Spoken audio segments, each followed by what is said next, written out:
I alive? Hmm?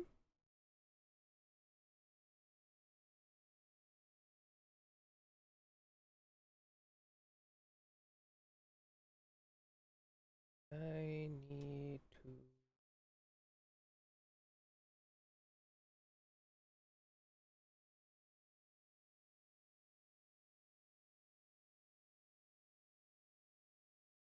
remember how to adjust things without showing them.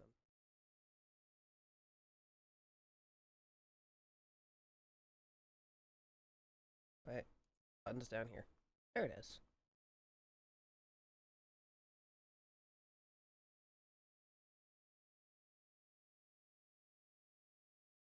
That's a beautiful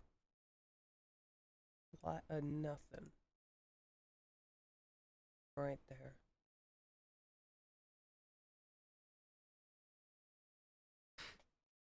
Now let's see.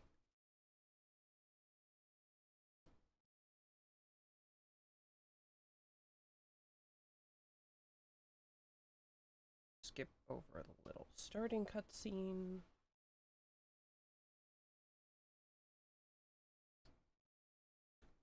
I don't remember Elden Ring taking this long to load.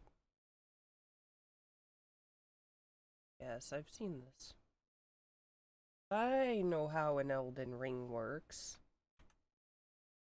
Now I just need to... Did I remember? No, I did not. Put Elden Ring on the right audio channel. Why are all of my audio channels reset? I hate. I hate. It always does this. It resets my audio channels. It reset everything. Every time something updates. It's fine. This is fine.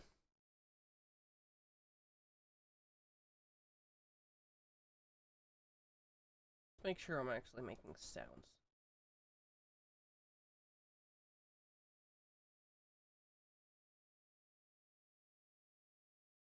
Yeah, there it is. There it is, there it is.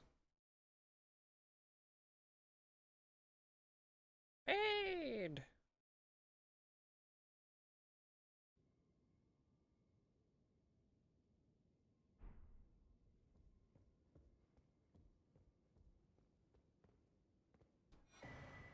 Ah, makes total sense. You would just take their finger. Open the door. Open the door. Let me in. Or maybe out. Oh, I always love this. It's not at all concerning that there's just bloodstains the moment you walk out. I guess most people just know what's coming and they just run off.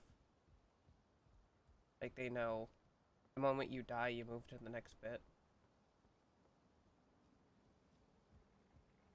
I guess a lot of speedrunners would do that. They just throw themselves off of that, huh?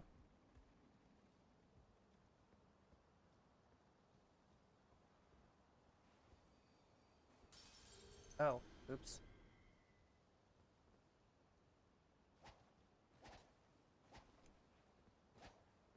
Well, that's not great. As you can tell, I am out of practice. This is gonna go terribly.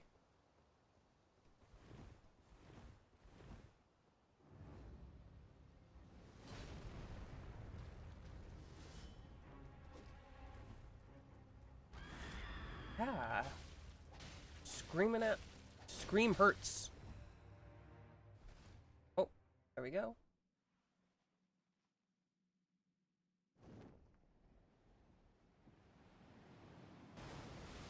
Bold of me to eat my rune when I'm about to die.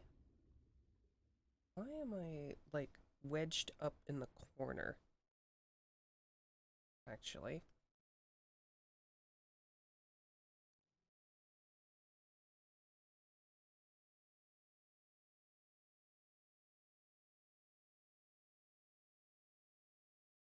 Nope. Don't move the game. Move me.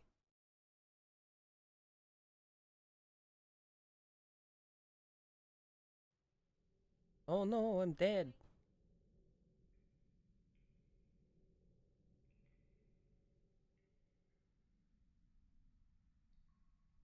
Hmm. Hopeful horse.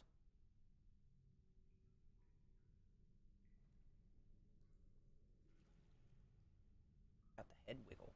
Don't worry, Torrent. Fortune is on her side. We found her here after all.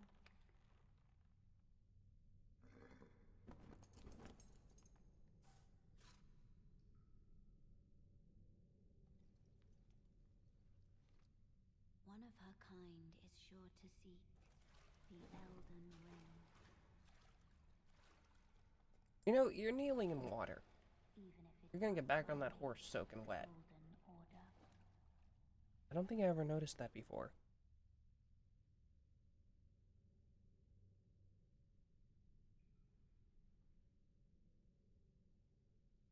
Like, the hem of everything is gonna be soaked. Like, that's gonna be really uncomfortable. Stupid lamp.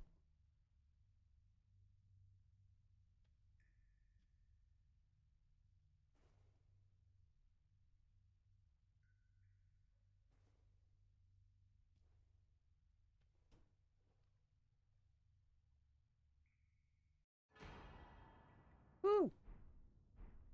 Did she just leave that on my dead body? Don't care. Do you get something for doing that? Like, does that drop something important? I don't know. Feels like a great deal of hoo-ha for nothing. There's supposed to be no seed, therefore sadness. No nut. No nut. Let me in! Let me in!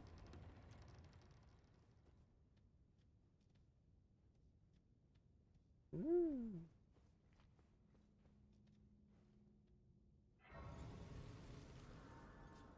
I got no key because I decided to bring a rune that I would accidentally use immediately. Stop telling me things. I know how game works. Which is a blatant lie. Given I've already accidentally used runes when I was trying to remember how to attack. You can tell that I've been playing a lot of 2D side-scrolling style games because I'm like, oh yeah, hit square to attack.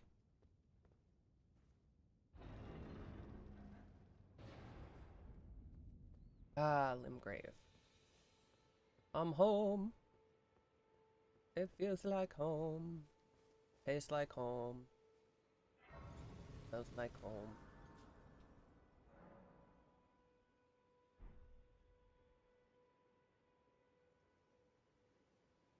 Okay.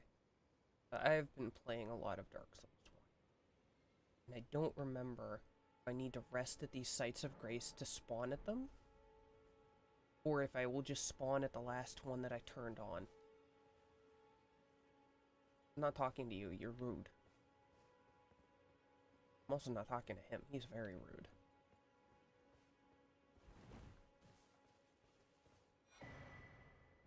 Summoning pools. So I want to not interact with McGolden Boy.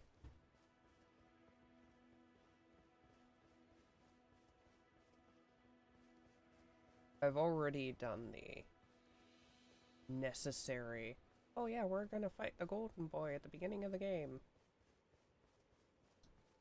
Took far longer than it should have, especially because we were a bunch of cavemen with sticks.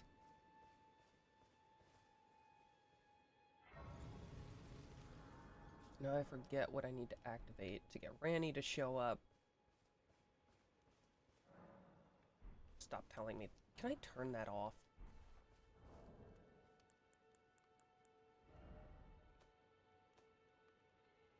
I turn off tutorials. Please and thank you.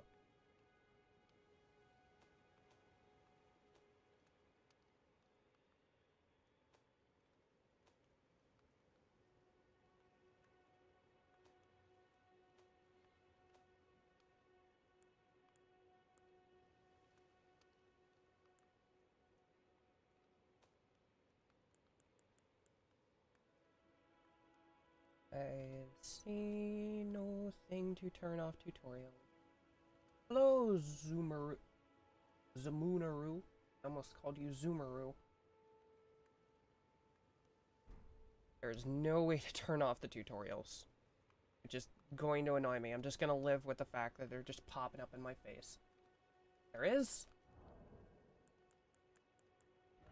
Am I crazy?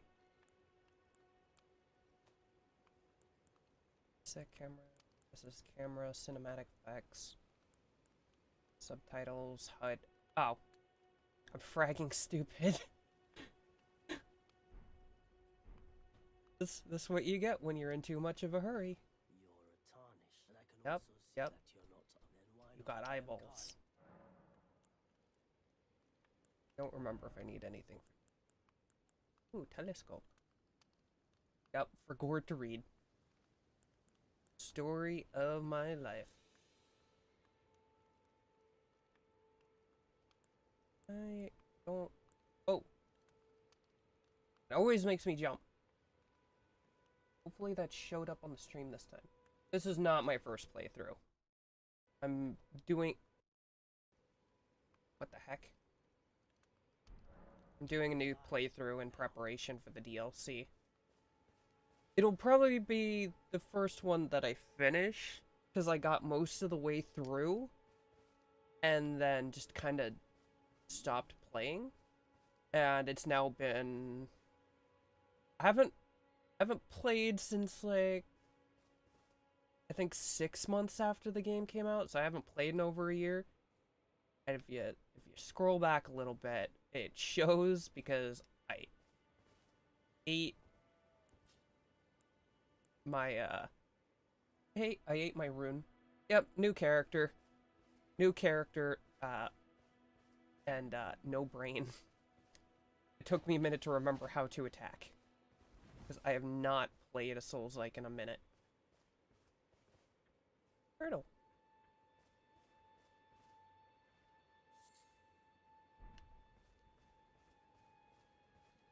I know there's a hole over here somewhere.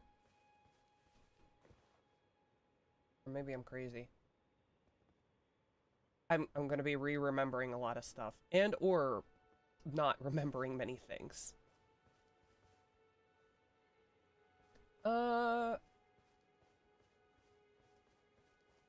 My plans are largely unknown. I was really tempted to do Wizard again. Oh, hello. Friend? Not friend. But I was like, the magic in this game is really cool, but I don't need to do another Wizard. So maybe I'm gonna try Dex Scrub. Edge. Which is why I chose the Dex Scrub starter class. Root resin. I don't remember what that does. I will be saying that a lot. That was a weird angle. That deer looked like a very big spider to me. I was mildly concerned for a moment. If you do melee wizard. Ooh, the sword spells are really cool. I think Dex Int is a good combo. Melee wizard. I'll take any excuse to play wizard again, realistically. Oh, stop blocking me. Sir? Sir? I'm just trying to sell you the end. Ooh, got his pants. I don't think your follow sound played, friend. I was finally around to hear it, and it didn't play.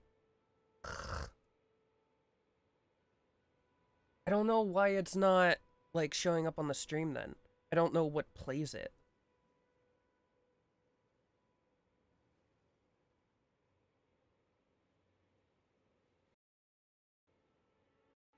Whoa. Game is not happy with something.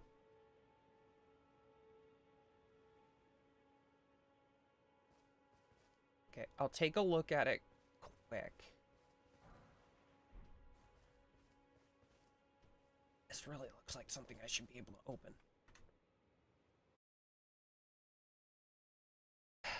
Maybe I should just let it capture desktop audio and see what it gets. Okay. I'm going to replay Zamunaru's thing.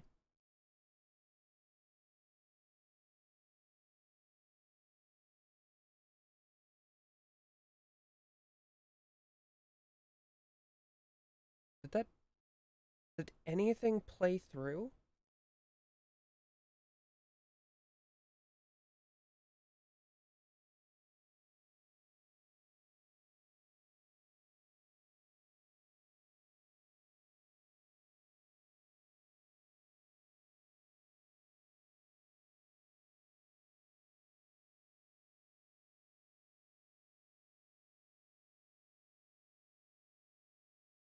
Maybe I'm stupid.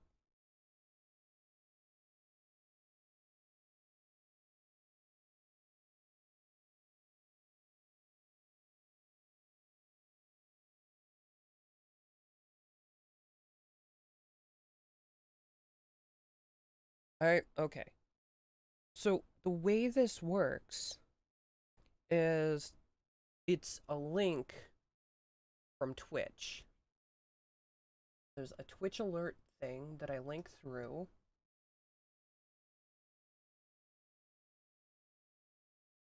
Browser source URL.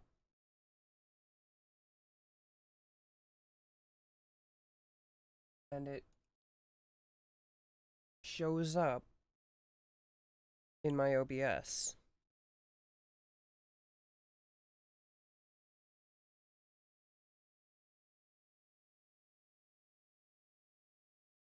Okay,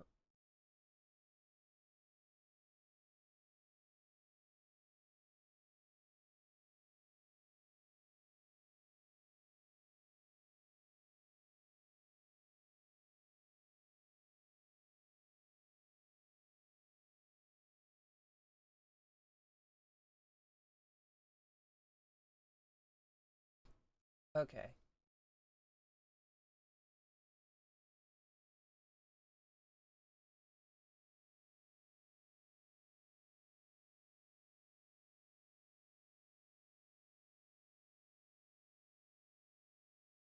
Let's see that one more time. No, it doesn't show up anywhere. It didn't even seem louder.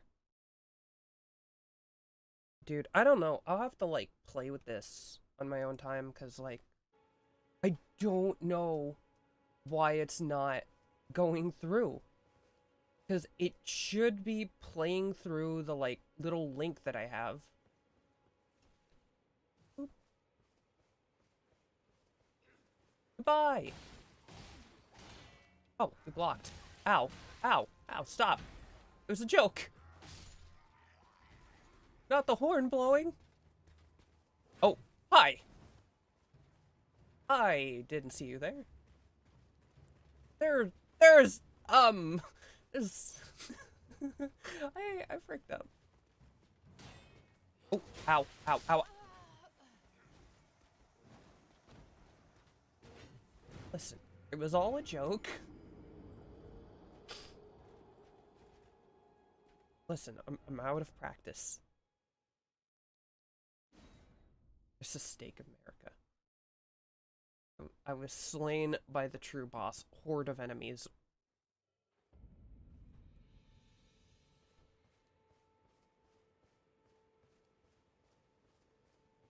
Oh, at least my souls are in a convenient location.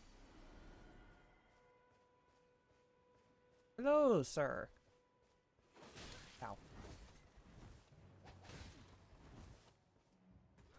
Ow. I never successfully dodged that. Take tips? Sure. Ow. First tip. Actually dodge the attack. Stay out of reach of that.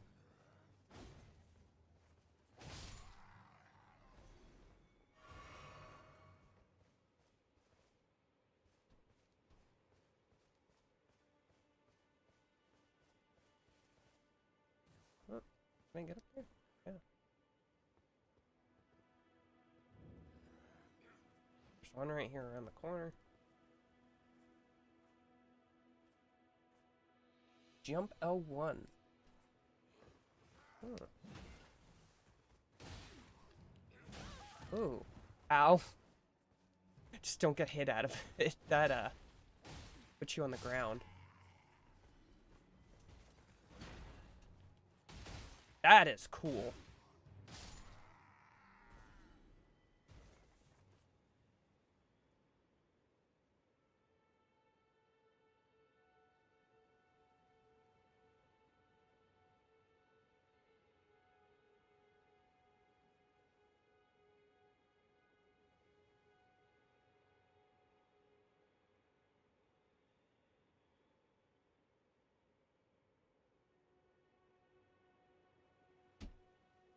Sorry.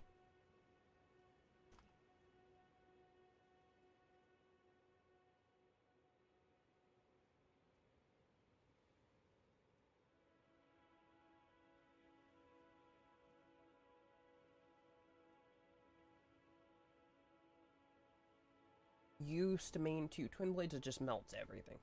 It hits like 4 times. That's nice. Nice. Let's see. Okay, so I don't want him to see me. That, or I run straight at him.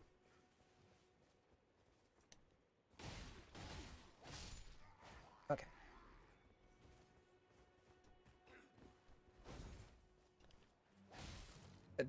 I just completely whiffed that.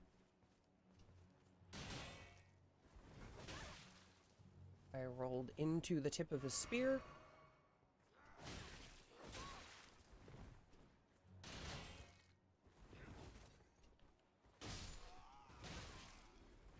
I'm doing a lot of hopping and not a lot of successful dodging.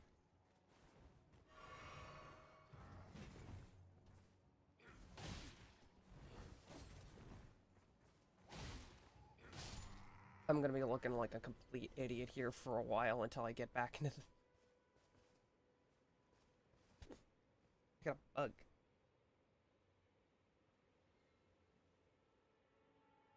Oh god, bleed builds. Bleed was so wicked for so long. I think it's still pretty... I don't keep up with the meta of this game, so maybe it's still pretty crazy. I don't know how badly they've nerfed that. If they have it all. I'm pretty sure they did remove the glitch where you run around and,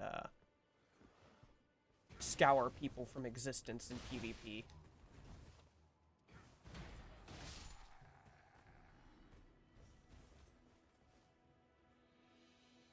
If the NPCs you kill are sentient, they're gonna look at you like a weirdo. That's true. Like, what is this guy doing?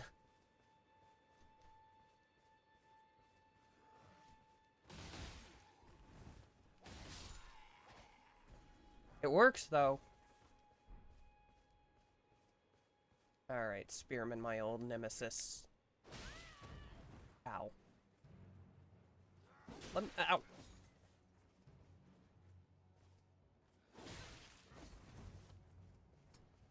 I'm not... This is not my finest work. I'm gonna die to that shield bash.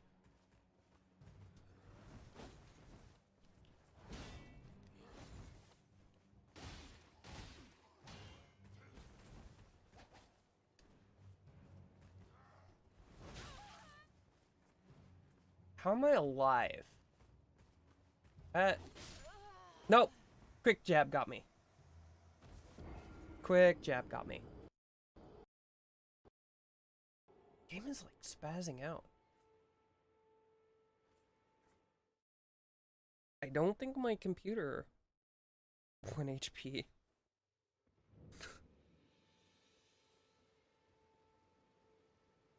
But it refused. Well, it refused for a moment. And then he got me with the little poke.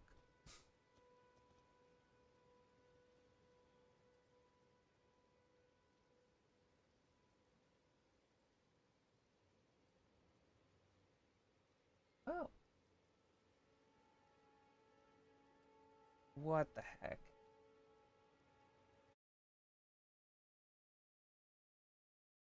Uh, dude.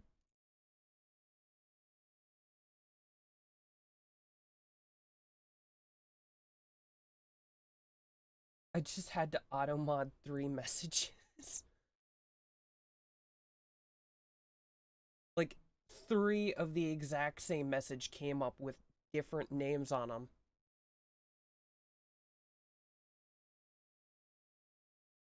I've seen the bots. They're pretty egregious here on Twitch. But I have never seen 3 bots show up right on top of each other.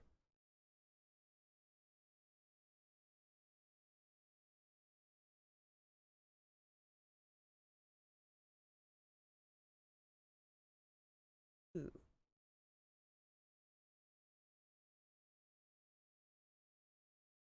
Yeah, VTube Studio plus OBS plus Elden Ring does not make a happy computer.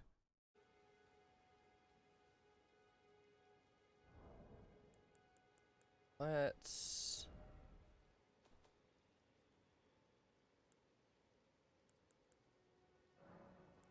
just set quality down to low. Ugh. It'll be fine. It only, like, stutters when I die, so it should be fine. Rilo doing work in the background.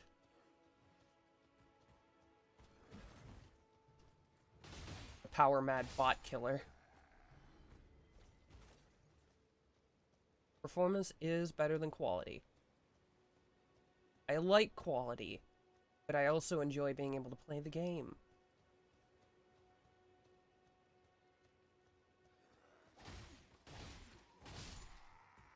And unfortunately, VTuber avatar mostly precludes quality. Ooh, backstab. And he's dead. Birdleaf flowers. Give me the gubbins. Give me the loot. Deer. This is not how you hunt. It's not normally how you hunt deer. It's how we hunt deer. Deer with swords. I like how you walk up to the wall and he's like, I hear something. Ow! Okay. I didn't think he could hit me through that, but, we learn lessons every day.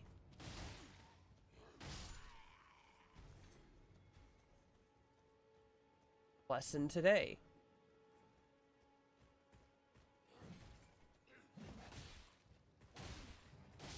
Enemies can swing through wall.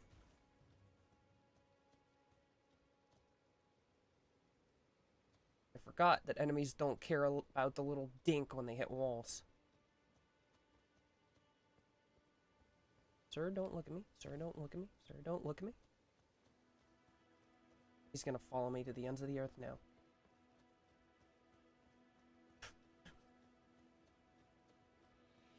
Rilo's proud of himself with the pop dog. He's murdered another bot.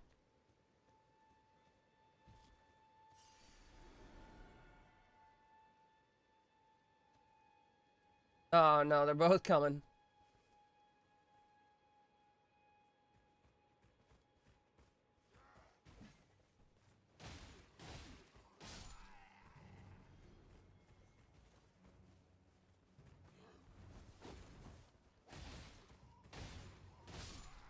Ooh. Lucky.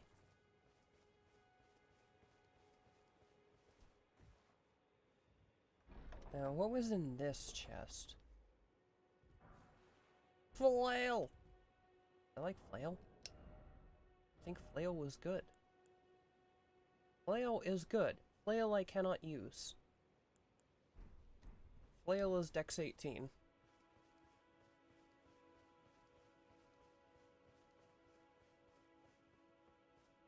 So we go over here and we get the maiden, I believe. I believe this is where we get maiden.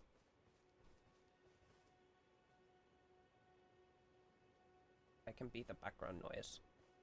Good night.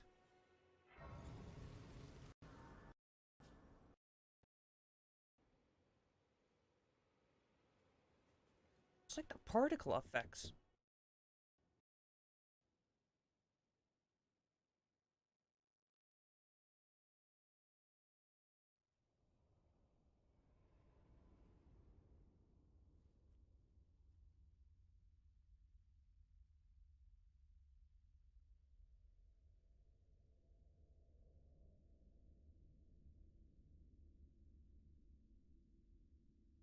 Greetings, traveller from beyond the fog. I am Melina.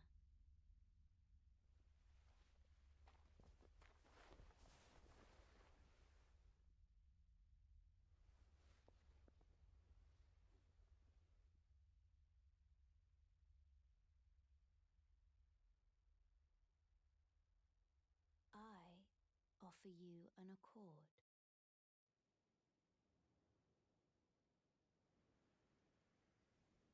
Have you heard of the Finger Maidens? They serve the Two Fingers, offering guidance and aid to the tarnished. But you, I am afraid, are maidenless. I can play the role of maiden, Yes, yes. carving runes into ancient Silence, maiden. to the foot of. Then Sure. summon me. I become Yeah, the sorry. I was key. talking to somebody in the background. Use it. It will summon a torrent. Has treat him with. The, Shall I downside keep of my living with other share people. them with me? Your thoughts, your ambitions. The Alright, principles let's you use the follow. flail. And... there. Flasks. Don't need mana flask right now because I have no magic.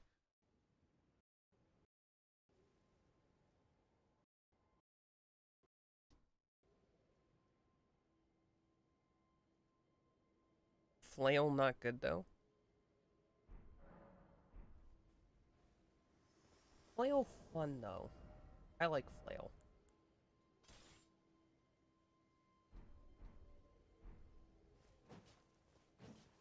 Flail is very flaily. Also, flail does this. No, I know. Okay, the way to two-hand a weapon in this game was weird. Oh, yeah. Flail does this. Flail bad, but this funny. This is funny.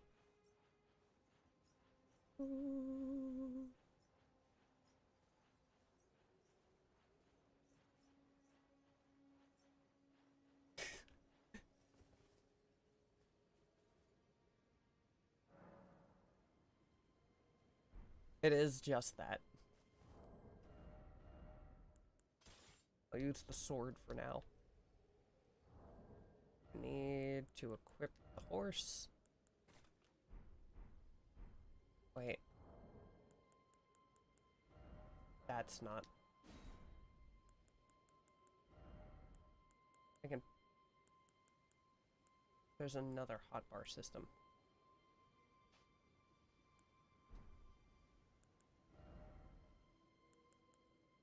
There was like some sort of quick bar. Oh. Here it is. Horse.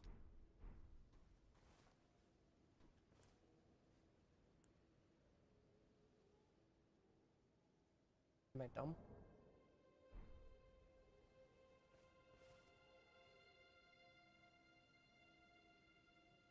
I think I'm dumb.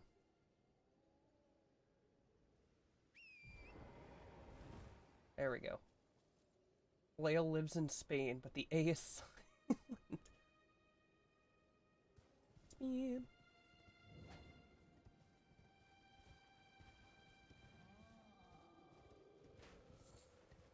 Lump of flesh. Keep going, keep going, keep going. Oh, oh, that's wall. Game is very dark and I could not see the wall. Just keep going. It's fine. Seed.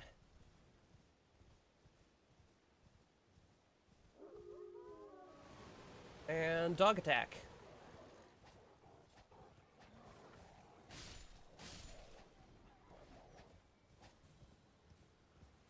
Oh man. I'm so good at horse combat. So good. Well, it still worked.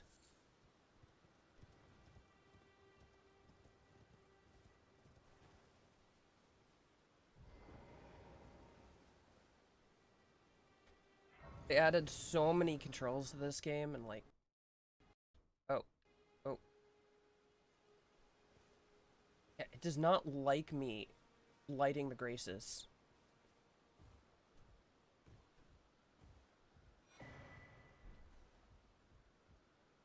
That's where it teaches you how to jump. Everyone's been grafted. Everyone who came with me. Only to have their Yeah. own, it's quite a lot. You're willing to make me a chrysalid. But you're all on and heading to Storm. Enticed, well, that me. But I don't have... It's scared. I want some nothing but a... This first part of the game, really just a little bit deranged. Deserves, and it'll be glad of your... Give me the spirit jellyfish. Alright.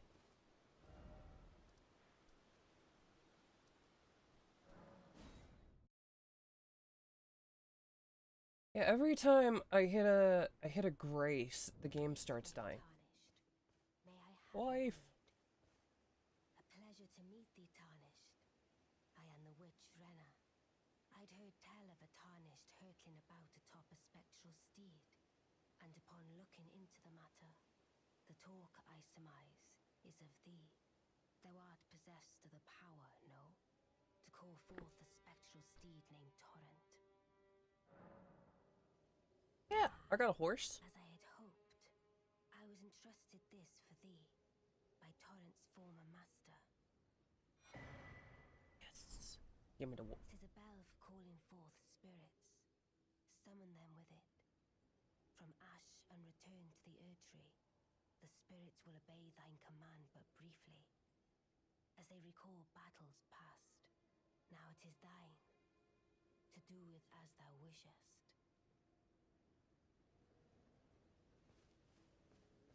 Forgive mine intrusion, tarnished. I doubt we shall again meet. But all the same, learn well the lands between. How long will it be, I wonder, before the tarnished tire of obeisance to the two fingers? Spooky foreshadowing. She seems nice.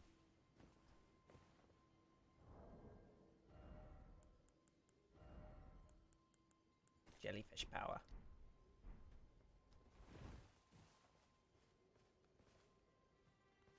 Okay. Now that I have maiden and I have horse, I can go wherever I want. I've got the important things. I'm completely out of practice, so I get the distinct feeling that pushing Margit right away would be a terrible idea. Ooh, Kalid time.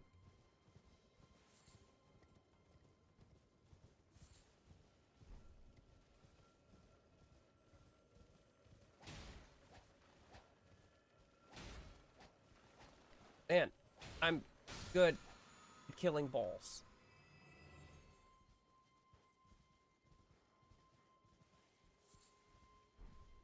I knew that bore no purpose, but when I see them, I must chase them. Like a dog chasing cars. I forget the map. I ran through the middle of this earlier and I forgot the map. Excuse me.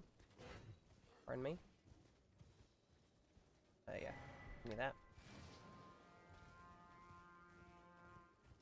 Alright, bye. I got what I needed. Leave me alone.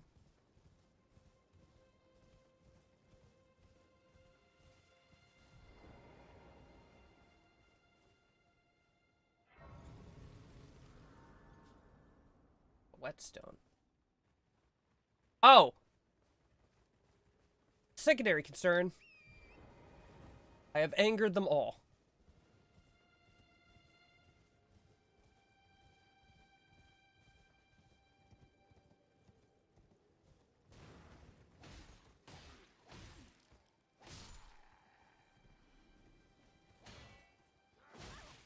Ow.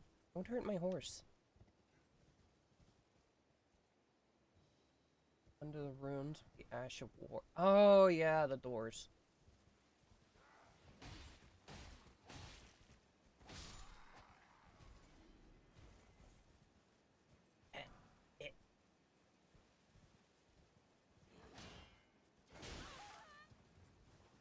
I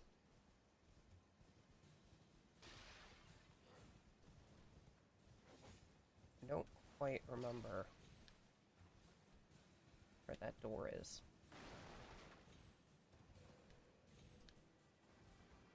Hi.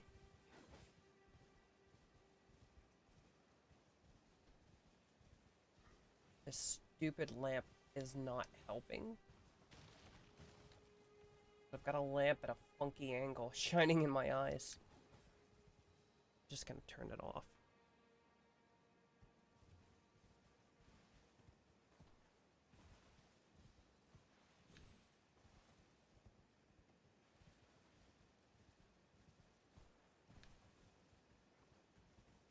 I've definitely missed it. I've definitely, like, walked on top of it and just ignored it now.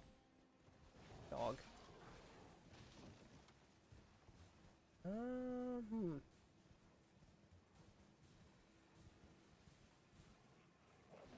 Oh, hi.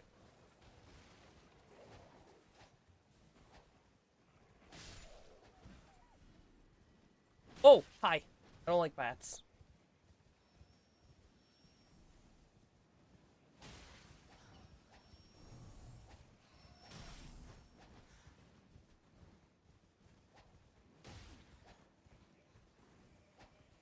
I'm out of stamina.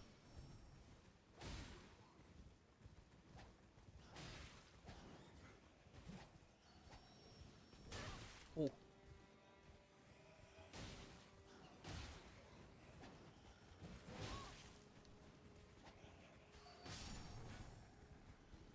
Torrent not doing great. Enemies are multiplying.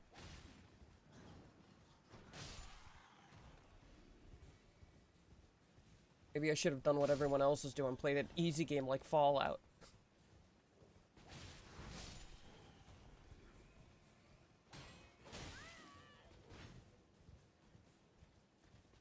There's a shiny on the bat, and I don't care. Got rid of all the fast enemies. Oh, there it is. There's the hole. Oh, yep. I knew it. I knew it. You can fit the horse.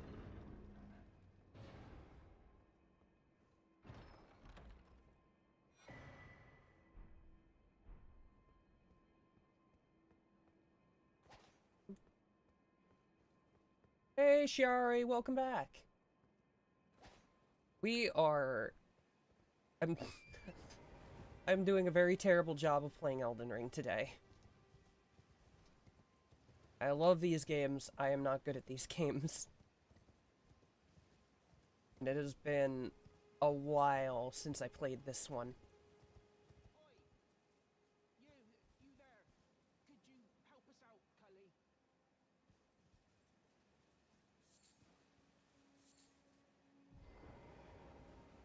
It's around in here somewhere. Yeah, you there? Stop pretending you can't see me.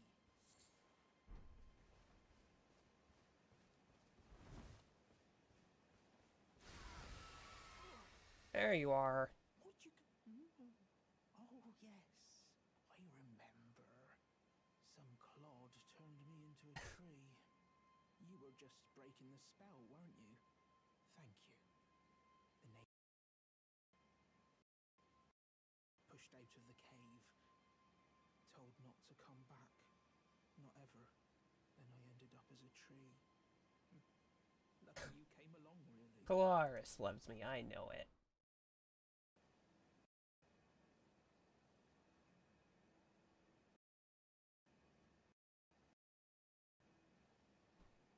Game is very displeased. Oh, when they... so this is all I hope.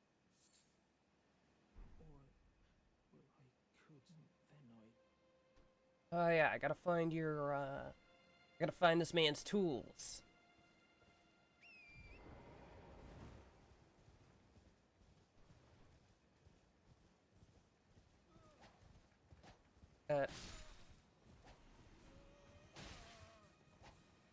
Ow, ow.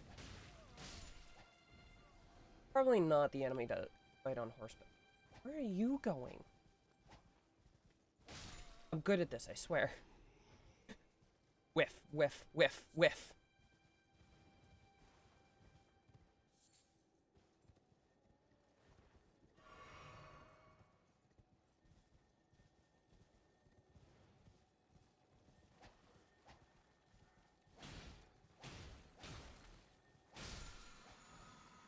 That's the Determination Ash of War. I don't remember how hard this guy is.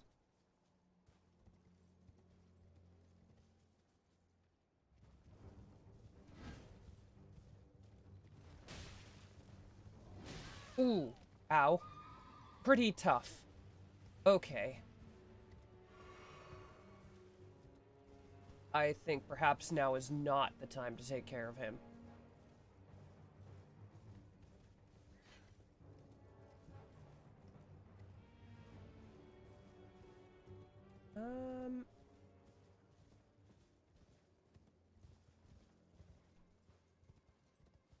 Camera is being very stubborn, actually. I'm gonna just not fight you. Ow. On horseback.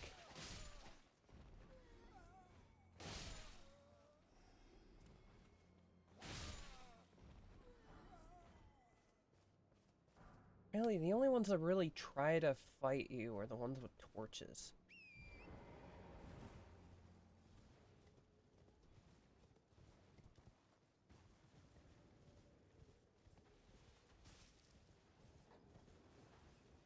I gotta stop one of these guys, don't I?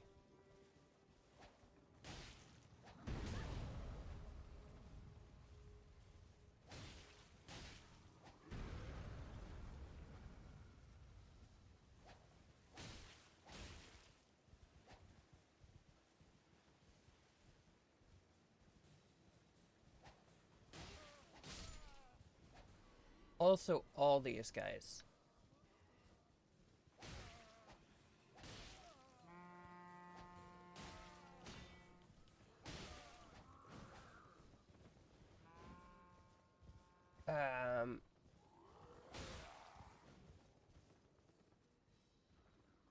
Oh, I got rid of him.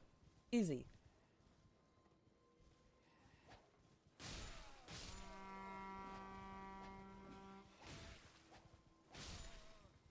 Alright, I got a little clump. I'm out of stamina.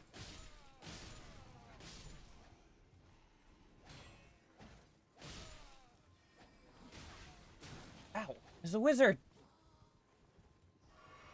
There's always a wizard.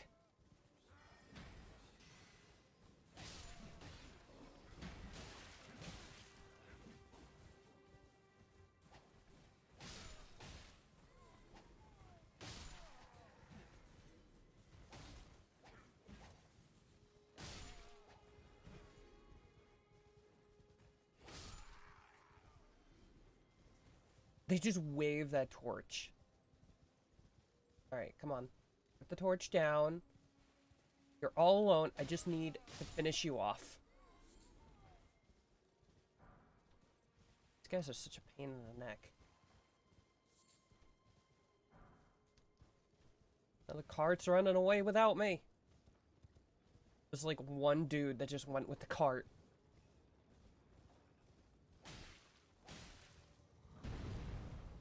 I'm pretty sure he'll stand still for a bit.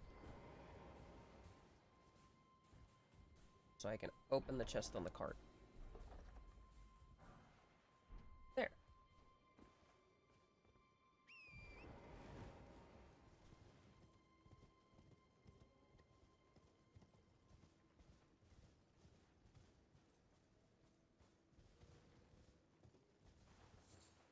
Smoldering butterfly.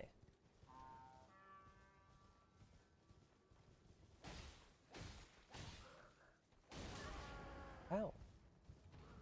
He yelled at me. Have any idea how rude that is? Ow. Ow! You followed me?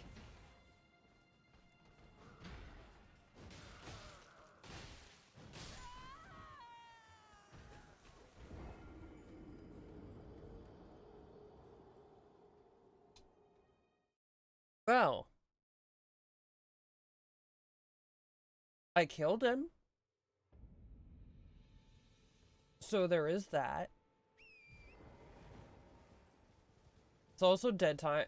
Dead time? Daytime. I mean, I guess daytime is dead time for me. I sleep in the day.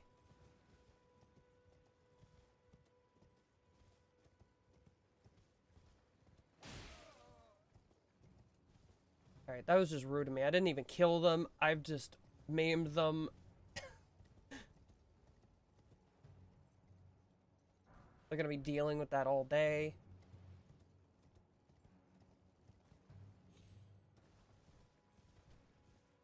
That's the worst thing to do to a Soulsborne enemy.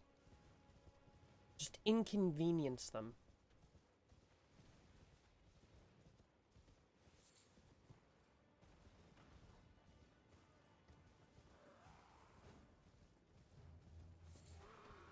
Stop with the big sword.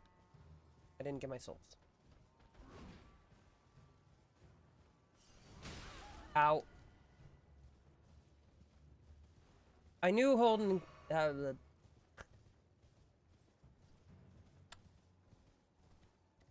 feel like I lost my ability to speak there for a moment.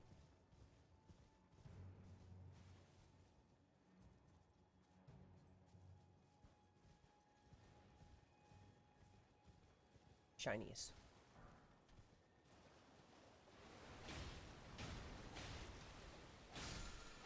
Oh. I hate crabs! I didn't know those were there. I had a feeling there was something down here. I had a feeling there was something down here. I saw the little orb, and I was like, ah, treasure. It didn't occur to me that I was in the swamp, and there would be crabs. Hello. You have a neat hat. You must be the new Tarnished. You do Yes. stay clear of a Gill Lake fledgling. Dragon, roost.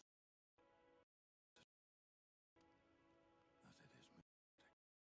So, unless you're mad, or wish to be burned alive, stay clear of the lake.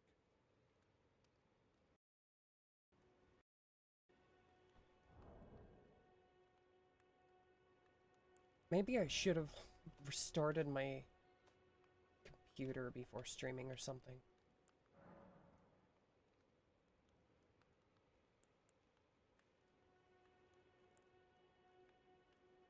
If I reduce it...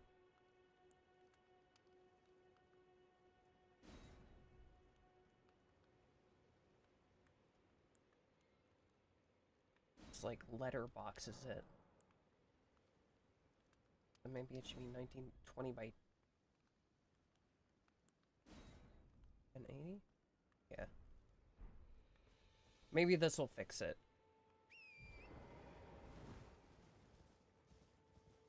I have no idea though.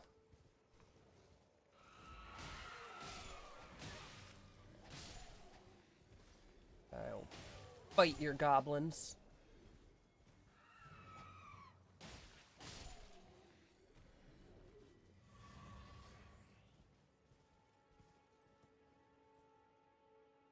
Is this the... what is this?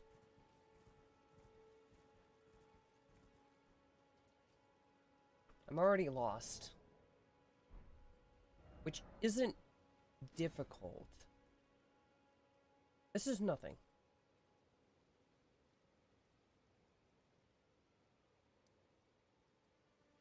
You're a hunter. Hunter of bloody fingers.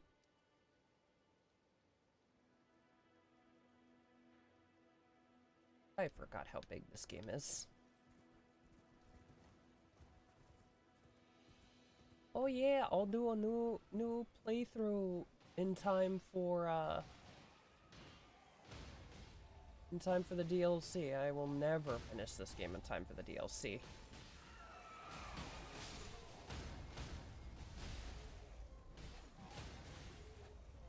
I do love this bit right here that just shows enemies that don't like each other fighting. Is a very nice little piece of world design.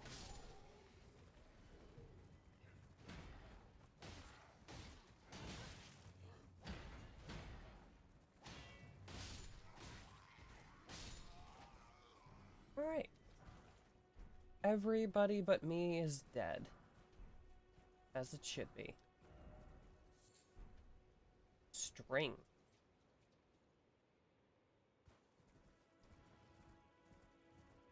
Let me weave you a yarn. There's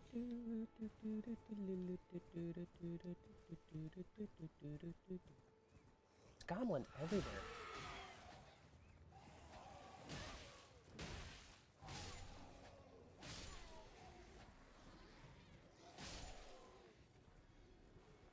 I keep getting whacked by everything.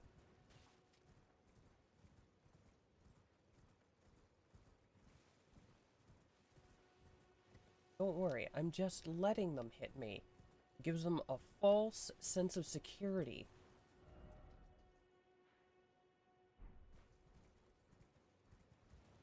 One of the Ever jails is up here. I don't remember which one this is. This is probably the easy Ever jail. That...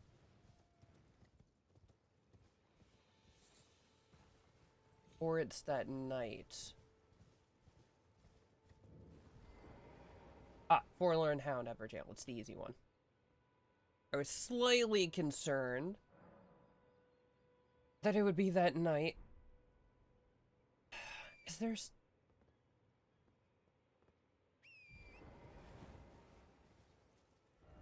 there's gotta be a Grace near here. Or is there a Stake of America on these?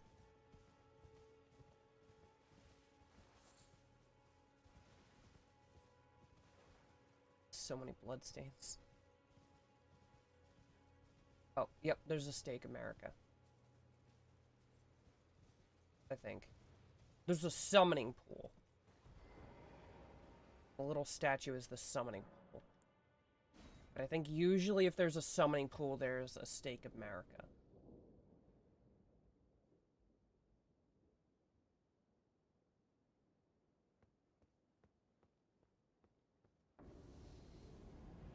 Good morning! How are you doing? Ow.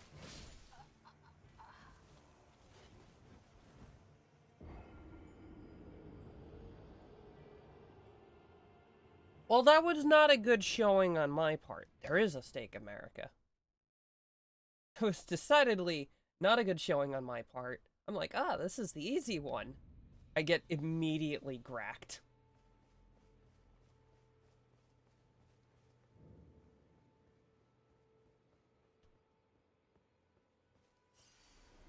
But there can be no gain without sacrifice. Is it default to no?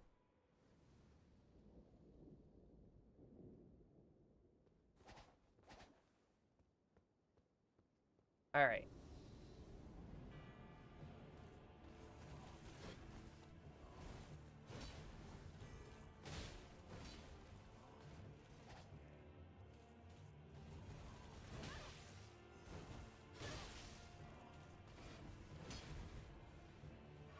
I'm really out of it.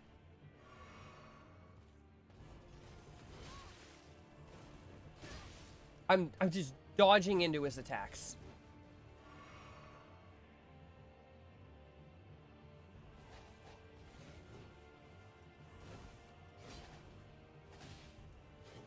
I dodge into his attacks. I miss him with my attacks.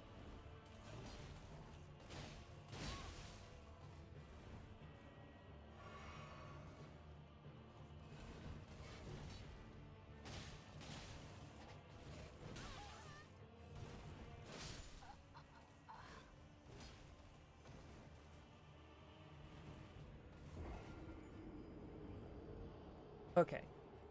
Infinity% improvement over last time. Last time I accomplished nothing. That time I almost got him down to half.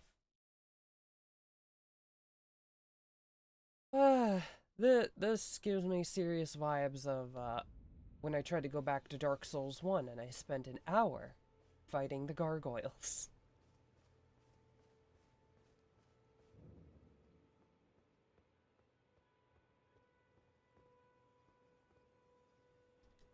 Game?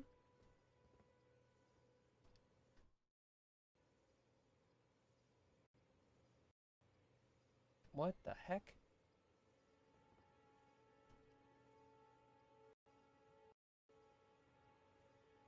Is this just not the game tonight?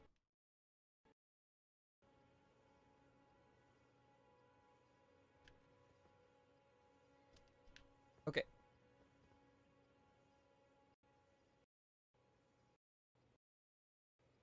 What is going on?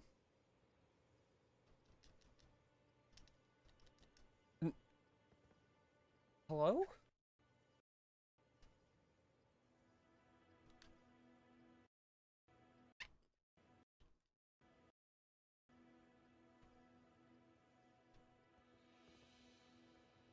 The buttons just don't do anything. I can't roll, I can't jump. I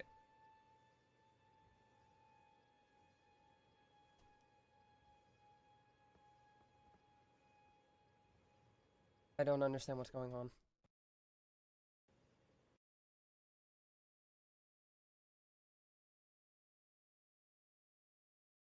Computer, please inform me what's going on. Why is Discord now have very high power usage? Discord, what are you doing?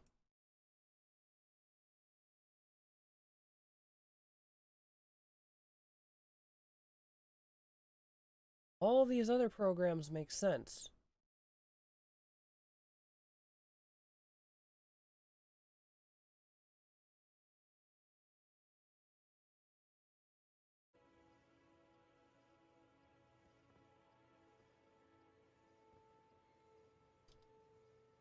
I just can't.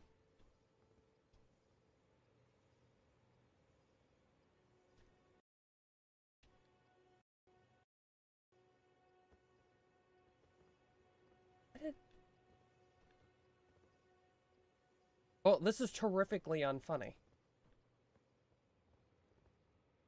At the very least, if it had been in the middle of combat, it would be, oh no, I died, da da da.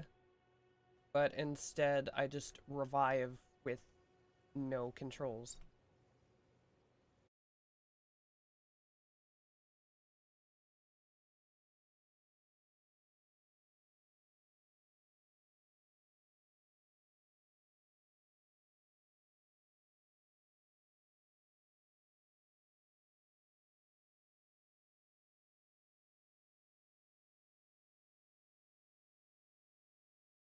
Let's just start closing stuff and see if that helps the situation at all.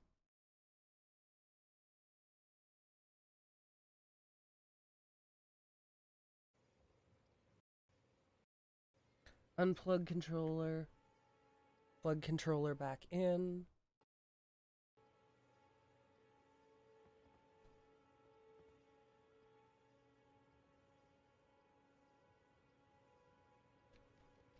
Alright.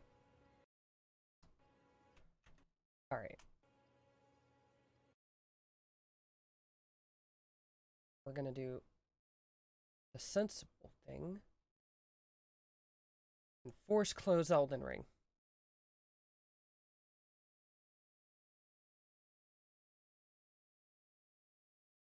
I'm sorry, did that say Norton Security? I do not have Norton Security installed on this computer.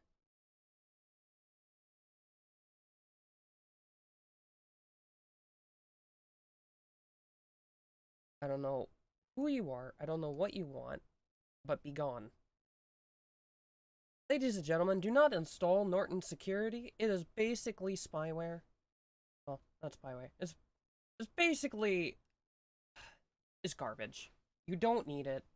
It just takes up space on your computer, makes everything else work less. USB device not recognized. Excuse me?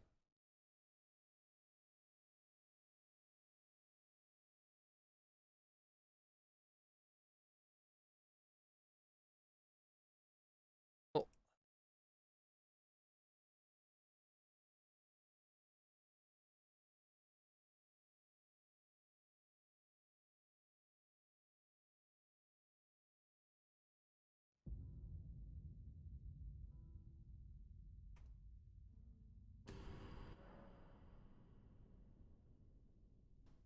Yes, quit game or return to desktop was not selected.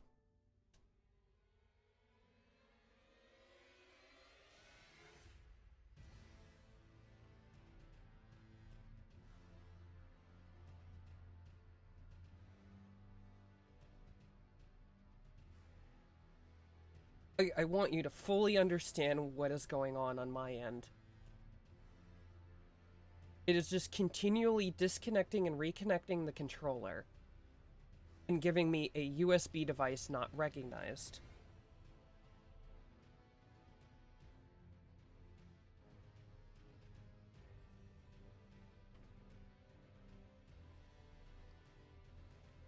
I have admittedly known that there is something wrong with my motherboard for a while and have been putting off replacing it.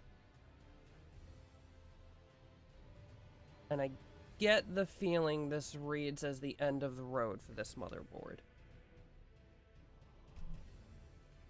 What is it doing?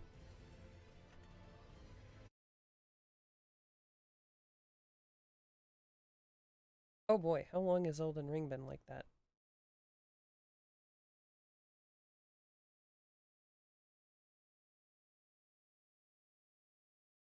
Fix that.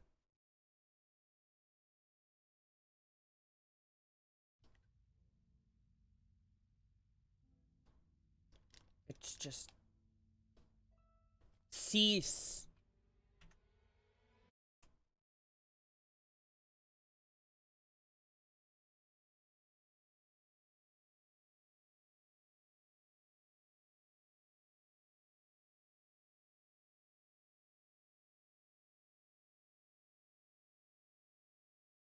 Welcome to my stream where I have technical difficulties all day and desperately try to fix them.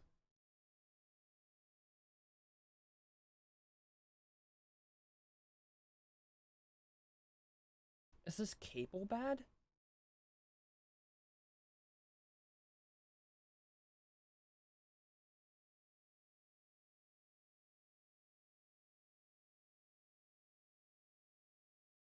I'm not even sure at this point.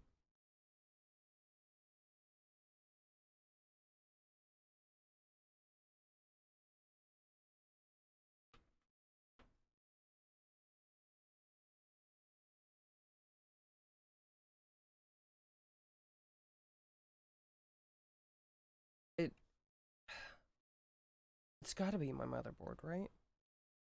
Because it's just not... Well, it doesn't have to be my motherboard. It could be the controller. Is my controller just done for? Has it finally given up? I'm not playing Elden Ring with keyboard and mouse. I'm not that deranged.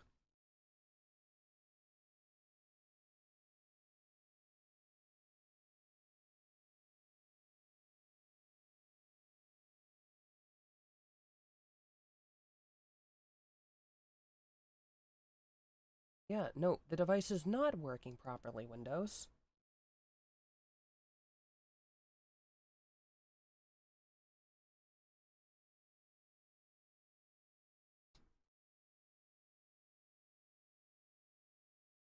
Okay.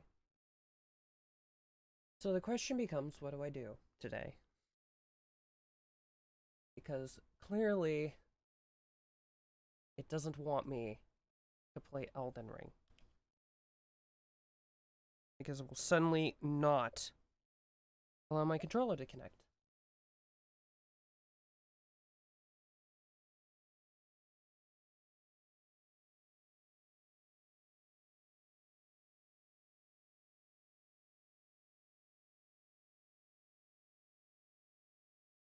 What else do I have?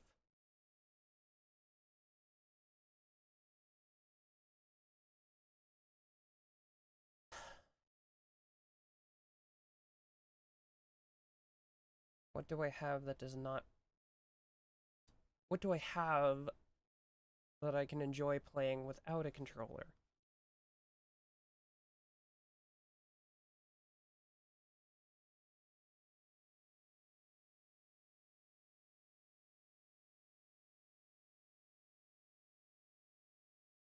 Alright, I'm just unplugging the stupid thing because it's just dinging at me. Ding, ding, ding, ding. Alright. Alright. I've not done this.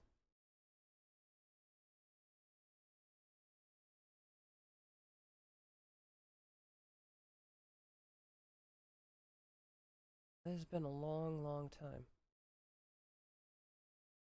Let me remember where I have this game installed.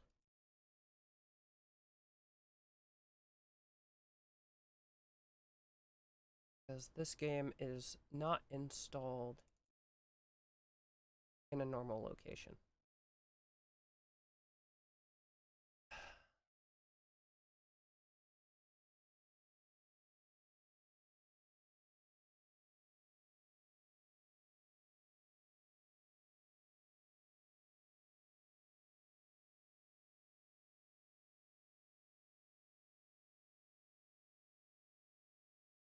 This is great. Everything's functional.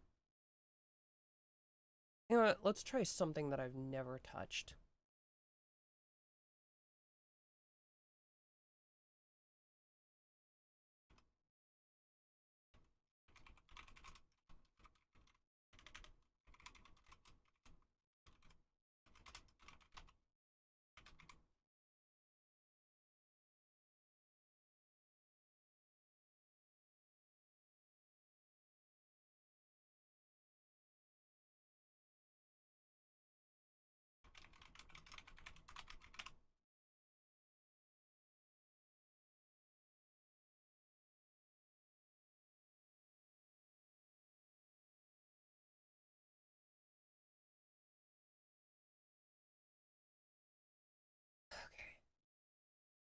I'm just going to play Dread Delusion. I've been sitting on this game for a while, and it looks neat, and hopefully it doesn't want me to use a controller.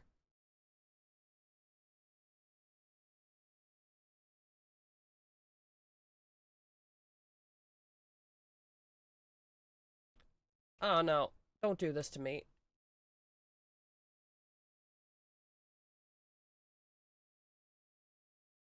Upon the Oneric Isles, an almost forgotten archipelago of the southern sky realms. On these uncanny islands, the apostatic union, power drunk after slaughtering their once exalted gods, maintains but a paltry presence. Under their negligent gaze, the deep forests and dark places teem with cutthroats, cultists, and worse. In the desolate, endless realm, poor souls languish undying in decrepit mausoleums, yearning for their lost mortality, while the Clockwork Kingdom, ruled by the crooked logic of its manufactured monarch, strives to transform not just the realm, but reality itself. All these regions have their part to play in this unfolding story, but it begins fathoms below, in the Underlands, a ruinous wasteland where none can draw breath for long. It is here that a secret waits to be uncovered by someone whose dreams burn brighter than any. But will those dreams kindle into a radiant destiny? Or will we burn in the folly of delusion? Oh. It's got a very distinct visual style to it, that's for sure.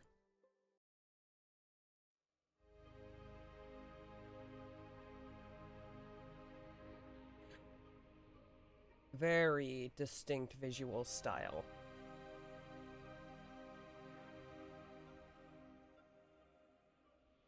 Let's turn these volumes down a bit.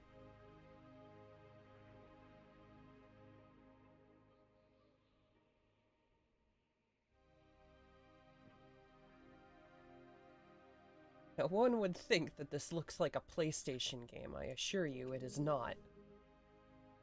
This game, I think, came out in the last, like, year? The world was long ago broken, its surface cursed. You are a dweller of the Sky Realms, drifting islands that cradle the last of human civilization. Here, in the dank cell of an Inquisition ship, you ruminate on your past. An Inquisition ship. I've been inquisited. Well, that's always Dreams good. of childhood slip through your mind. Was your fate sealed, even then? The idea of battle captivates you, it always has. You started by smashing sticks, before long you were clashing swords. There was never any question, you were a fighter through and through. Growing up, you were nobody, just another malnourished child clogging the city. Without the street gang, you'd have died like the rest. They taught you to see what others didn't, to slip in where others couldn't. They taught you to survive. Oh. Increases max health, governs combat skills of attack and defense. Increases your maximum stamina, governs the lockpick and agility skills. Increases your maximum mana. Governs the lore and spellcast skills. And persona increases your regen rate, governs the charm and barter skills.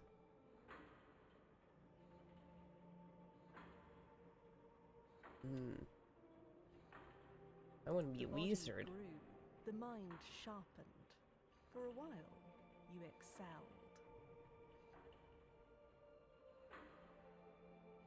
So adventurer, aetherist, scholar, or counselor. Plus 20 lore. Knowledge of ancient truths allows interaction with concealed mechanisms to reveal hidden secrets. I mean, if I'm gonna go wizard, might as well go Cracks all wizard. showed. Your guard slipped. Ambitious The caster. mistake was grave. The Inquisition had your scent.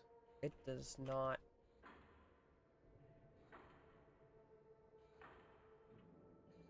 What's with games and defaulting to, like,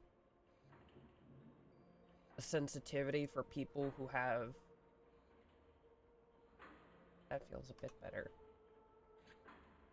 Like, 3 miles of desk space.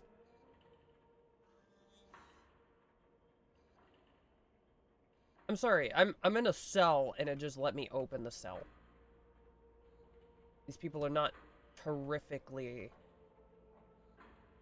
careful with their prisoners, I suppose.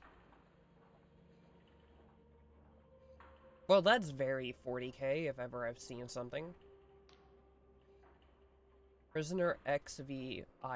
You have been marked for temporary release. Okay, that's 17. Prisoner 17, you've been marked for temporary release. The High Confessor will see you in the central chamber. Alright, so they let me out on purpose. That speaks slightly better of their competence. Do not keep her waiting.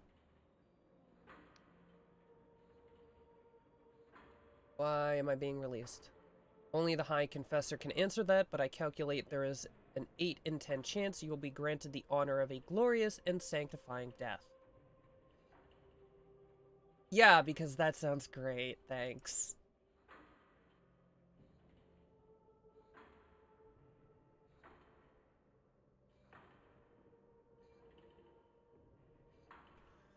Oh, I can just open the other one. Okay.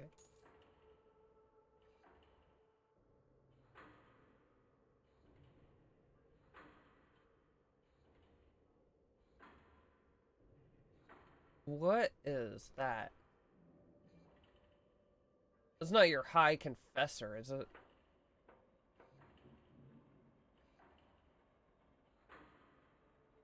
That's concerning.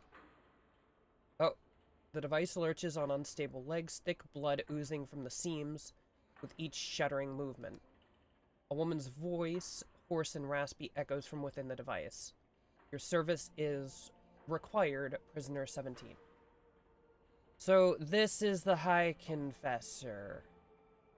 You don't seem like you're doing so well inside of there, I'm gonna be honest.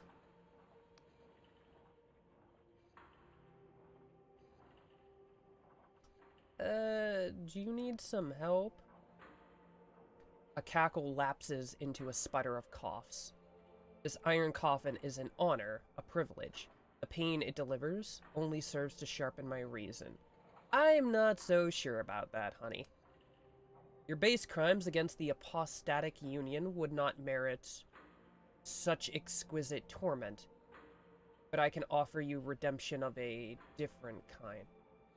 Apostatic union. That seems like a thing that I should be able to mouse over, but it doesn't. I am the High Confessor of this Inquisition Combat Tribunal. We are tracking the most dangerous of criminals, and you will help us. Why?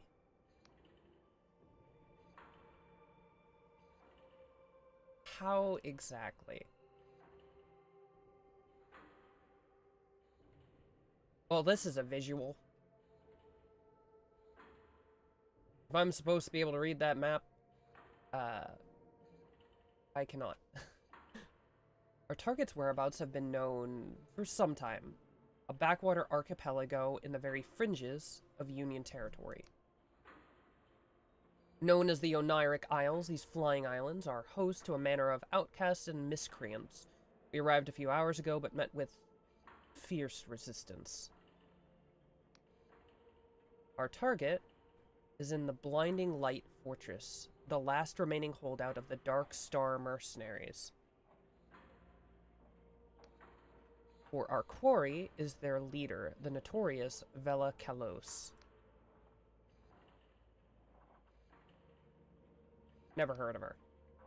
She is the daughter of Admiral Kalos, groomed for command, but she set off on her own to found a warband of thieves and pirates. The Dark Stars were tolerated in the Union until Vela became enthralled with delusions of grandeur, claimed she could create some sort of heaven. Before you go, take this Inquisition journal. A mechanical arm thrusts a peculiar device in your direction. It will keep track of your mission. My drones can offer guidance, and closer to the blinding light, Inquisitor Ignavis can assist you further. Oh, and don't try to run. These flying islands are unstable, and many a fool has fallen to their death. Right. This sounds like a very distinct... You feel like you're either sending me to my death, or you're not that worried about whatever threat I could pose. Fine. Oh, Rusty's sword. Damaged doors can be broken with a weapon. There's a chest next to me, pick up the sword, then press the inventory key to open your journal. Navigate to the equipment panel and equip the sword into one of those weapon slots. Lastly, remember to press the attack key to unholster your weapon. Though this is a meager task, I calculate there is a 1 in 20 chance you will somehow perish in the attempt.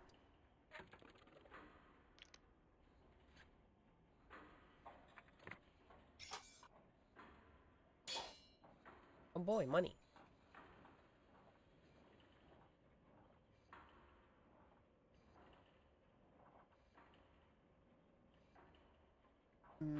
The voices in my head. Aw. Aw.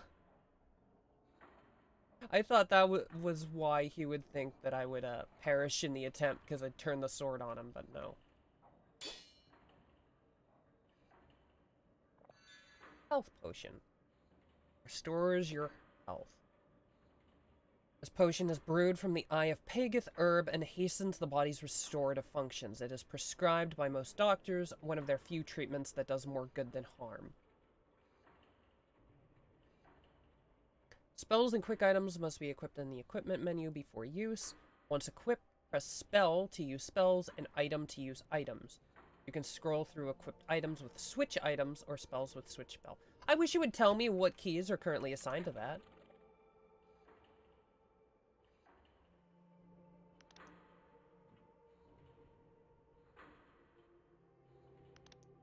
I have no spells. I have no spells.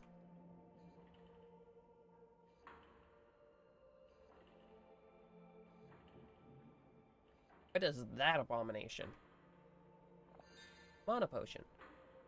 Created from the Paradoxicus herb, this potion stimulates the mind and increases the user's magical potency. It has become quite a habit for many university scholars. This is their fall damage.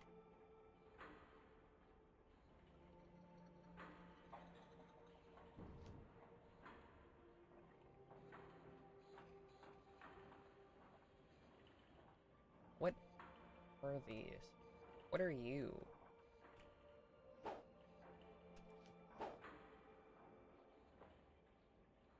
That looks like a weak spot. I feel like I should remember that for later.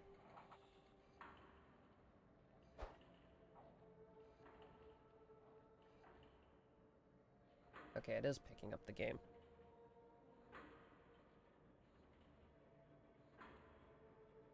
I could probably turn it up. Because I think in all of my things, the game is super quiet. Oh, no. Oh,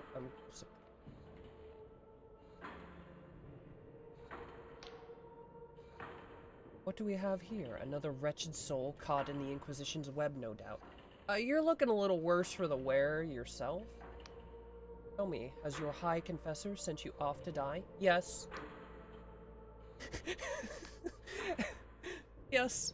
Melancholic smile spreads across her lips. She can be terribly cruel, can't she? She gazes into the distance. Well, stranger, you'd best watch yourself out there. Mark my words, something's brewing on these islands. The stage is set, the curtains drawn, and the performance is set to bring the house down. She smirks at you, and something tells me you have your own role to play. You always do in these games, you always do.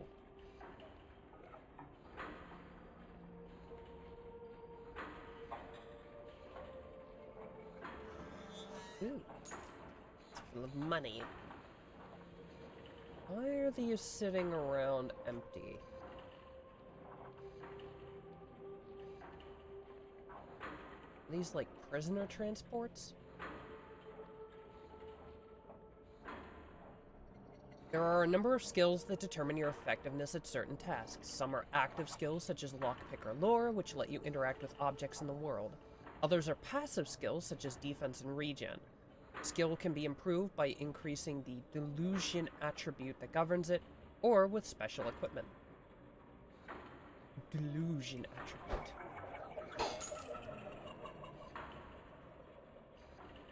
That's an interesting sound.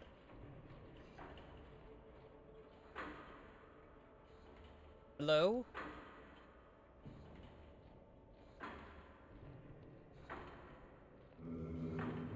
You glimpsed a glimmer of delusion. There are 4 delusion attributes, the fundamental attributes which govern your skills: might, wisdom, guile, and persona.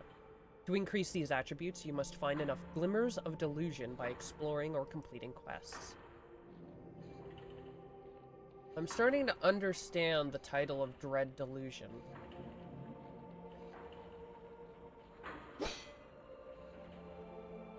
I don't know, which direction am I supposed to go?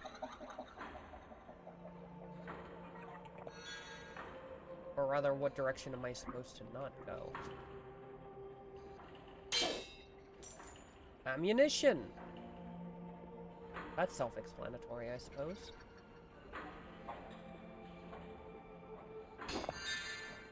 Mana potion. That seems like a continuation over there. So let's check what's in the cave.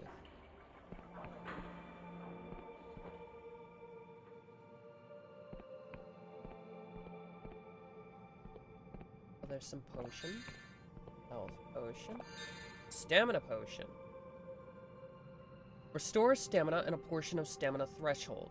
Derived from the jitter seed. That sounds unhealthy. This potion imbues the user with an unnatural energy. It's coffee! Hello? What are you? Can I break it?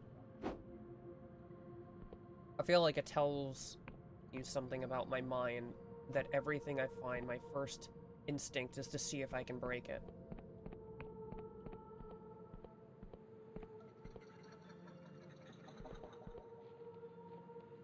A wholly reasonable thing to do.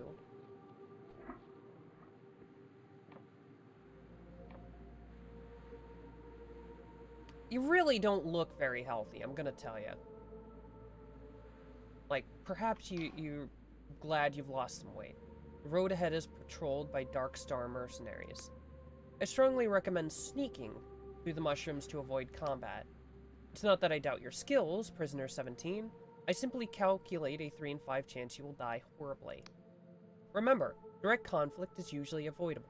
Be on the lookout for ways to sneak past tough enemies.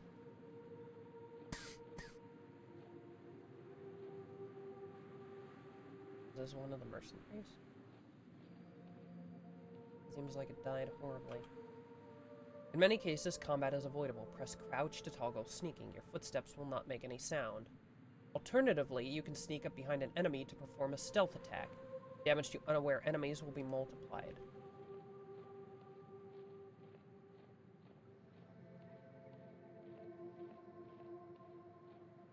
Okay, so we just go up over this bridge? Away from them?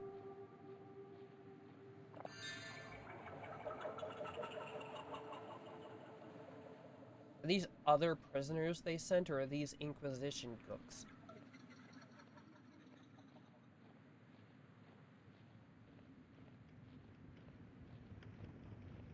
This village doesn't appear to be doing so well.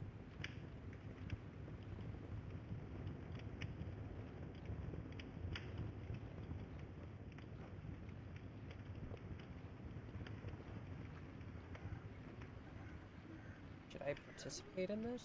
With an unholstered weapon, press attack to perform a normal attack. Hold it for slower but more powerful attacks.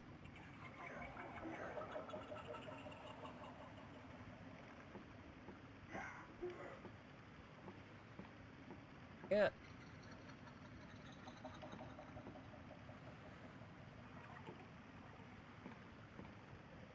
I don't know what these things... Oh, hi. No thanks. I'm good.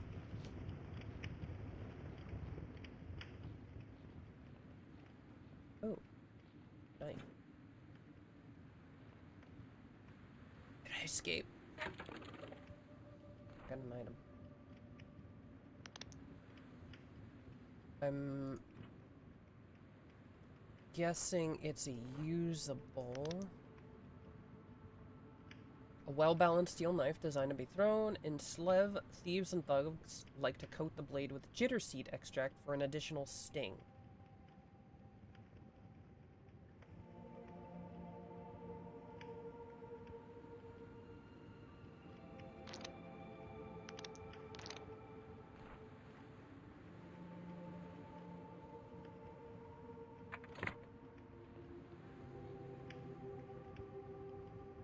I need to check controls.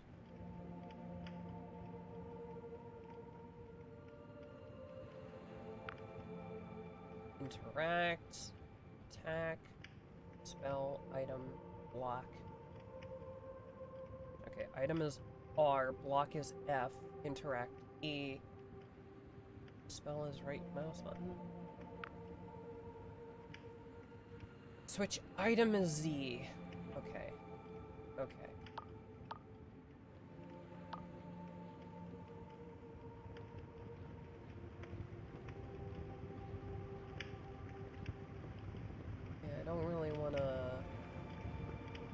mess with these guys.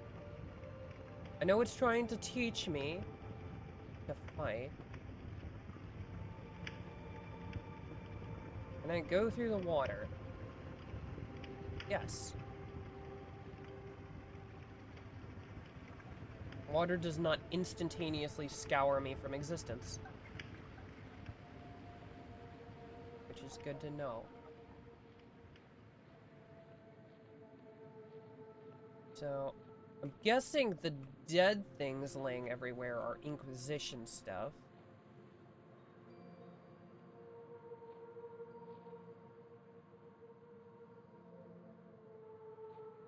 The guys in blue are the mercenaries.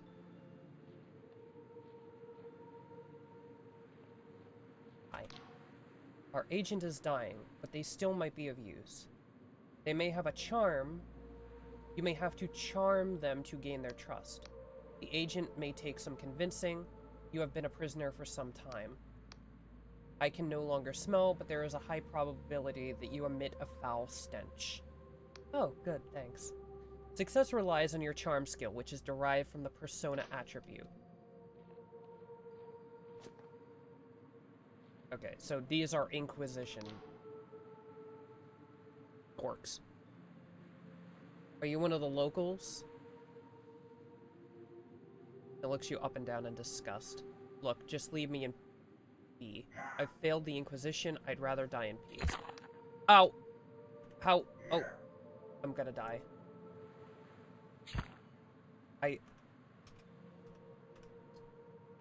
This is not like Oblivion. It does not... Okay, I'll leave you to it.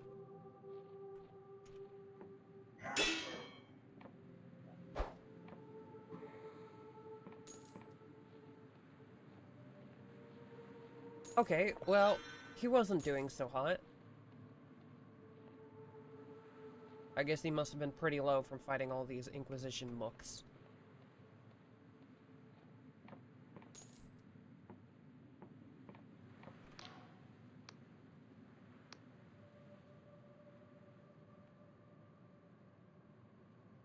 I'm here to help. Your Inquisitor has tasked me with capturing Vela Kalos. He lets out a weary chuckle that breaks into a cough. Oh my, I recognize you now. You're one of the prisoners. Gods, the Inquisitor must be really desperate. You know you're going to die, right? Those bastards wiped out our whole echelon. If you insist on this fool's errand, you might find some supplies at my crashed drop pod. Drop pods? Oh, that's what those are? They're your freaking ODSTs in a medieval fantasy? Okay. Medieval fantasy ODSTs. I'm starting to see where this is going. Follow the river upstream and you should find it by the waterfall. Sure.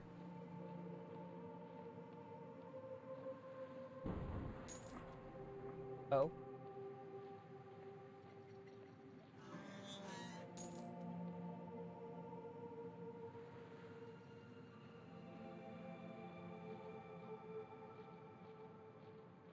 This is an entire village that's just kind of destroyed. Like, did one side do this on purpose, or is this just caught in the crossfire situation, or what? Go for the lockpick. Some doors can be unlocked using a lockpick item. Your chance of success is governed by your lockpick skill, which is governed by your guile. If an attempt fails, one of your lockpicks will break. To progress, you must unlock this door. You will need a lockpick to begin. You should find an ample supply next to me. When picking a lock, there is always a chance you will fail and the lockpick will break. To pick locks more easily, increase your lockpick skill. Mechanical locks are not the only security measure you will come across. There's an art to disguising secrets through magical means. I got a 5.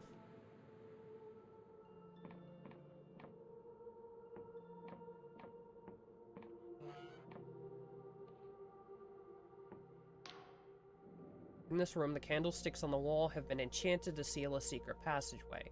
To dispel them, you will need enough lore skill. The incantation will also deplete your mana slightly. A single passageway may need several switches, so always be mindful of your surroundings.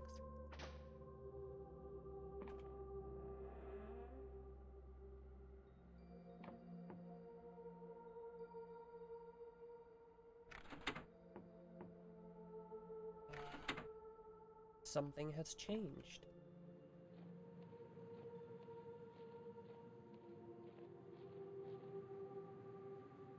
Your current status is represented by 3 stats: health, mana, and stamina. To restore your stats, rest in a bed or drink a potion.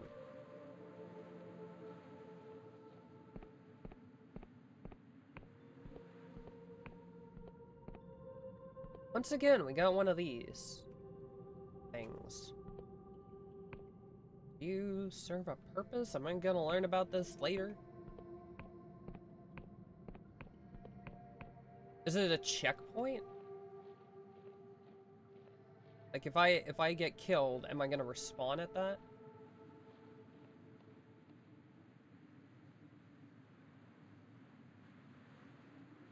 What the fork is that?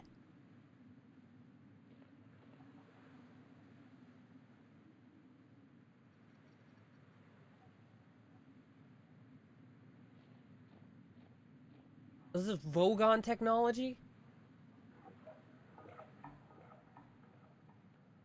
I didn't appreciate that noise.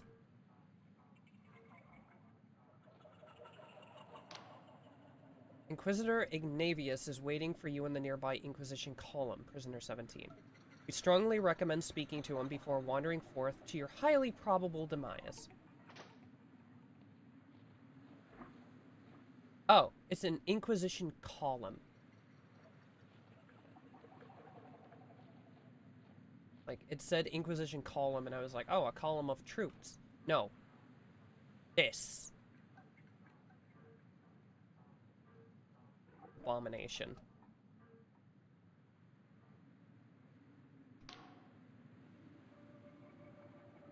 As you approach, the Inquisitor takes a deep breath of air. Do you smell that, Prisoner 17? No, I've been rolling in it so long, I've lost my sense of smell. My apologies. Engine grease, the smoke of battle, mushrooms? Mushrooms? Clicks his fingers. Exactly. Really? That was the correct answer. I was expecting him to be like, the smoke of battle. No, mushrooms. He turns to you, a beaming smile across his face. I've never seen this many mushrooms in my life. Such wide stalks, such healthy gills. He takes a long breath. Ah, and such potent spores. We have mushroom forests back home in Lundell, but nothing like this. He waggles a finger at you while turning his gaze back at the mushrooms. Prisoner 17, if you get back alive, remind me to get a batch of scry shroom tea for my wife. They make it here in the Oniric Isles, and I hear it's to die for. Oh, okay. He slaps you on the shoulder. That's damn good of you, prisoner. Ah, but where are my manners? Why are you so damn chipper? Everyone else has been like, yes, prisoner 17, to go die for us. This guy's just the most friendly person. He holds out his hand in greeting. Inquisitor Ignavius of the 12th Inquisitorial Tribunal, pleased to make your acquaintance. I mean, if you're gonna be this nice, I'm gonna be nice back. He grips your hand with an equal firmness. I see I'm in good company, prisoner. He points at the fortress ahead. That's the Blinding Light, the fortress of Vela Kalos, leader of the Dark Star mercenaries. The High Confessor told me you'd be joining the assault, and not a moment too soon. We need all the help we can get. I've sent all my agents, but so far none have reported back. We expected heavy fighting, but it seems those Dark Star ruffians are a tougher bunch than we gave them credit for. Your orders are to capture Vela alive. A tall order, I'll admit, but I think you're up to the job, prisoner. So, any questions?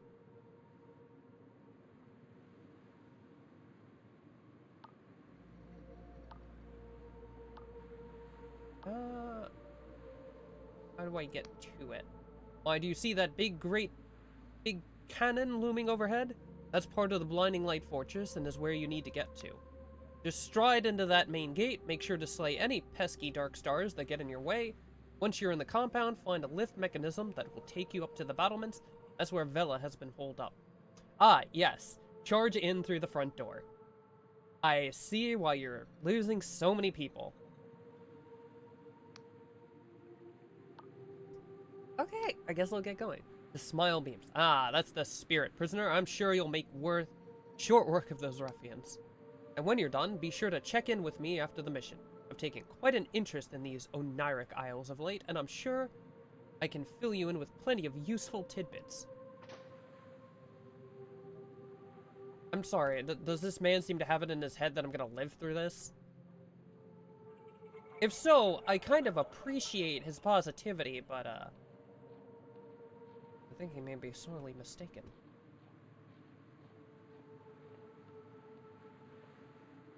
Glimmers of delusion, yep. Another glimmer of delusion.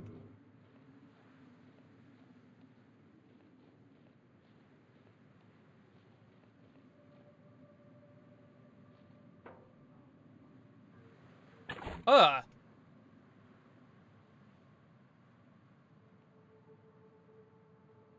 What are you? Hold block to reduce incoming enemy damage. If you land a block just as an enemy attack lands, you will parry it. Successful parries almost said navigate. Negate all damage and will stagger the enemy. Blocking and parrying are not possible when your stamina is empty.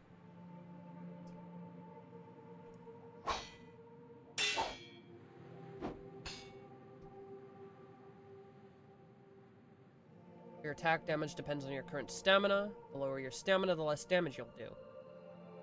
Your maximum stamina will also deplete slowly over time. If it reaches half its original value, you will become fatigued, temporarily reducing all stats. Maximum stamina can be restored by sleeping in a bed or using a stamina potion.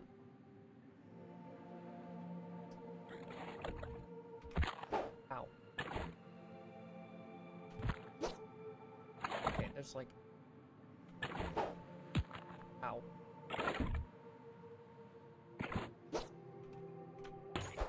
Ooh, got it. At least it doesn't actually deal damage to me.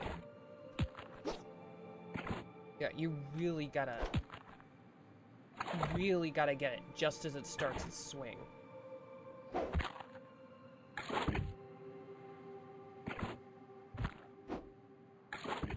This thing is not consistent at all. It's very annoying. Crystal points will restore your mana. Use the home spell to return to the last crystal point visited. It will also appear at the last used crystal point when loading the game. Okay. So, this is a checkpoint.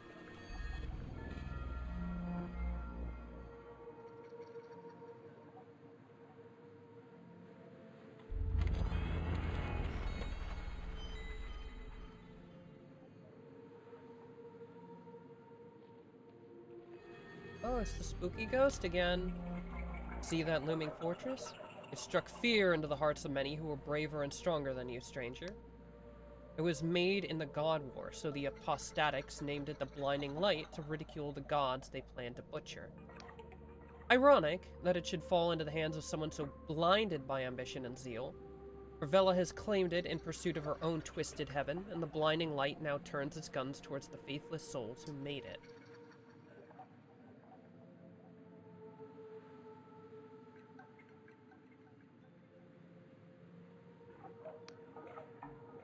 Her spectral eyes glisten.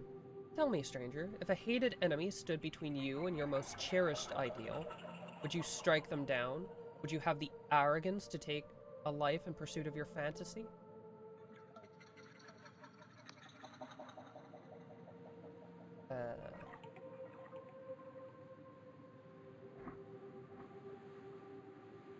Does this game have a thing for not killing enemies?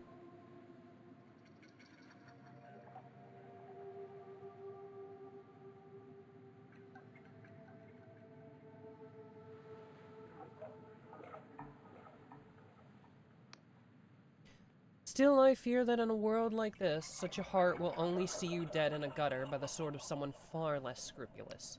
Still, you've piqued my curiosity, stranger. I'll have my eye on you.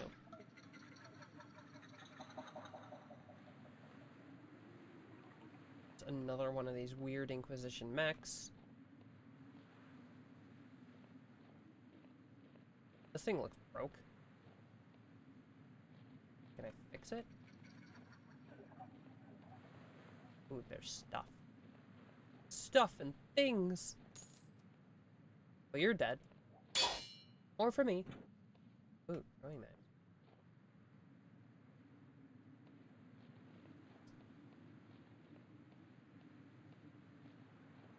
Alright.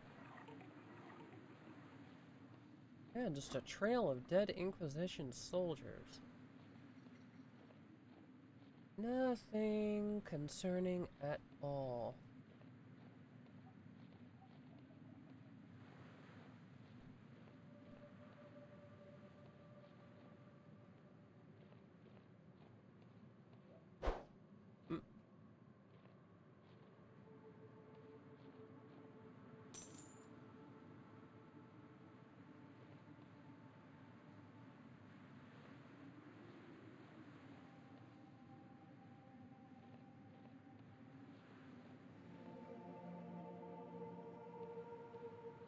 They're like pointing at me, which makes me feel like they were detecting me.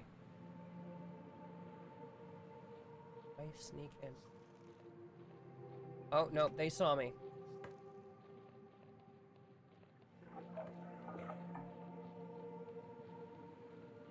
Let's just run away the other direction.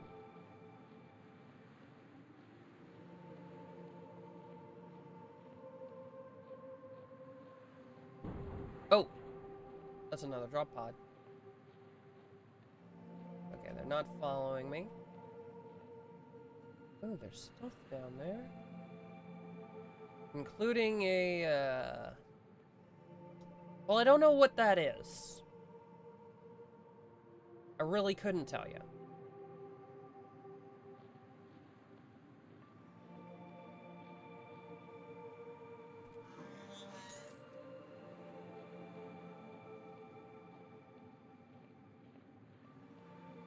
Oh, there's two guys down there.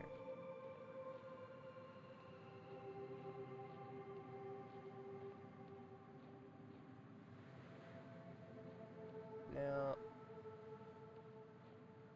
I have to ask the question again. Is there fall damage?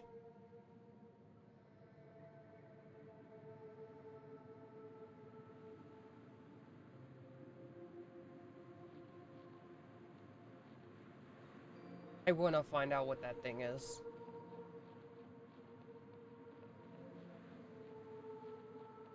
Oh.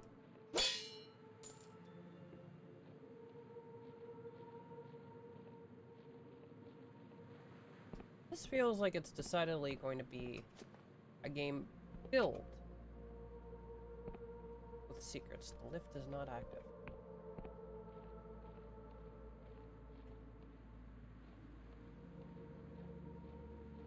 Did I leave Elden Ring just to play first-person Dark Souls? Is that what I've done?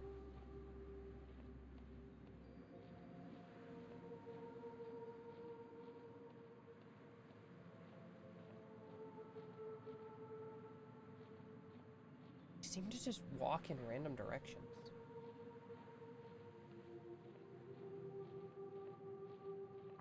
Oh. Oh, no, no, they know I'm here. Sir and or ma- oh.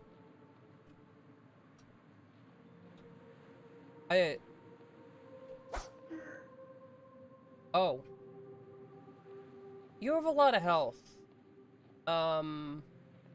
Listen.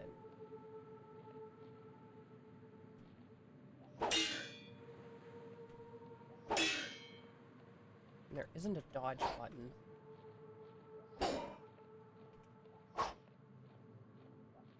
Well, this is working well.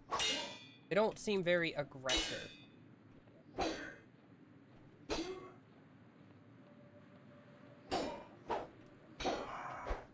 No. No potions. It's rude.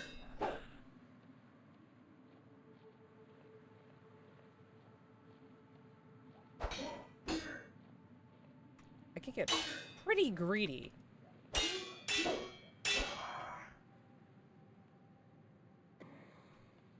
It is kind of funny how they point at me accusingly.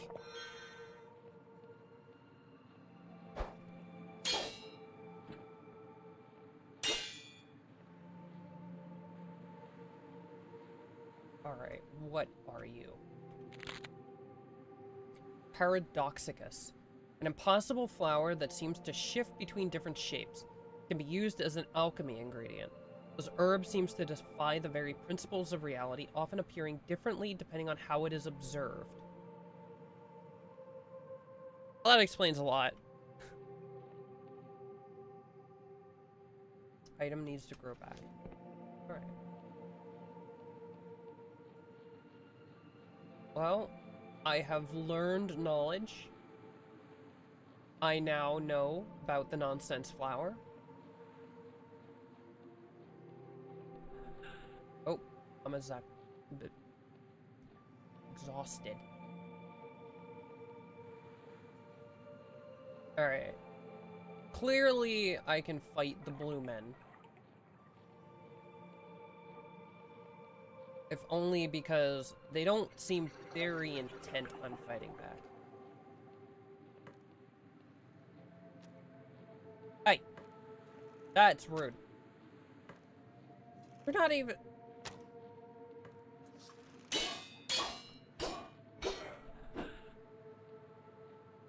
Okay.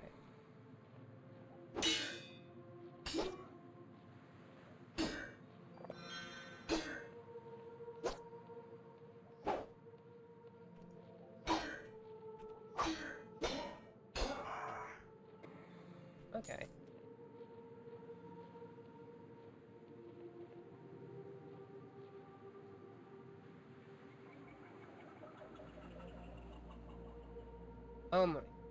There's a whole area over here. Like, I'm pretty sure this is essentially the tutorial, and there's already just a ton of stuff. I don't like this. Eye of Pageth. A flower shaped oddly like an eyeball. Can be used as an alchemy ingredient. Named after the legendary god Pageth, this herb is well known for its healing properties and is used in medicine across the apostatic union.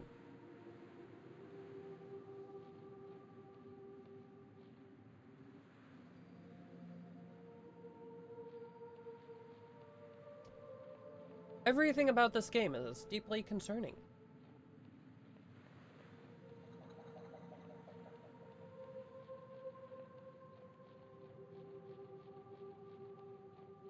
Which I suppose makes sense. Hello, are you friend? Not friend? Oh, I missed.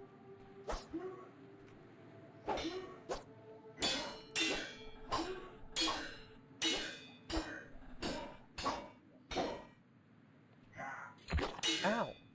Ow. You have more reach than those other guys.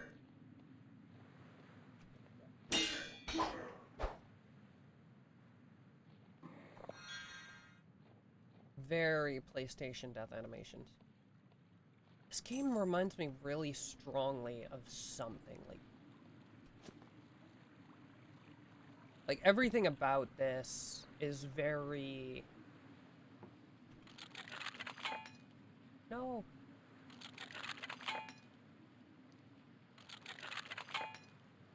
Roll higher. There we go. You embraced the delusion. Increase an attribute. I leveled up! Iron ore. A decent quality ore that can be used to upgrade rusty weapons. Most of the Isle's mines were abandoned after the God War. The ore remains there for the taking.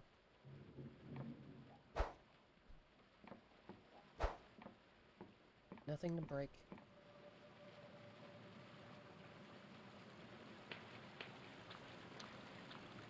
This entire game is just...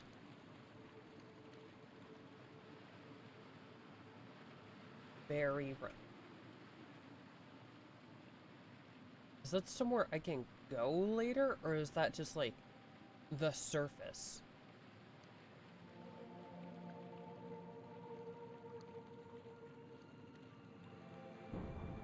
Whoa! Okay. Wait, is that just what the surface world? Can I fall off? Is this fence real? Will it stop me from walking off?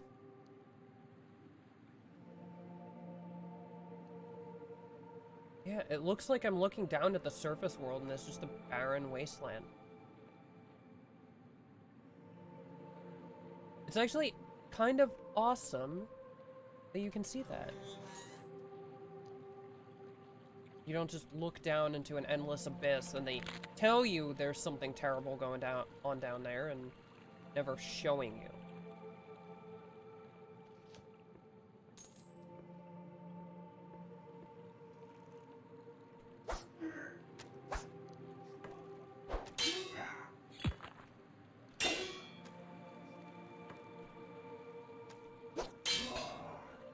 Gotcha.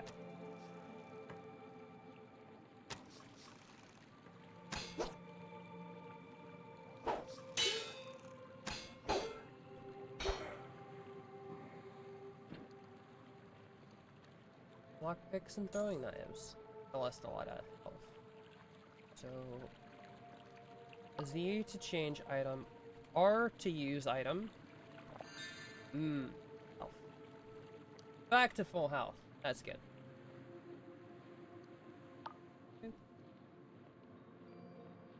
Now, to find my way back up to the top.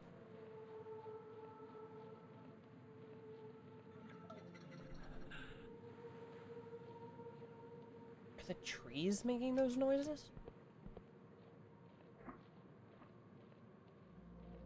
Oh, you have unspent delusions. One delusion.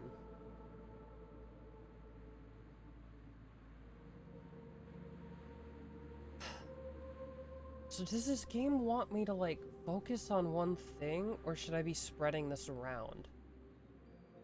Because it hasn't really given me a combat spell yet. So maybe I should put the point into might, so that I can fight a little better.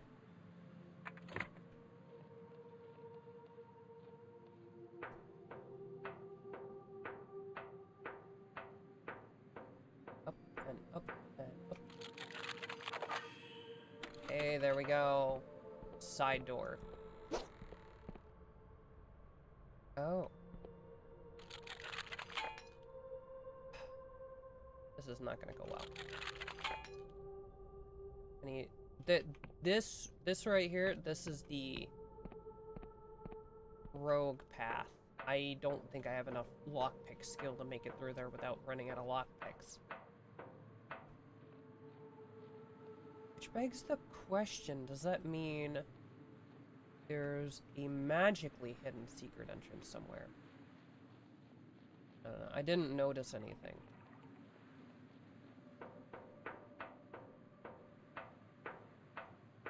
So, in through the front. Trail of corpses, trail of corpses.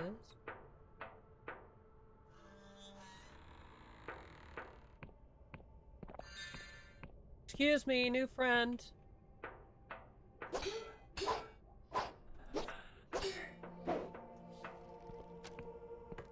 Stop shooting.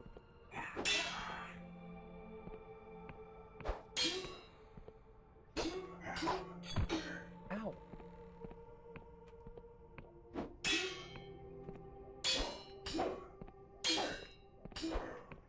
Okay. Cash money. Alright. Where's this archer? Where have you gone? Are you the archer? Yes, you are. The apostatic union now consider you accepted. Ah, so we're seeing some Fallout New Vegas stuff. You kill a faction's enemies and the faction likes you. Beer. A mug full of frothy beer. Beer is cheap in the Skylands, mostly derived from fermented mushroom pulp. It's exported to the far corners of the apostatic union.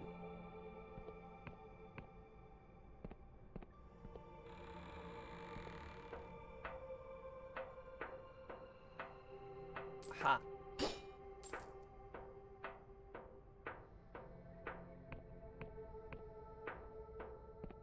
I do like that the game specifically says pilfered.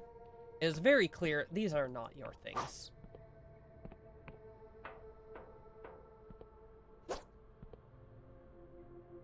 I just went over there. Okay.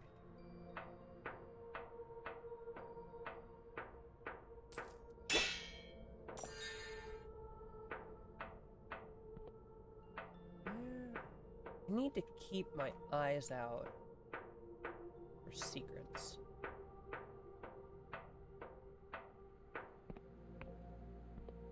Hi, hello. Where are you going, Prisoner 17? Are you attempting to run from your duty? If you must recuperate, the lift next to me will take you back to the Inquisition camp. But Vela is still in the fortress, as we strongly suggest you go back inside and find a way to reach the battlements up above. Yeah, good for you. But I've taken health damage. I'm gonna go take a nap. Because frag you.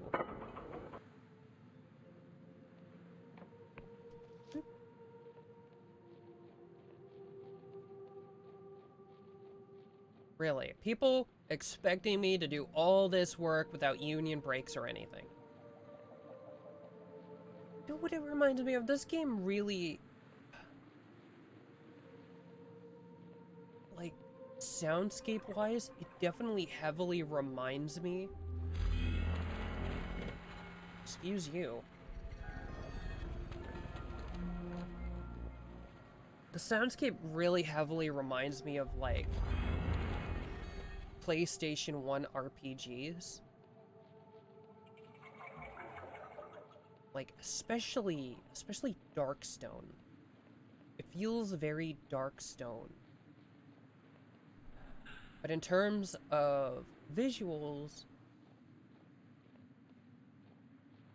like, not so much like the specific...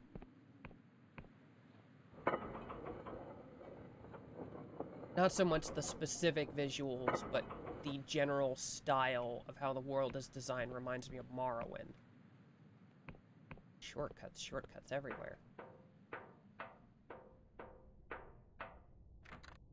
The door is barred from the other side.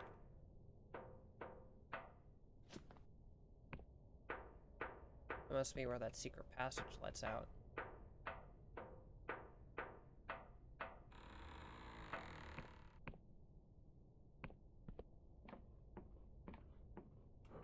There's a lot of steel walkways for a medieval fortress, I'm not gonna lie. Seems a little sus. This looks like an interesting landmark.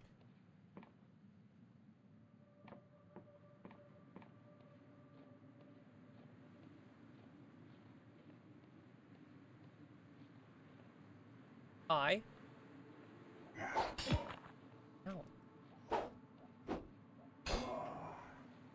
Doing a lot of missing. Hello? Anyone here?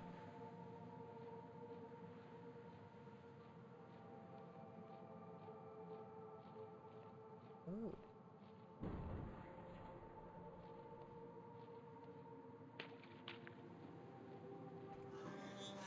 A potion. I probably don't need to be so scrupulous with my potions. Interesting landmark. Oh. Okay, I cannot go through the little hole in the wall. I, like, lost the door. One coin. Ooh. What are you? Iron ore. Okay, so that's what it looks like in the overworld. A little bit glowy. Mana potion. Lockpicks.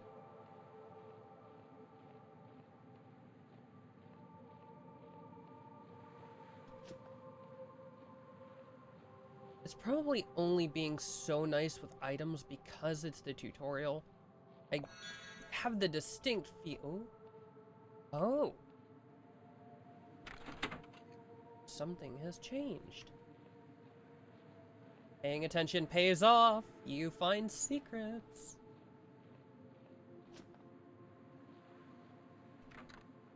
The door is barred from the other side. They're trying to keep me out.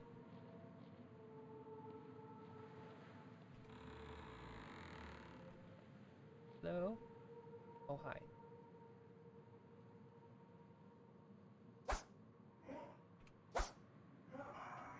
Ooh.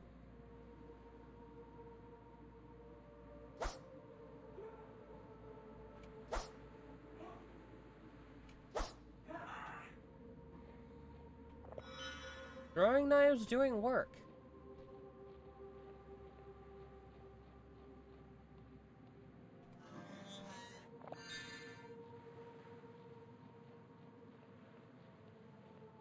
Really have to wonder if this is gonna get significantly more difficult later.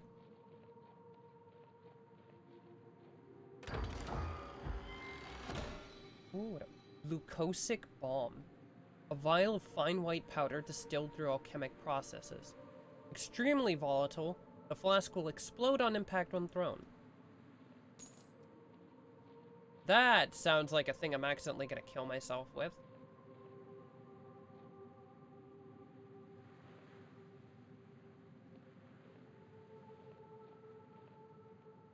There's someone on the other side of that. I'm almost certain. I don't see an interactable, though.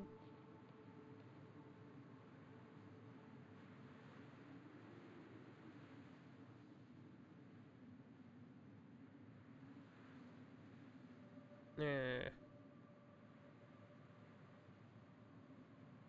Okay. So I can go up there, or I can go up through that secret I opened earlier. Don't look like there's anything in this corner.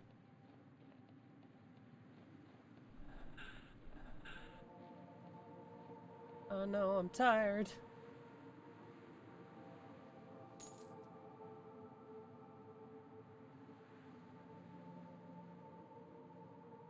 Okay, doesn't look like the Inquisition was doing good in here. I mean, they made it in here. This cutter needs to be repaired. Oh.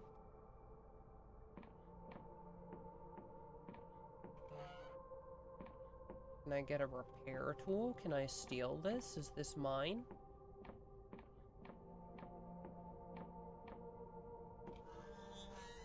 I like airships. I like other people's things being mine.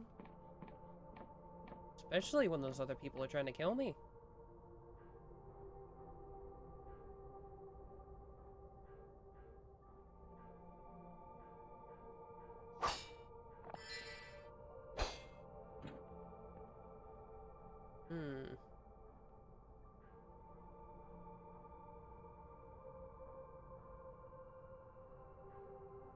Just some loot. Which I'm not opposed to.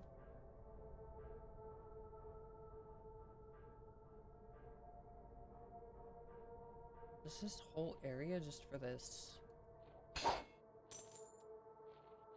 ship? Where does this go? I hear someone moving. This doesn't seem to do anything.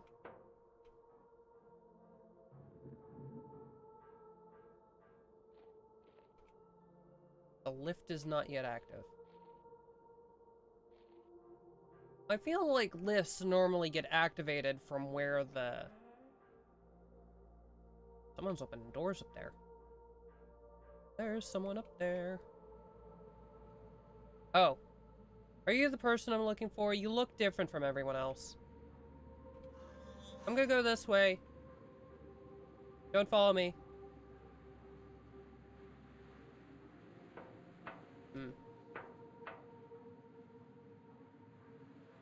Nothing out here. Aha! This is the direction you're supposed to come from.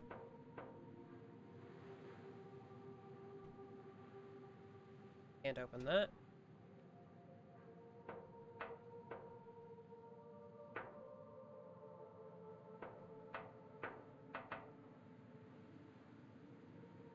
Alright. Vela Kalos stands with gravitas, her voice piercing the clatter of the ship. You notice blood seeps from her armor. She is wounded, but hides it well. Loose the sails! And why is the anti-grav engine not running? Suddenly, you catch her eye. What's this, a straggler? The Dark Star Company greets you. My apologies, but you have caught us at a rather inopportune moment.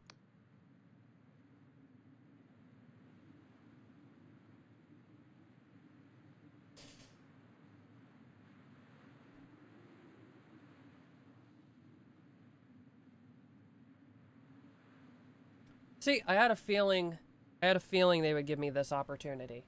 Hey, can I join you? Can we be friends?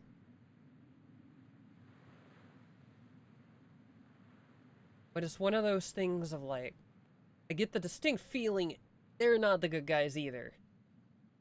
I get the distinct feeling nobody in this game is the good guys. But the Inquisition did have me in a prison. And seemed to expect me to do their dirty work. When they had me in prison. Yeah, we'd be friends.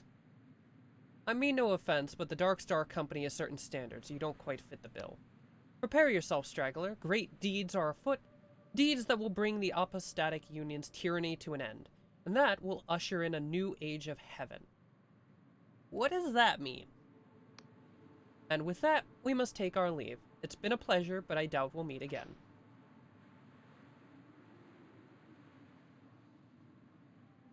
Oh.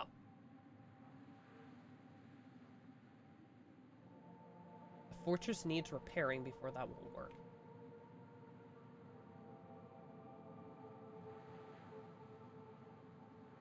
There it goes. Well, I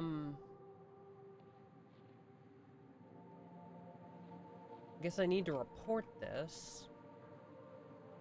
Is there a form for this? Oh. Shiny bits. Loot!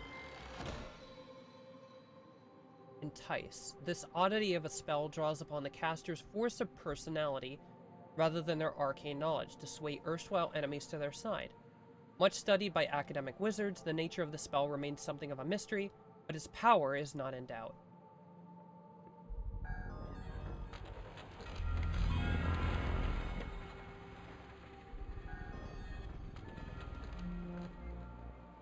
I do not appreciate the sound that thing makes. It's kind of...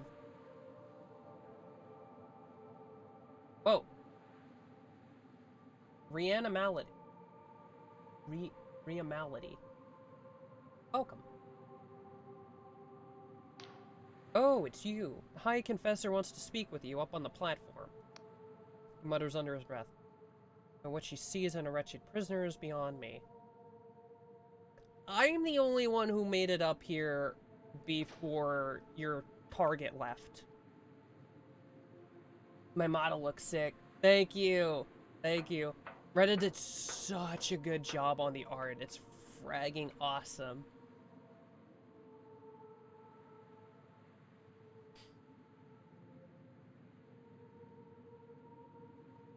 I can even turn off lights and stuff.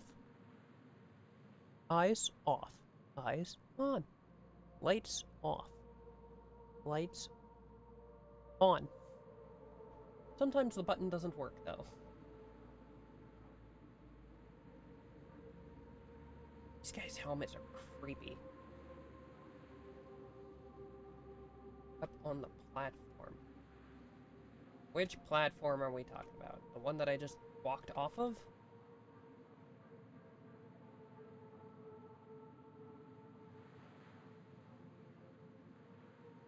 What in the world is this?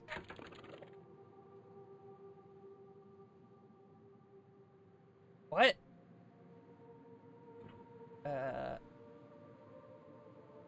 Okay.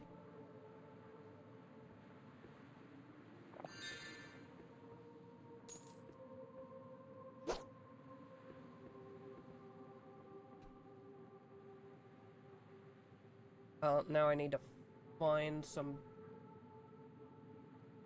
pretty freaking cool. Thank you. There's a lot of, like, little oogly bits. Some of them I'm saving, though. Nothing. Oh. I'm dumb. It's right here. The High Confessor is giving orders to the agents around her, pointing with her mechanical limbs and shouting between bouts of coughing. Eventually, she notices you. Ah, prisoner 17, wasn't it? Our drones have been tracking you. It seems that Vela has escaped. No. I bet none of you saw the flying ship that just left. Must have just missed it. Couldn't apprehend her, I fail. My favorite part about models are the toggles like that. Yeah. It's just so cool seeing all the little stuff that they can do.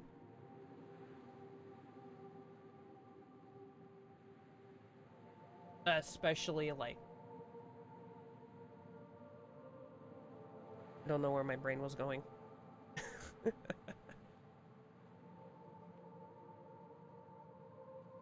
There's so many cool ones, though. Like, some people have so many fraggin' toggles, it's like, holy crap. You'll watch for ages and never see all of them. A high-pitched laugh reverberates through her coffin. Nonsense! I was certain you would be cut into tiny pieces. It's astounding you made it this far. But your sentence still stands. You may yet prove your usefulness. We must ascertain where Vela has fled to. Luckily for us, I know just who we can ask. She laughs to herself, but this turns into a pained series of retches. After a moment, you think she may have vomited. Good. Excuse me. Ooh, spooky. I recently got mine, and the small details are just great on models. Yeah, when they have so much time to, like, work on one piece of art, like, there's so much, like, little stuff they can put into it. It's just awesome. Rhea Mallet.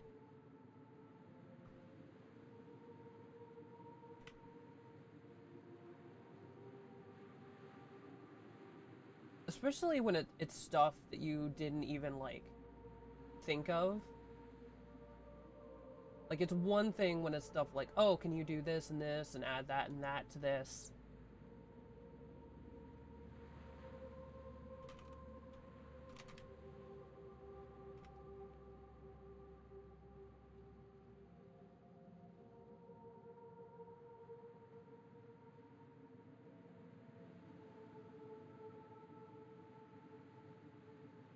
But then, just, like, stuff that you never even thought of, and it's just little things that they do. Because it took me the longest time to figure this out. And I had no idea there was even art for the tongue of all things, let alone the fact that it would track that. And I saw it and I was like, what the frick?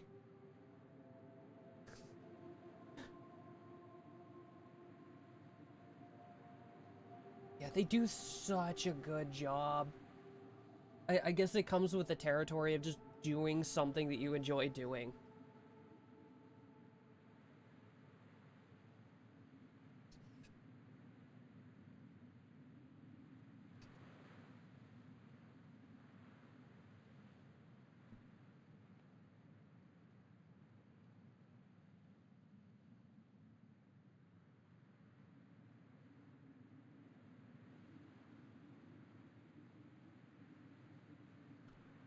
The Oniric Isles are home to a number of former Darkstar mercenaries. Where the heck? Where'd my mouse go? My superiors would rather I executed them, but she is a silent moment? She is silent a moment. I can't read. Brain not working. They are of more use to us alive. If anyone knows where Vela went, they will. I would start with Jack Basalt, a former Navy captain turned sellsword. We've already contacted him and arranged a meeting.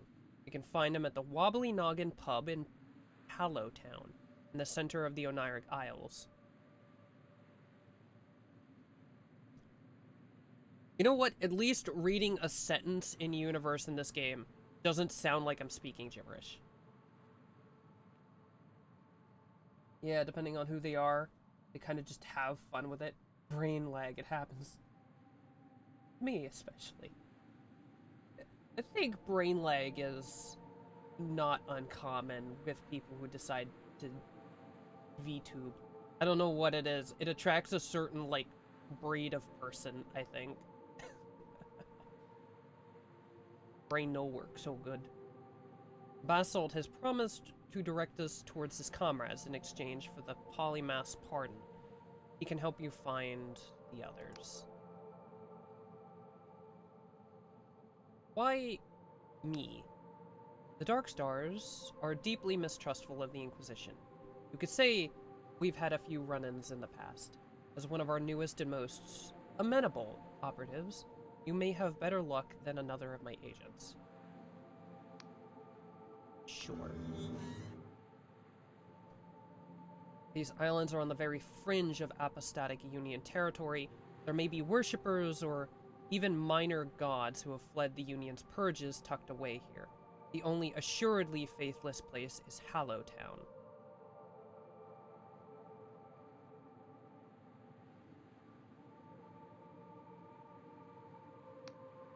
And beyond Hallowshire's borders, there is ground even Union boots won't tread upon. To the east, the Clockwork Kingdom is in full-blown crisis, while the people of the Endless Realm to the west are cursed to never die.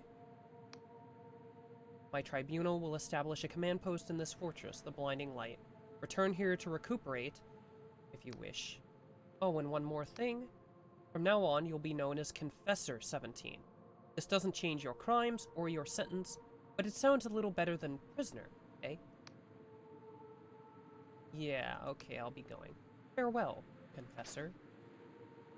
Yeah, I still don't like you.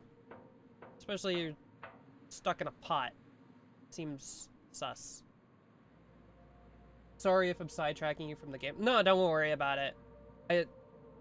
I'm still trying to figure out how to, like, balance talking to the chat and, like, trying to play the game.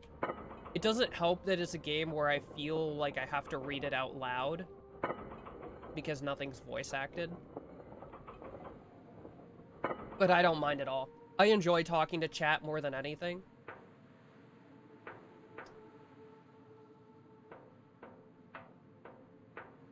I don't remember this being this big. It kind of makes, like, Twitch worth it. How long have I been streaming? I've been... That's a slightly complicated question. How long have I been actively streaming? About a year now? I've been kind of streaming on and off. It's been a little sketchy because I have really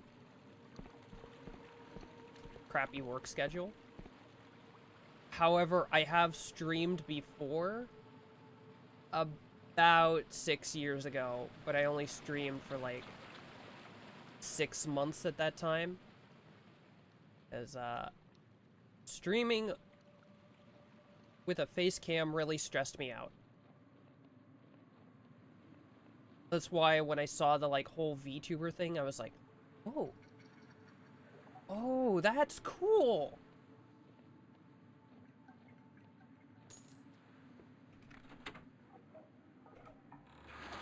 Ow. Ow. Rude. What?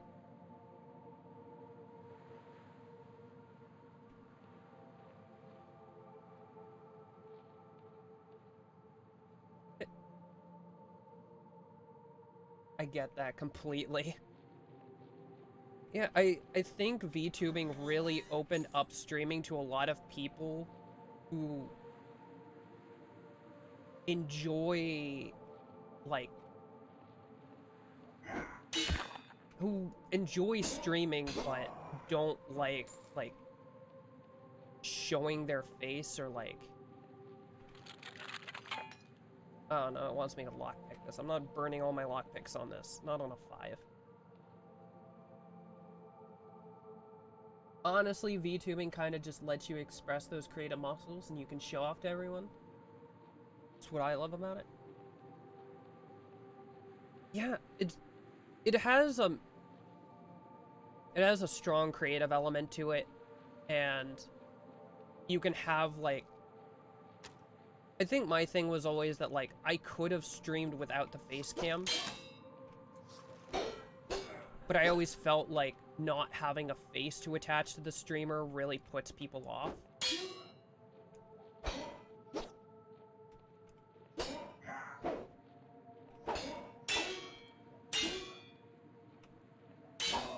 Even I don't really like usually follow streamers that don't have like something.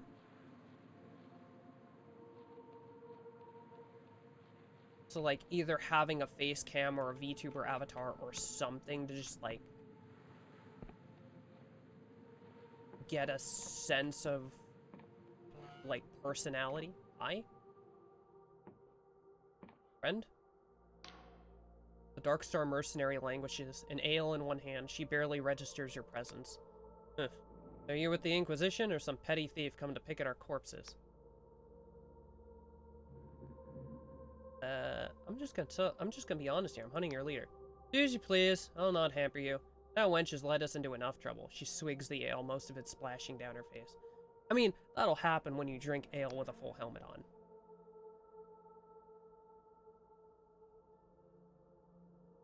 If you don't care for Vela, let me in the storeroom below. Well, that's unfortunate. Ooh. Yeah, I get you. Oh. I've upgraded my sword. The iron. Or, I can upgrade my sword. Need more iron.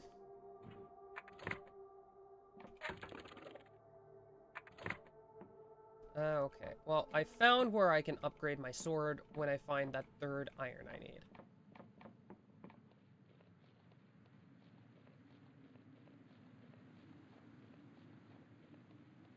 I have... and I'm out of stamina. I don't know. I think it's not the easiest thing to put into words, but... I definitely, like, I saw VTubing and I was like, that. Did you create any lore for your VTuber? So far, no. I know what you are. Ow. I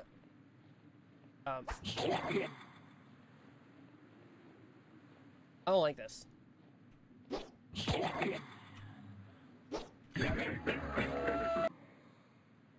I don't like those noises. Is that an enemy plant? I have been considering lore and stuff. Jitter seed. Okay, it's not an enemy plant. That's good.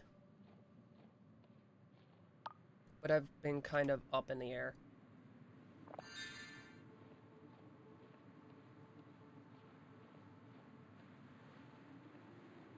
Vaguely, I do have an idea to the lore. But I think it's gonna wait until I have more stuff done.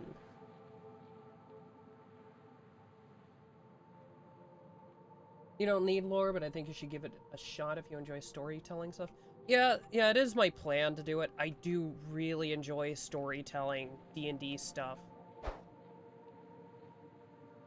I saw the E and realized I shouldn't hit it. It's so cute.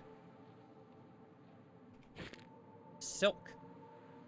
Ubiquitous silk slug.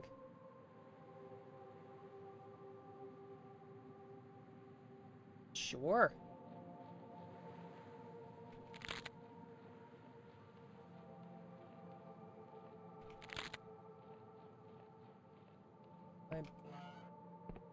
No, this is somewhere completely different. I'm gonna end up so lost.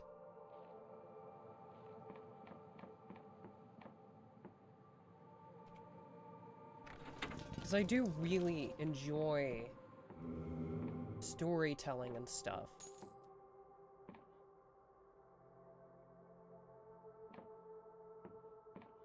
It's just something that's kind of been on the back burner.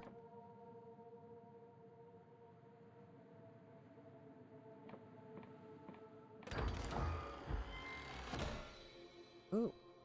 Common Ring of Health. Boosts the health of its wearer. A mass-produced replica of an ancient design, which predates even the World Rend. The power of its enchantment is marred by mediocre craftsmanship.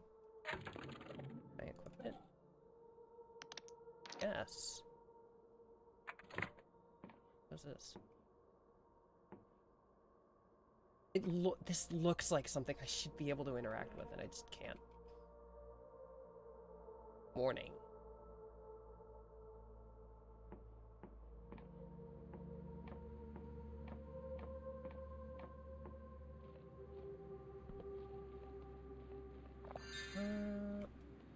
Oh no. No, not the 3D platforming, no. I want... Oh, okay. That's weird.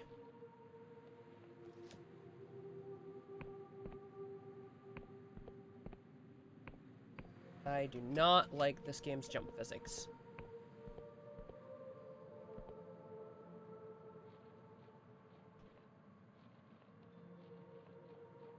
Now I have to walk all the way back to where it was. I think.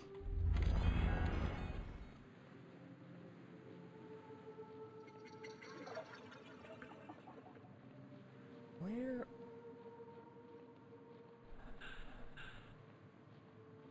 Oh, it's gonna be a pain to get back there, isn't it? Or maybe I can just go this direction?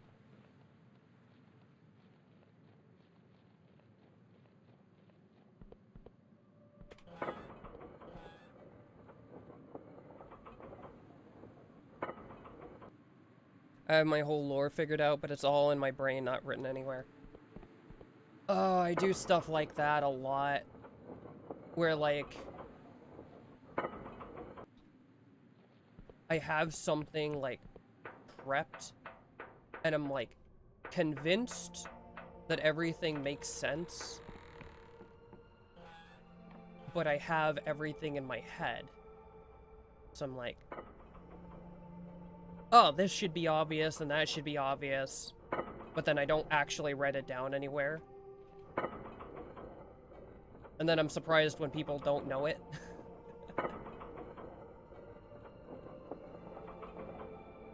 I do that a lot with game rules, actually. Like, I'll do a write-up of rules for a game. But I will forget to write down rules that I personally think are obvious.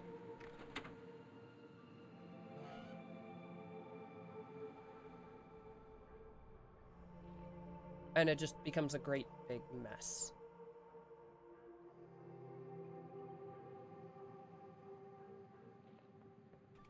Okay, it's this lift that I need to take.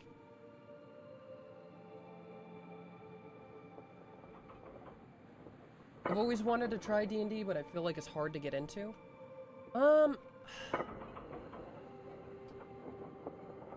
It can be difficult to get into if you're not the type of person who likes working with, like, numbers on a paper.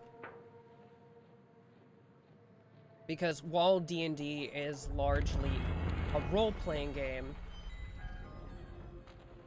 there's still the game element to it, which is all just numbers on a sheet of paper. And if you have a difficult time with numbers and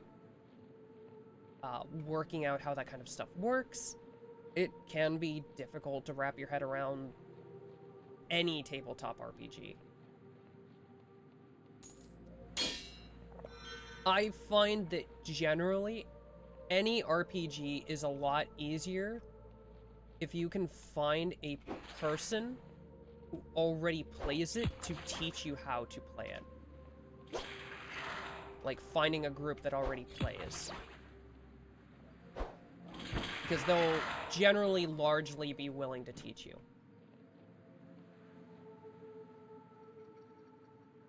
I feel like I'm good with numbers, but I also have no experience with tabletops. Yeah, if you're okay working with numbers and you just don't have experience with it, then it's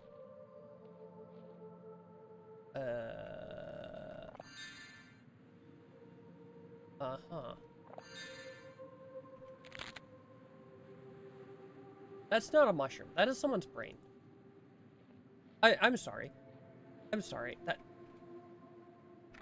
That had me for a loop. But, like, if it's mostly an issue of not having experience, the best thing is to find someone who's already got experience to teach you the game.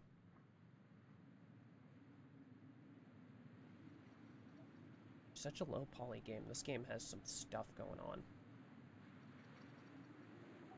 Yeah, that was a big brain. I found the brain cell.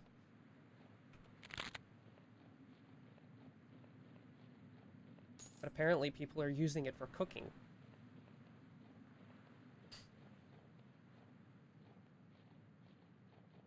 I think the hardest thing about any tabletop RPG is getting over the difference in logic, because if you've played video games and you start playing a tabletop, there's a very significant difference in logic. And just like, it's like learning any game. And you take it a step at a time, and if you don't get everything exactly right, that's fine. Especially if you're gonna play more focused on, like, roleplay and stuff.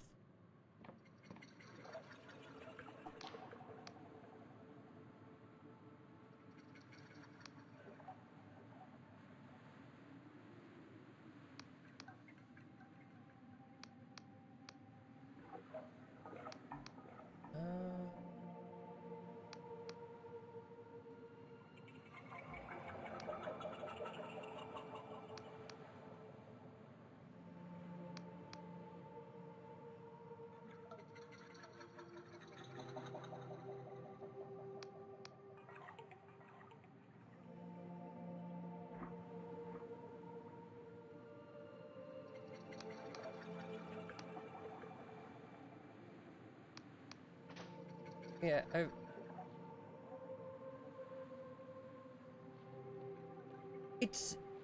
I think a lot of people look at tabletop stuff and find it, like, kind of scary just because you don't know where to start. But I generally find that as someone with experience with it, the most difficult thing tends to be finding a group of people to play consistently. And if you can find a group of people who are willing to work together and play consistently, then you'll all kind of work together to learn over time. And the barrier just becomes the rate at which you're all able to learn it. And if you can find, like, one person, a single person to join your game who already knows what you're doing, then you're golden. Which does tend to be why a lot of people stick to, like, one or two specific tabletops.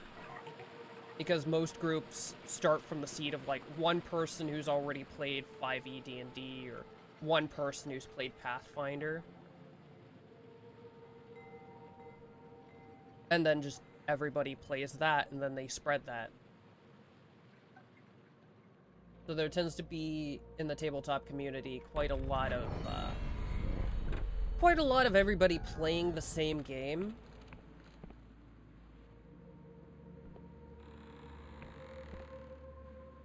How do I put my sword away? I feel... That's not what I wanted to do. My brain went to the oblivion put weapon away button.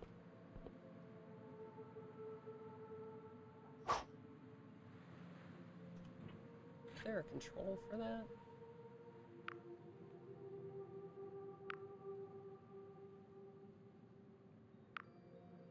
I'll try Q. Airship controls.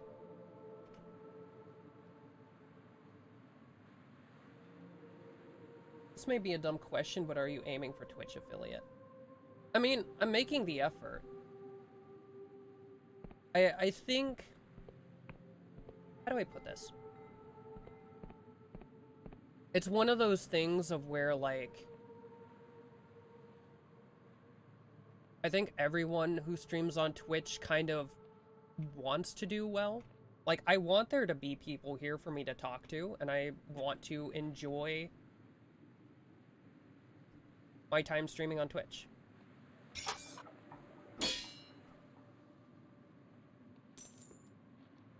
But I feel like I also want to make the effort to try and grow it. I don't see the harm in making the effort. I do tend to frown upon, like, doing shady stuff in the name of it. It's like, I want to chill and hang out and make friends.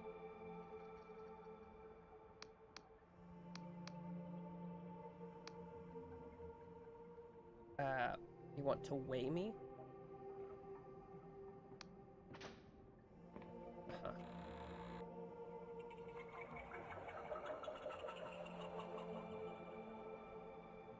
Okay.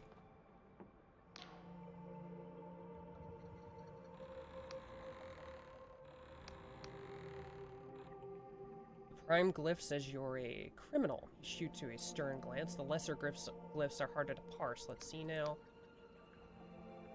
You have caused a cipher rift. I can't imagine what kind of foul cipheristry... I'm sorry. Cipheristry you were dabbling with, but I'm mighty glad you didn't tear apart the Sky Realms with your foolishness. Inquisition agent?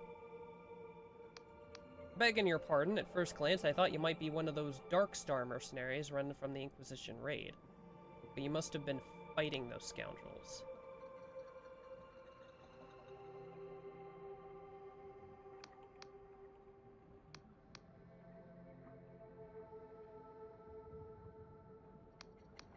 He's gonna give me a passport.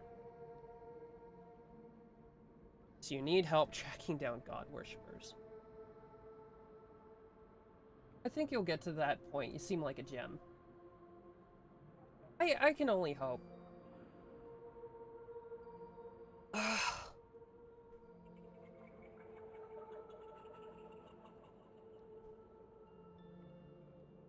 feel like there's just little stuff everybody can do if they really want to, like, grow. And I think it's always worth it to make the effort. Aw, thanks. What makes the old ways so bad? It's been 40 years since the God War, 40 years since the apostatics told the Wiccans and their gods to go frick themselves. 40 years since me and the lads drove a void spear through our own god's eye. That cruel, violent bastard of a god, Angwin. And in those 40 years, folk have forgotten how bad it was under that divine tyrant and his Wiccan lackeys. Sure, we had bountiful harvests and our purses were bulging, but our sons and daughters were taken from us, and the soil was fertilized with their blood. Oh yeah, that sounds pretty bad. Now our old god Angwin's been dead for long enough, but they say so long as people still believe, some part of a god can live on. And there's been murmuring of some folks trying to bring him back. And that's got the rest of us scared crapless. We all know each other, and the guilty parties won't talk to me, but you You're an outsider, and an Inquisition agent to boot. I need you to ask around and try and find any Wiccan sympathizers.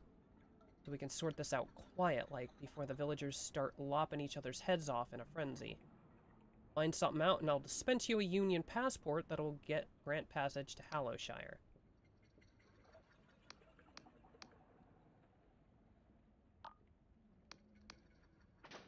Okay, I'll be honest, he's made his point. The whole god-worshipping thing in this universe does seem pretty shady.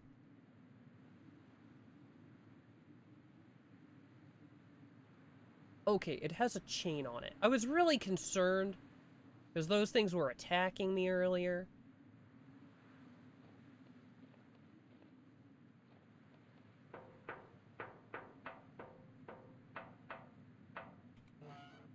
What's up here? Who are you? The woman casts you an indifferent gaze. Greetings, traveler. Welcome to the... She yawns and rubs her temples. The Quill Port of the Winged Merchants Guild. I'm the local harbor master. Can I help you?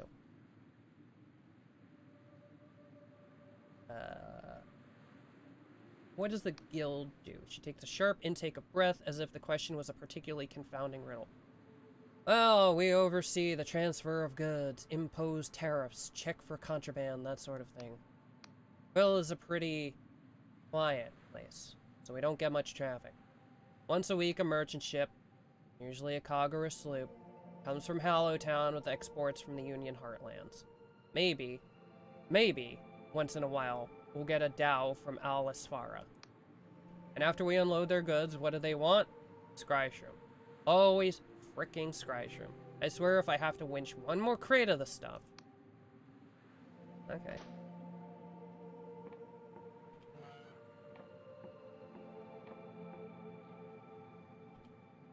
You must purchase an airship deed before you can upgrade it.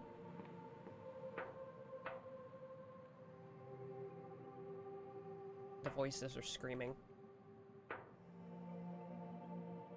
I still haven't figured out if this game has fall damage. Yeah, I feel like this is much less likely to kill me. That was a pretty steep drop. I'm starting to feel like this game doesn't have fall damage.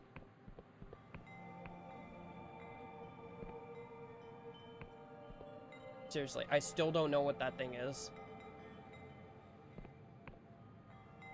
But it's spooky.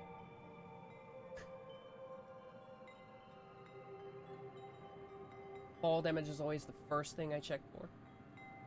Yeah, sometimes it does not go well. Some games are like, no fall damage. That's what I appreciated about Borderlands. No fall damage, and it was very clear about it. But, some games are very rude about it. The amount of times that I've died in Elden Ring to fall damage.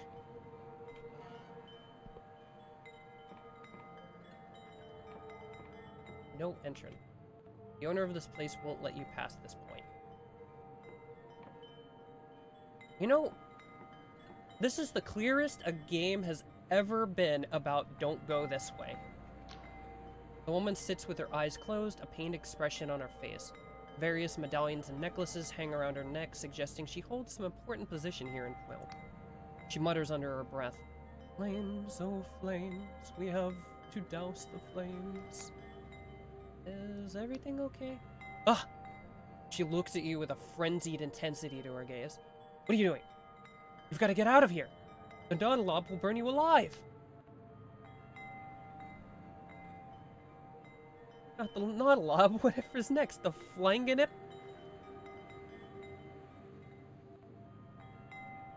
I'm sorry, I'm not gonna make fun of her. You fool, even you are ablaze. Oh, how the skin melts from your bones, we have to... She stops mid-sentence and blinks slowly. After a moment, she says, "Nothing's on fire, is it?" No. Oh, how embarrassing. I'm terribly sorry. You caught me in the middle of a divination. My name is Olwyn, mayor of this humble village in Quill. What do you do? Did you say divination? Are we gonna die? Oh, by the Skyrims, not at all. There's only a distinct possibility we will be burned alive. some games are also like 1 inch will snap both your kneecaps. Yeah! Some games are like... Some games give you verticality and they're like, don't use it. If you use the verticality in this game, we will torment you for it. It's just the distinct possibility we'll be burned alive. You see, I have found myself presented with quite the dilemma. There's really nothing to worry about, so please don't cause a fuss. I have the whole thing quite under control. I was merely indulging in a scry-shroom meditation to divine what manner of threat this giant monster could pose. And, turns out it's really not much of a problem at all. She gulps. Helldivers 2 can be like that. Dude, Helldivers 2, I'll, like, faceplant, get clipped by a bullet, sent 30 feet in the air, and then die on landing. Like, I have never seen such a comedically ridiculous game in the form of a horde shooter.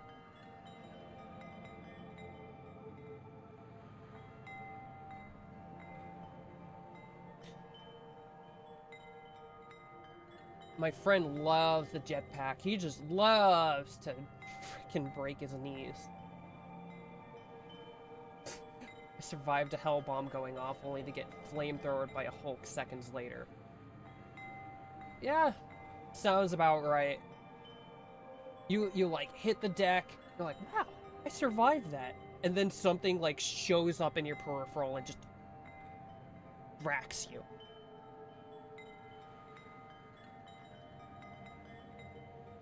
And then sometimes you're not even sure what hit you.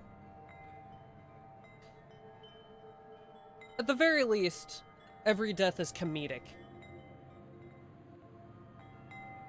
I make it increasingly so because I die to my own stuff all the time.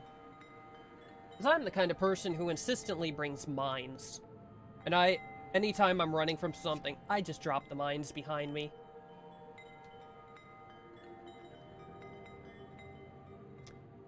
And then inevitably, I wander back into my own mines and die. So they'll save me once, kill me once. It's a trade-off.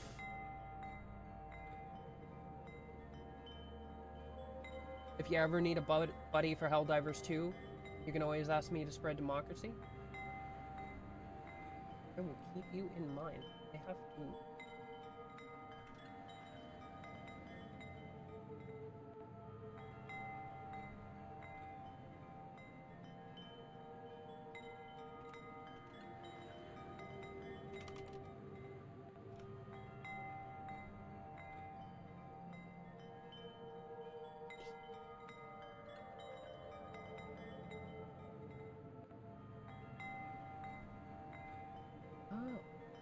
Oh, that's a neat little tool. I can backfollow people that followed me. That would have made things much easier before. Still don't have Scruffy followed. I have to remember Scruffy too.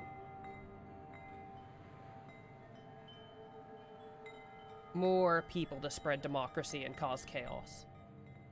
Solo queuing flares my anxiety. Yeah, I can't stand solo queuing any game. Like, it doesn't matter if it's supposed to be, like, a friendly... It doesn't matter if it's supposed to be, like, a friendly co-op game. Especially because after a certain period of time when a game's been out, people, like, develop a meta. And then there are so many people who are like, your build's not meta. Be gone. It's like, frick you. I don't care about your meta. Just let me play the game.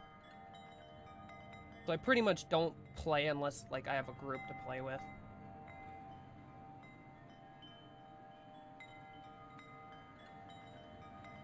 Following people makes it easier for me to keep track of them.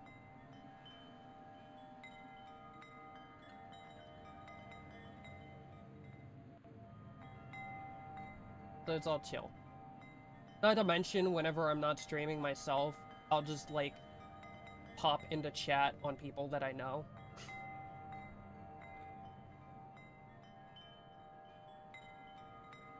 I was like,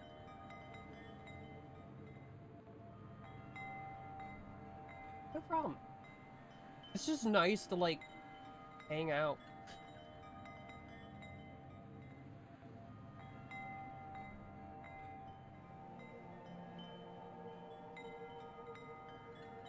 Giant monster. So what's this about a giant monster? Ah, so it's not common knowledge. She looks genuinely relieved. I thought the whole town would be talking about it by now. See, a small mercenary band has made certain demands. No, I don't mean Vela's Dark Stars. This lot are much less accomplished, which makes it all the more puzzling how they got their hands on a giant Nautilob.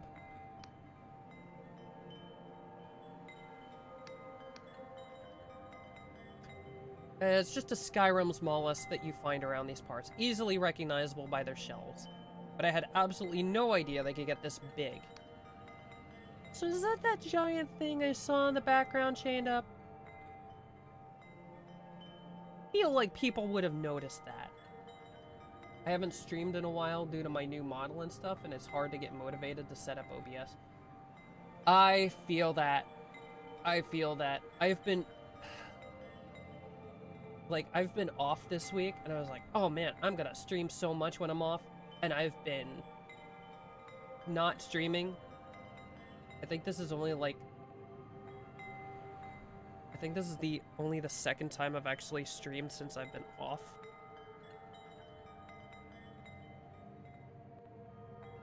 But I also haven't really been playing video games. Sometimes it's just like, I don't know, there's just like a barrier to like getting off the ground sometimes. Though sometimes there's also a barrier to getting out of bed in the morning.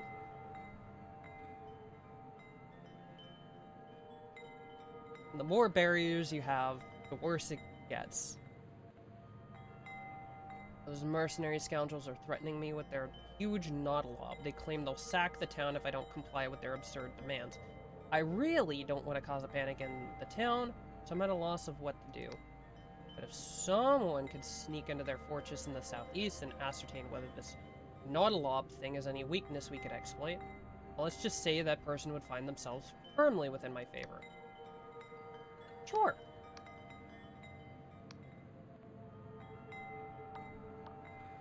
Yeah, do you know anything about the Wiccan worship? God worship in Quill? Surely not. Most of the villagers who are old enough to remember actively relishing the death of their former god Angwin for all the horrible things he did.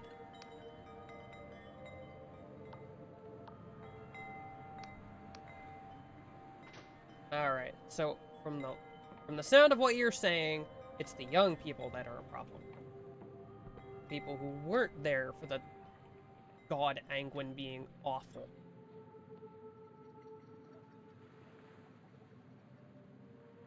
I'm more used to the supporting friends part than doing it myself. Yeah, I feel that. It's a lot easier to just, like, kind of show up in somebody's chat and be like, hey, I'm here. And just spend some time chatting.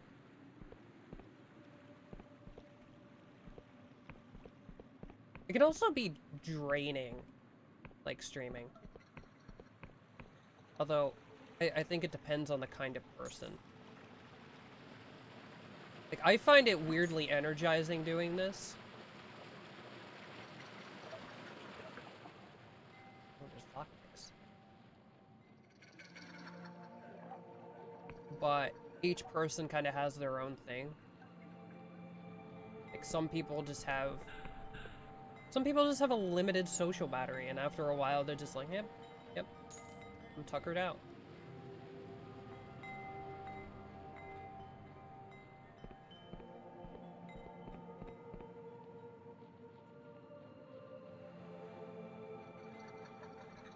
I think with streaming, there's a balance to be had.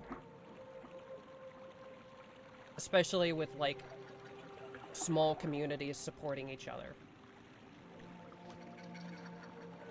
You make friends, you check each other out, you support each other, you raid into each other whenever possible, and just, like, y'all just chill. What does this do? The lift is already here. Where do you go? Oh. Oh. Is this bad?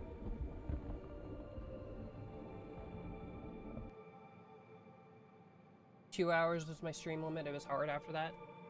Yeah, some people it's just like tiring. I used to find it tiring when I used the face cam because it would stress me out. But anymore, like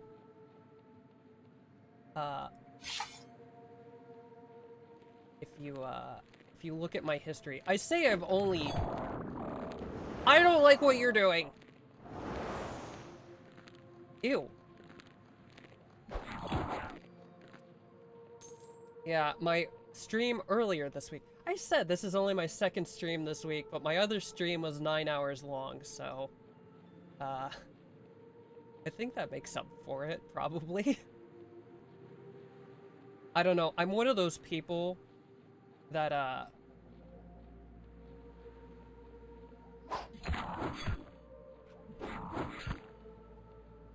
I would probably have an unhealthy relationship with this if I ever did it full time.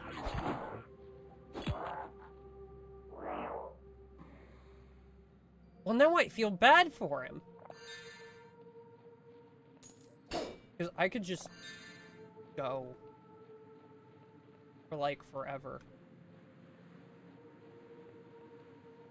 Like if you know the one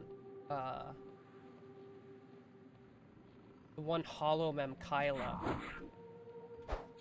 who just does long ass streams. Like I'd probably end up like that. It was probably for the best that I stay small. I would become diseased. It's a good quality to have. I don't know about that. There is a limit. There is a limit to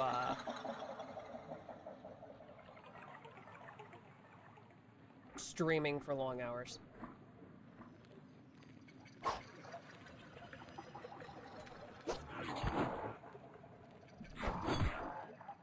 Because there's a point where you gotta be like, alright, I need to remember to eat, sleep, and, you know, human and stuff.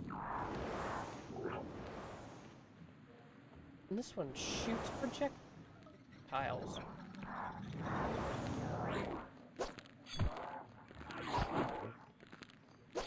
I need to get my stamina back.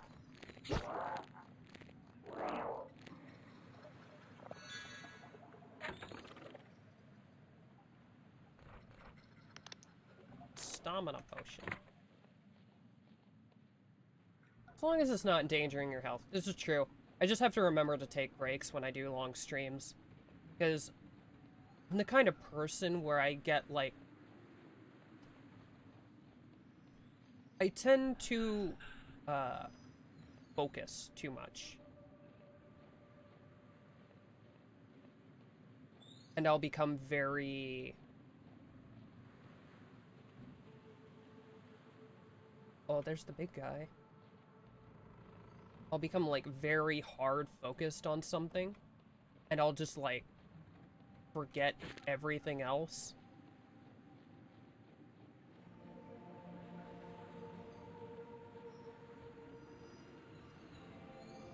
Like, I'll play a game for, like, 8 hours, stand up and realize, oh, man, I'm really hungry. When you reach affiliate, you should have a hydrate redeem in that case. Yeah, I should definitely, like... I see why a lot of bigger streamers have redeems like that now. Because it is absolutely something that I could forget while doing a long stream.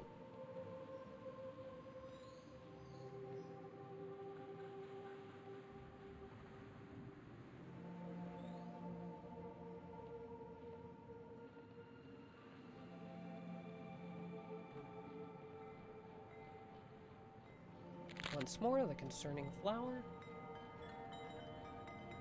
Are you friendly? Stop right there.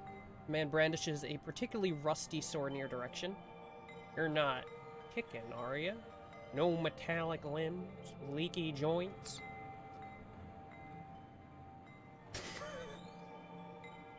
Why would I be ticking? Because you might be a mechanical contraption hiding in the skin of a person. He gasps for air and blinks at you. Well, don't look at me like I'm daft. It's a perfectly reasonable suspicion. Okay. He prods you a few more times. Yeah, well, I'll admit, you don't seem like a mindless killing machine from that blasted clockwork kingdom. It's just since the attacks, I've been pretty jumpy. So there's a machine that's been bothering you. I'm mechanical monstrosities. He frowns at you. And don't laugh. I'm being sincere. They've been coming from the east, where the snow's been falling. Funny thing, it never used to snow there. At first they were just little things, but lately one huge metal bastard has taken to tending my crop shrooms with his weapons. If I try and shoo it away, it attacks. I could shut it down for you. You would? Well, I'd be mighty appreciative. If you managed to do it, there'd be some coin in it for you. The machine seems to lurk in the snow-tipped mountain to the east. Simplest way of dealing with it would be to smash it to pieces, but his armor will deflect any blow that ain't strong enough. So maybe there's some way of shutting it down. There were a couple of suspicious container crates that fell in the forest around here.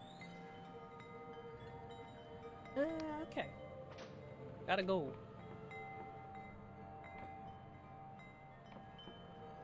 I kinda hate the bells. Just try to add just make sure to add a timer to them, otherwise chat will try to drown you in hydrates. Yeah, I have no doubt.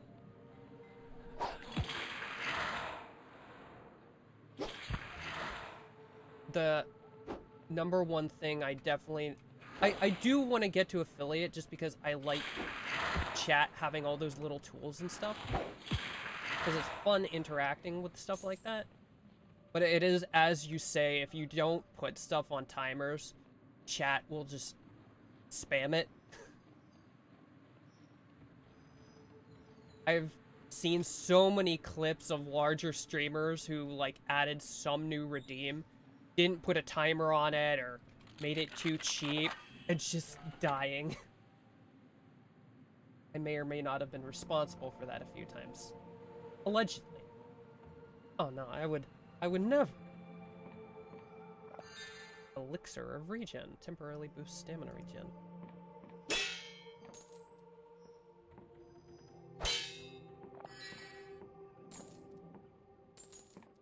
Oh, I can't pick them up. It must be full on lockpicks.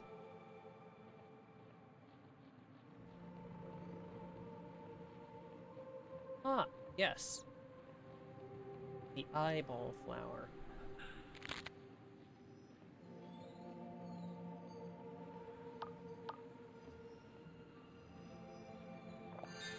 There we go. Restored my stamina.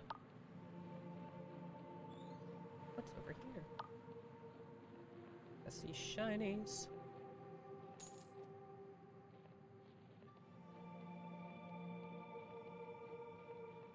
This game is just eerie in its weirdness.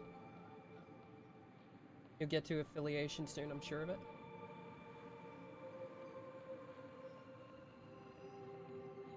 I think at this point, I don't doubt you. Like, since I actually got my proper model. Like, for the longest time, I was running as first a VTuber with one of those, janky V-Roid avatars, and then for a while, I was a PNG tuber.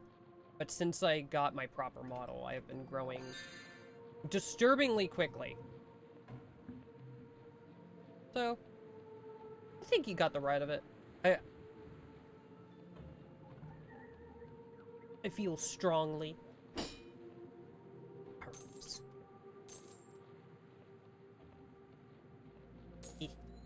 Give me. Can't have it.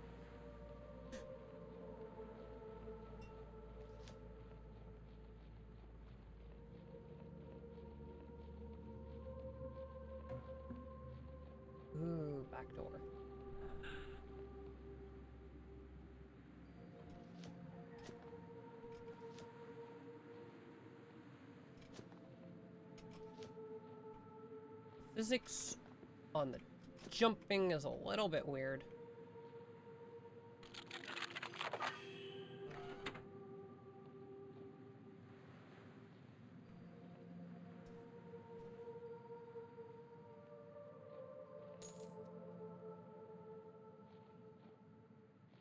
I hear someone. Oh, hi.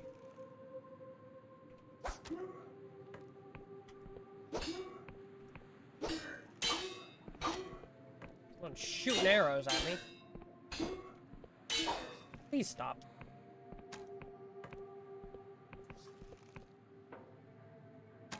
Ow.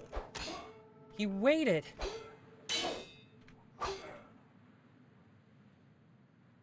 No. Okay. There's more of them hanging around. So, I need to get down there. And then I can probably... Maybe I should just let it loose.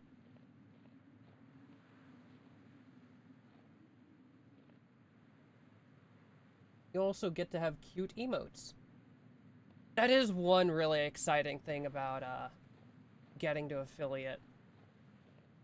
But then I'll need to find someone to do the emotes. I don't know, while I'm in the process of, uh-oh.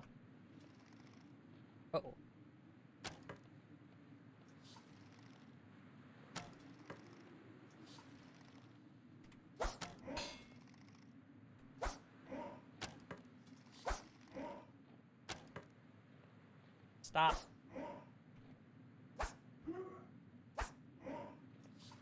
Oh, you potion.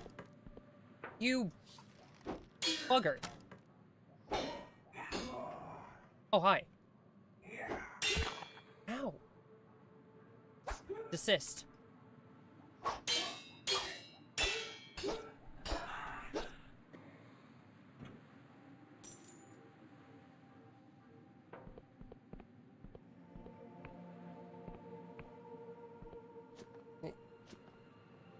How?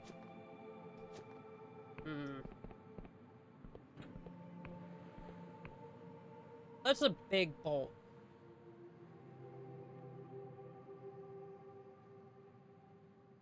One of your friends does emotes? Pretty good at them. Sure, I'll take a recommendation. I don't know.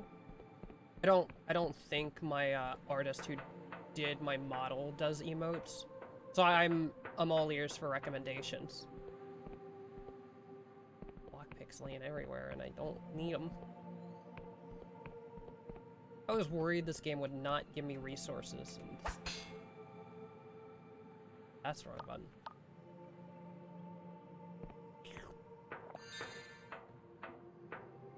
Because I've just kind of been poking around VGen.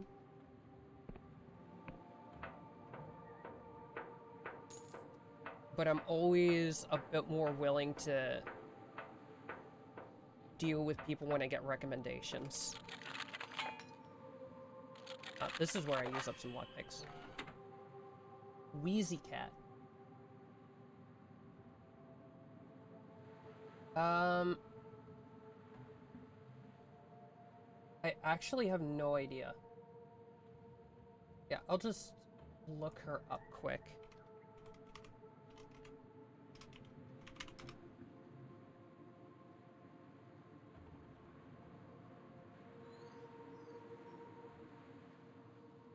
Ooh.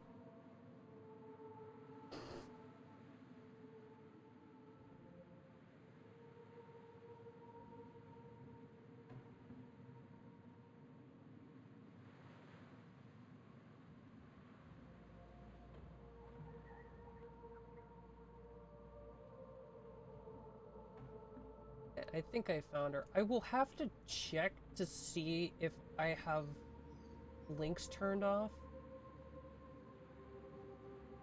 I don't think it'll bonk you, but I don't want to tell you to link stuff without knowing for sure. Oh, hi. Ow. Okay.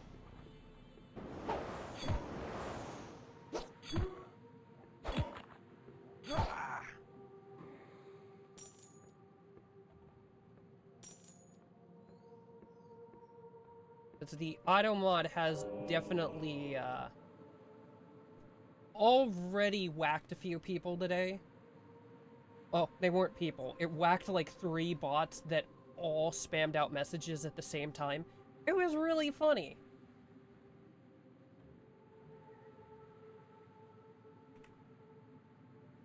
Yep, purple cat girl. Very sparkly dress. Yep, I think I found her. I'm almost certain I found her.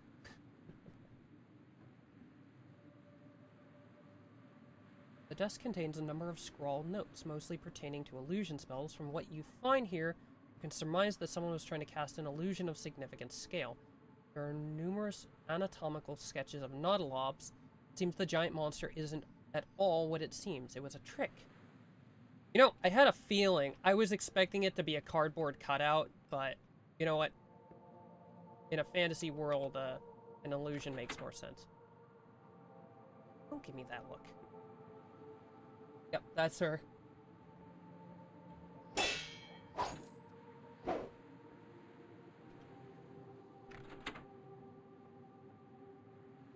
Oh, there's a secret.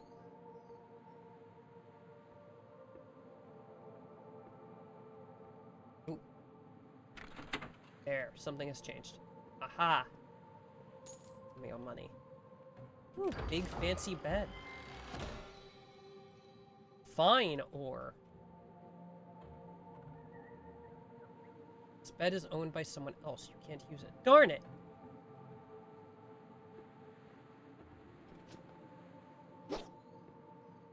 I can't open that.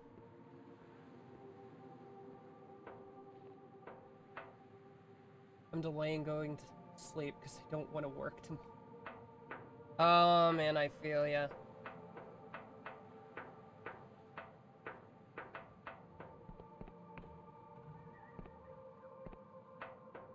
My most hated nemesis, going to bed. I always hate going to sleep because it feels like I'm wasting time, like I could be doing something instead of sleeping. But then, like, you don't sleep one day, and then the next day you sleep, like, 12 hours, and it's like, oh. Well, I've accomplished approximately nothing. Except being miserable one day.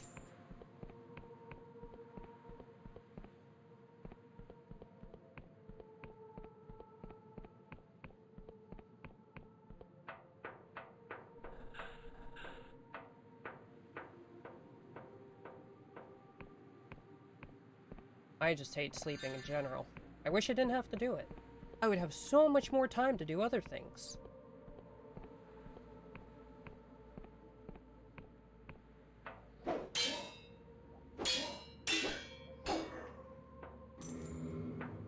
Ooh. I got a delusion. Which is a level.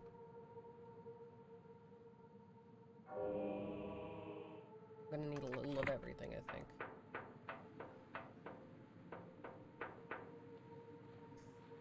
Although, I went and I have a week off, a nice staycation. Oh. Well.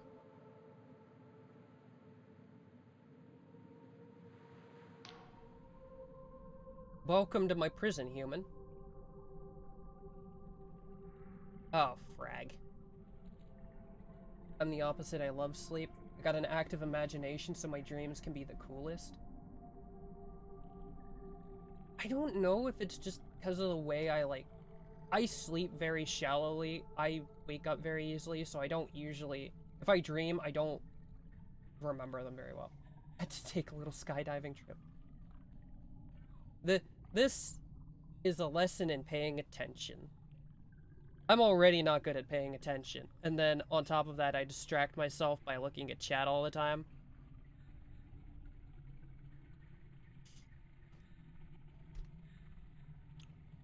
This is my first time dying in this game. And of course, it's to gravity. As it always is. Gravity was my worst enemy in Dark Souls. I died more to gravity than I did to, I think, any boss in that game. When I was younger, I used to be able to control my dreams. Dude, that's rad. I had like one dream like that ever. I think lucid dreams. Lucid dreams. I had one like that ever and it was so cool. Like I hear they say there's stuff that you can do to like make yourself more likely to lucid dream. But I've just never had the wherewithal to really look into it. Especially because I kind of sleep short sleeps anyway. Except this week. I take a nice long staycation and like every day I've been sleeping like 8-9 hours. It's disgusting. The other day I went to sleep and I woke up 12 hours later. I'm like,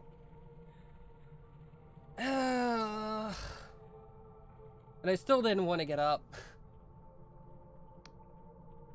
Ah, I sense it in you, that abject horror, that searing shock. Your heart beats so fast it might burst, human. Am I dead? The entity laughs. Great pulses of eldritch energy reverberate through your bones. No, human, you are not dead. Not yet. You are moments from death. I plucked you from certain peril, as easily as your kind would pull a weed. But it was not an act of kindness. I require something in return. Okay, what do you want?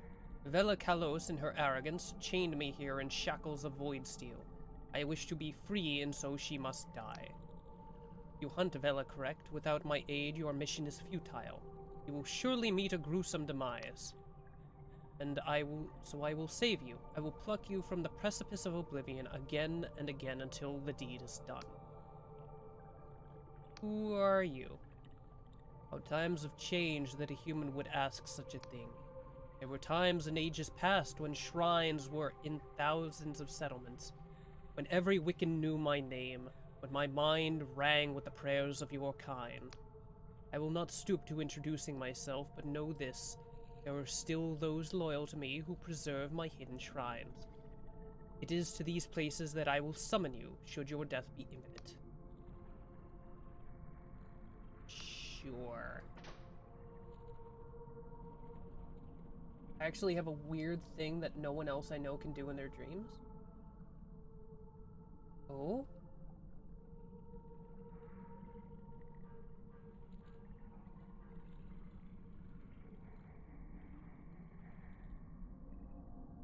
This is a creepy bastard.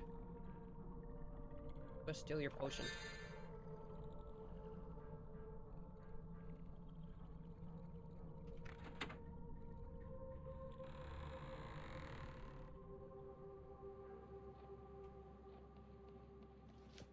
He summoned me all the way back here.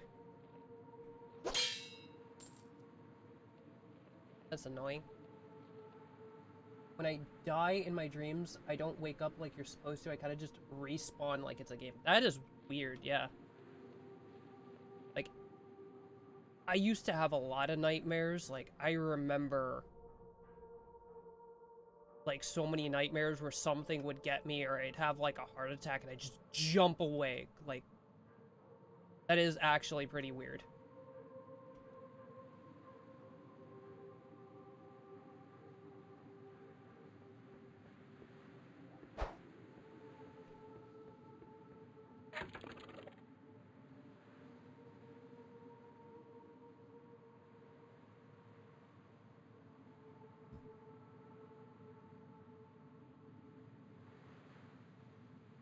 I've suffered from childhood nightmares, so I relate to that. Honestly, the nightmares might be the cause of it, though. Maybe. Like, there's so much, like, weird... So many studies with, like, dreams and sleep and stuff, and we still don't even fully understand why we need sleep, let alone what dreams do.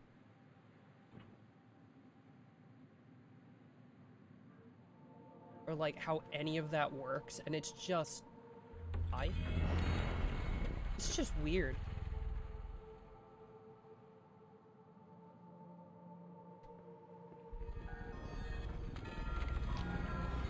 Bella spent countless nights here, hunched at her desk by the light of a candle, while the rest of her crew slept. She would pore over sky charts and scour old tomes for shreds of arcane knowledge. Back then, when I was flesh and blood, I thought she was driven by a pure desire to carve out a better world. But in time, I came to think of her as little more than a frightened girl, trying to fix something broken inside herself. But there is a thorn in Bella's heart that she cannot remove. Sometimes it's a maddening scratch, pushes her to greatness. Other times it twists her into cruelty and barbarism. The ghost looks into your eyes. Listen, stranger, whether you wish it or not, you will cross paths with Bella. I see it as clear as day, but what will happen next is a tangle of infinite possibilities. A dark void that swallows any attempt at foresight. If you wish to understand the woman your fate is bound to, seek an old manor that drifts on the northeastern edge of Hallowshire. I will meet you there. Like, it's... For something that's so necessary to us, it's actually crazy how little we understand sleep and dreams.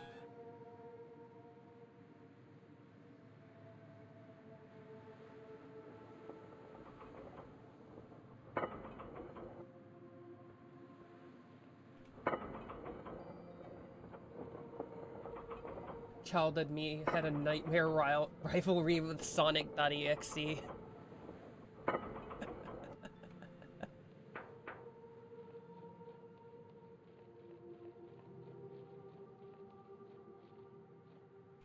Now that is something else. Bought a map of these Oniric Isles back in Riova, but it seems to be decades out of date, he grumbles. There's the trouble with these fringe islands. Every few decades they've floated into different positions. Take my advice, traveler. If you're looking to explore, make sure you find an accurate map. Where are you trying to get to? Trying to get to the Endless Realm. It's said to be a place where people never die, even though the flesh peels from their bones. Why would you want to go there?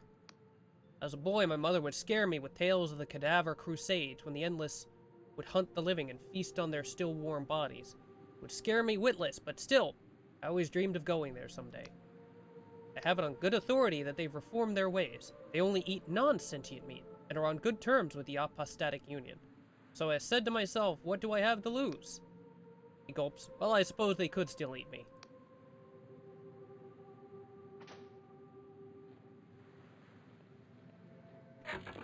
You have not found any map charts.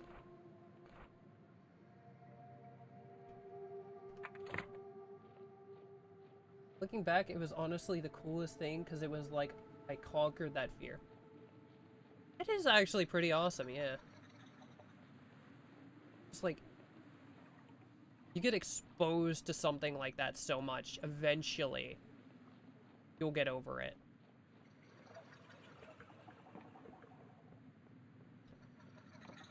I don't think any of my nightmares helped me, unfortunately. Like, I always had ones about, falling. Or just, like, some ambient feeling of horror. Still terrified to death of, falling. I would say heights, but really, I'm afraid of the falling part. I went up on the... Not even, like, a high part of the Statue of Liberty. Like, there's, like, a platform on the low part of the statue. And, I was just backed up against the wall like some sort of confused animal. Wait, I should go back and talk to the lady. I got rid of her monster.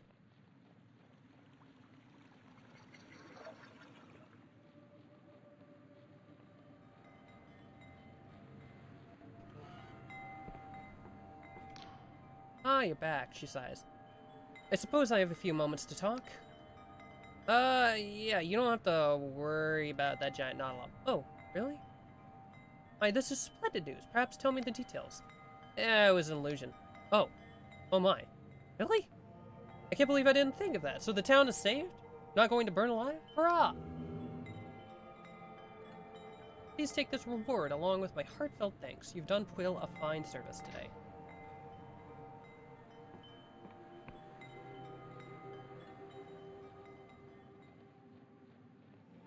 We might also want to poke some people about that, Wiccan worship. Ah, welcome, welcome. Pull up a stool. If you're looking for Scry Shroom, you've come to the right place. He leans on the counter and thrusts a bulging eye in your direction. You know what Scry Shroom does, newcomer? No. Well, where have you been stuffing your noggin? Scry Shroom shows you your future in all its brilliant glory. There ain't no cipher spell in the great library of Beyond that can do what Scry Shroom does. Plunges you into the rivers of time, so you can see the bends and the currents rushing towards you. You know how I grew this business? Not with luck, my friend. Oh no! I used the humble Scry Shroom to outsmart my rivals, and now my company ships them to every corner of the Apostatic Union. So, what do you say? You buying? Sure, what are you selling? That's what I like to hear. I've got a pot of Scry Shroom tea on the brew, and we've also got a few other odds and ends if you're hankering for supplies. I've also a room to rent upstairs for 2 coin if you need some rest. Let's see what we have for sale. Because I need tea for that one. I had a weird thing where if I screamed in my dreams, something would kill me. I never had anything like that, but I always found that I could never scream in my dreams. Like, I feel like that's a pretty common nightmare thing, to just be unable to scream. It's just like, oh man, terrified and I can't scream, what do I do? It was also pretty common for me to be glued to the spot.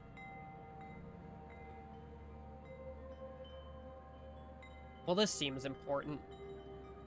Given my lack of a sense of direction, I probably need this. A mug of Scry Shroom tea, the curls of steam rising from it, twisting into strange and suggestive patterns. Drinking this tea, brewed from Scry Shrooms, boosts your lore for a time, granting glimpses of knowledge and sudden insights.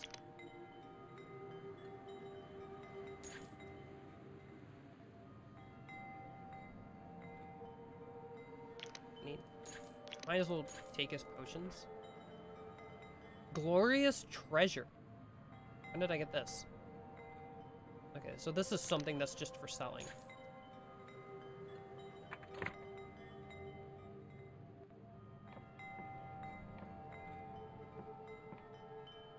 Either I'm very short or my eyes are in my chest. Could be both. Well, don't you look trustworthy? Also, mirrors in my dreams were bad. Mirrors doesn't shock me. Like, I feel like dreams have a weird relationship with, like, mirrors and writing and, like, anything like that. Because, like, nothing ever quite works the way that it's supposed to in a dream. Your eyes aren't normally in your chest.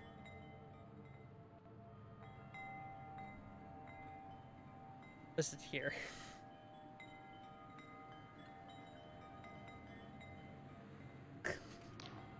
Man sips his tea and studies you intently. New face, eh? If you got business here, talk to Dwayne at the counter. He's the proprietor of this business. I'm really only employed to make sure things go smoothly. Yeah, don't seem like the rest of the villagers. My, you're perceptive, eh? I'm a mercenary, you see. I fought with the Beyond Serpents, the Lundell Blackguard, and even the Dark Stars for a time.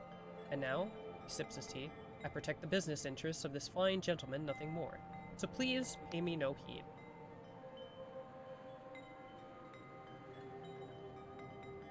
You know any god worshippers? Ah, so his old cool-wit got you hunting down the would-be Wiccans then, he smirks. I really don't like to get involved in such matters. What people ascribe to, be it legal or otherwise, is no business of mine. I'm no lawman after all. Sleepy cat. Oh, there's a cat. Whoop, whoop, whoop, whoop.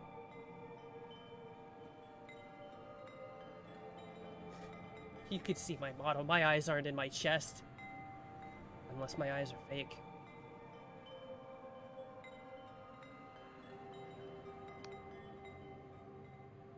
Of course, it hardly needs stating that if I were looking for people involved in illicit deeds, I'd probably keep an eye out for what happens after nightfall. That would just be stating the obvious. Thank you. Ah.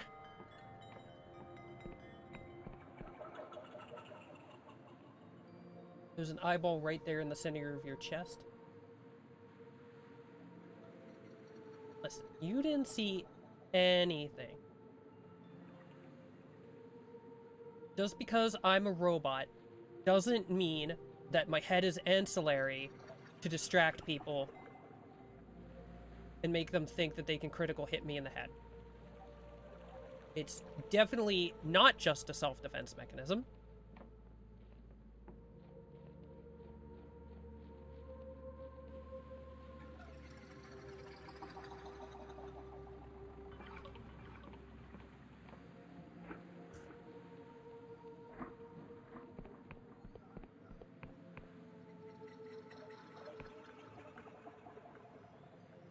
Hey, I'm part robot, it's okay.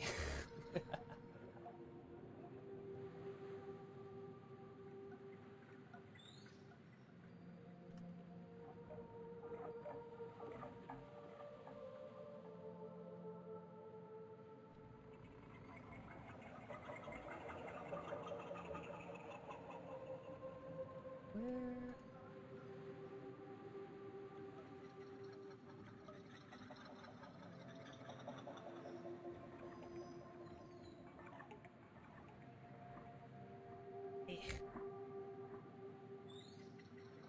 I can't have people knowing all my secrets.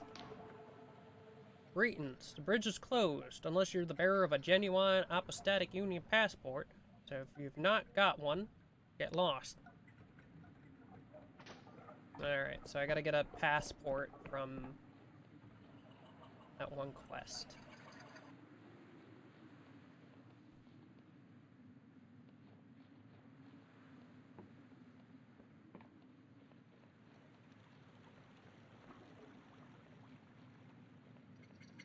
This game is so trippy. You can tell people my eyes are down here.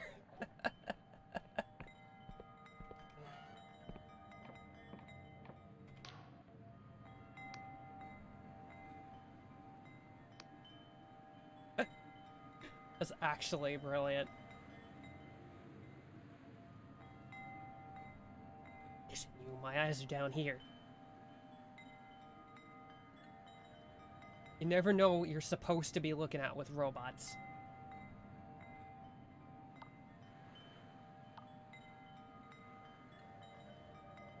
Like to peruse your services? Want to rent the room? I'll take it. 2 coins. I'll try and keep the ruckus down in the morning when we're packing up the goods. Okay, so I need to sleep till nighttime.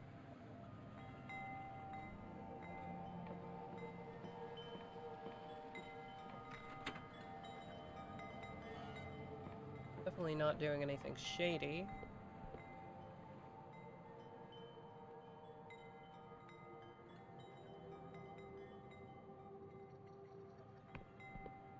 Where are you going, huh?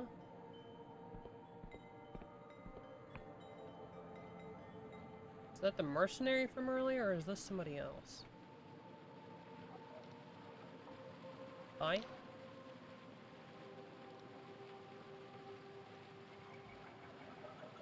In the darkness and under such a thick hood, you can't make out the person's face. Get away from me, you hear? Shouldn't be here. Come any closer and I'll swear you'll regret it. Okay. Why are you now following me? Where you go? Oh.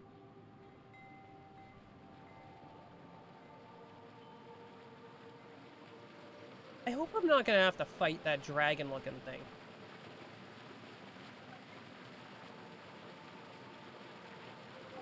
Do you have a favorite bit of your model?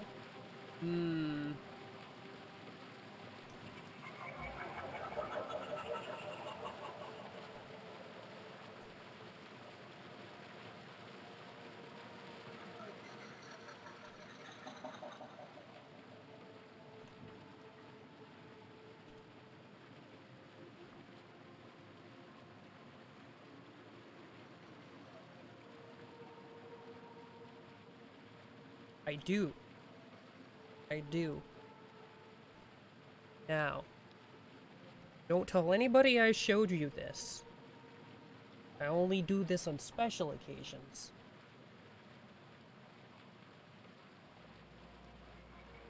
I have a very nice smile, you see. And if you make me angry, I can get very, very grumpy.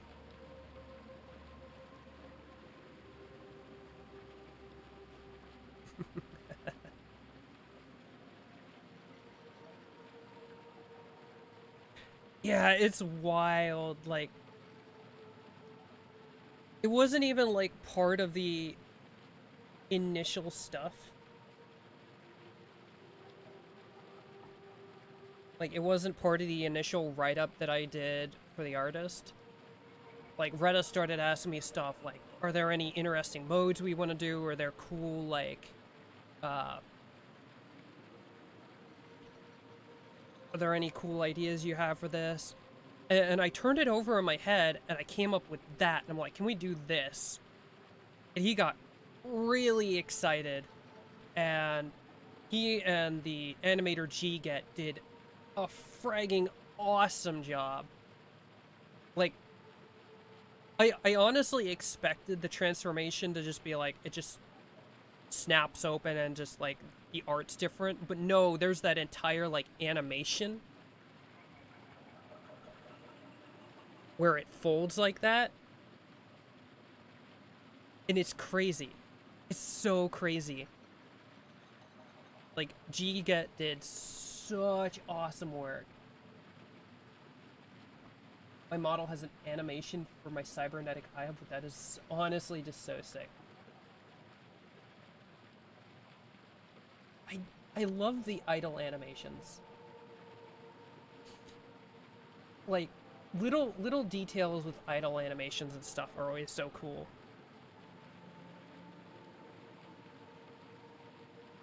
Like, I don't know if you can even see it well, but like the gears in my chest turn. Like, I think you can see the one where the gear is lit. You know Sharingan from Naruto?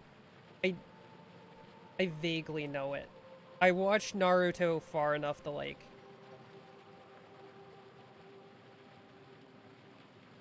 I know what Sharingan... Ah, yeah. Oh, yeah. Yeah, that is kind of just all of Naruto, though, isn't it? I got specialized.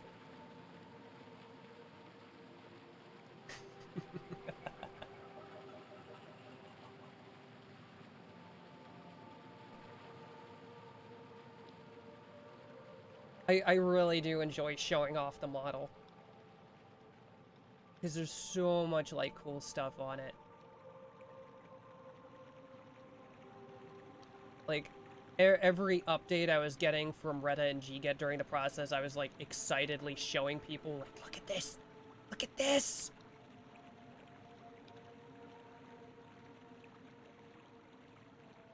And I finally got the finished version. I was like, yes! Yes! We're in! We're here! Come on, dude. Keep moving. Go. Don't got all night.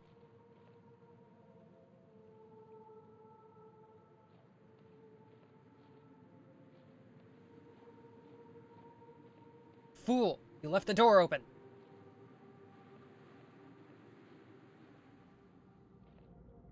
It's so hard not to show people before you stream with it. I know, right?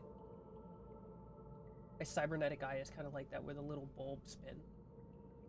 You have to stream sometime. I want to see it now. I love, like... I love robot and cyborg VTubers. What's that? Oh, being loud out there. I know, it's so hard not to show people. Like... Ooh. Are you not supposed to see me? Is this gonna be a problem? They don't seem particularly bothered. Secrets and spores. In Puo Village, you found evidence of god worship. Deep in the caves under the town, Waymaster Kolwick will surely want to hear of this.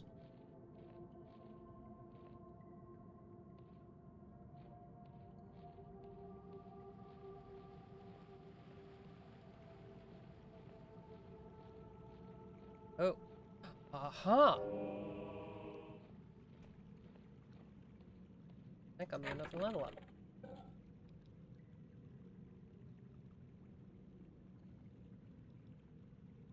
Bro did not get paid enough to see you. Nah, I don't see you. Go on.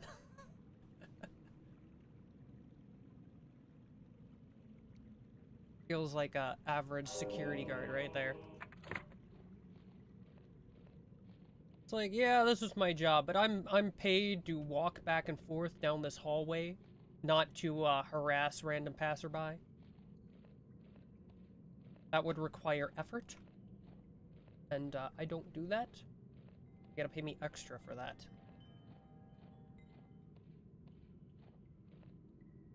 My man just walks down here, opens the door, leaves it open behind him, walks back out. Another person is following him down, and he's just like, ah.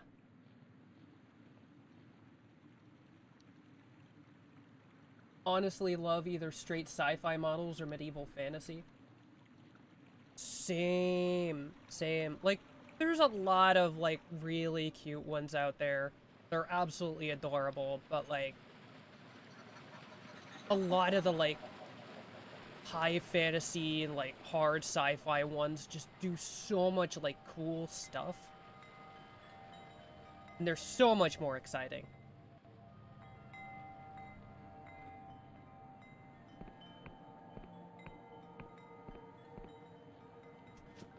Like,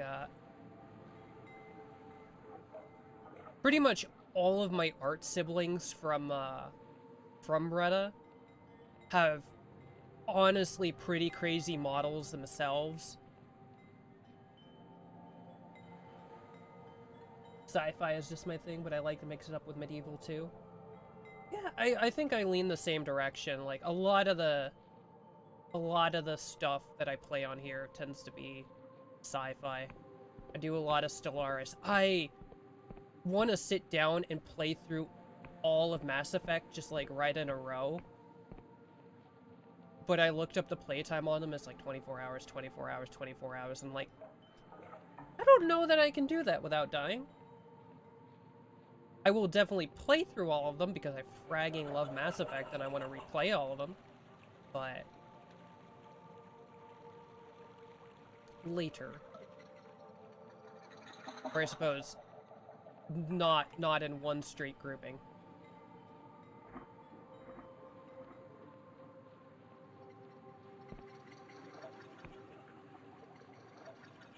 Just like sci-fi is my jam, but def a big fantasy fan.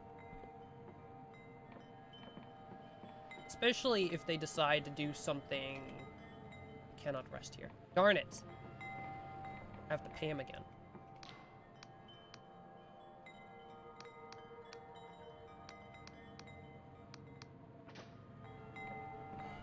Draining me of all my funds. Morning.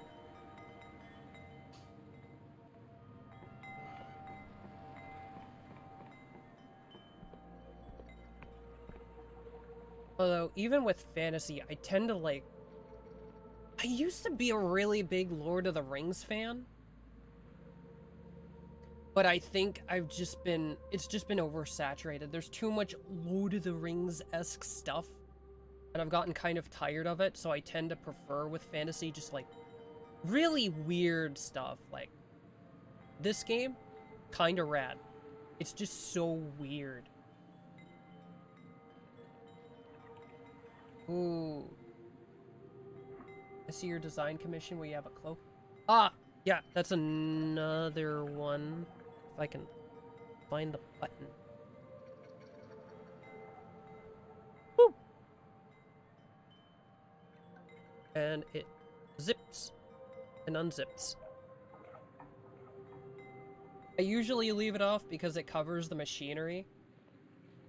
But it does look really cool.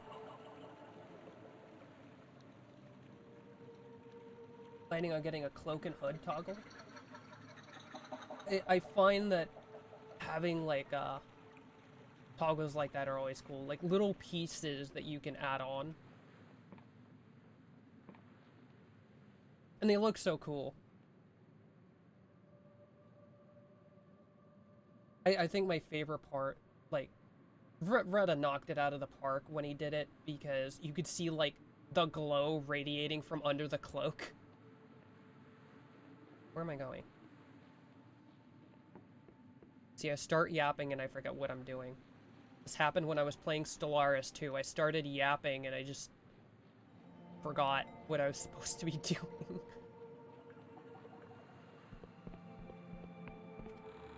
I'm like, yap, yap, yap. Is that all I do?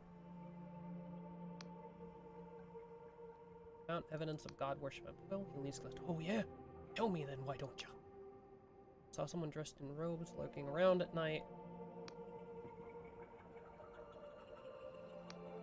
Okay, and I found occult instruments in the caverns below Quill. This can only mean one thing. If someone's conducting rituals around Angwin's corpse, that means they're trying to reopen the blood contract. Buried in those clauses was a terrible cost, no less than human sacrifice. Here, take this key. I'll unlock the upper chambers and the sacred shroom to the west. There's no doubt in my mind someone's been taken to the sacred shroom to be metabolized, as per the contract's terms. You gotta go there and save them. Did you say metabolized? In the old days, there were sacred shrooms all over Quill. Each would spawn a whole forest of scry shrooms, but only if they'd recently metabolized a human. I ain't sure if the scry shrooms use part of the human body to achieve their effect, or whatever it was. All just part of Angwin's divine mockery. But I know the scry shrooms used to be more potent in the old days. Now there's only one sacred shroom left, deep in the mushroom forest to the west. All the others shriveled up and died when we stopped feeding them flesh. Okay. I just hate how I came up with my cloak and hood idea after my model was done, so I have to wait. Yeah, like, I was so excited to, like, get my whole model off the floor and, like, get it moving.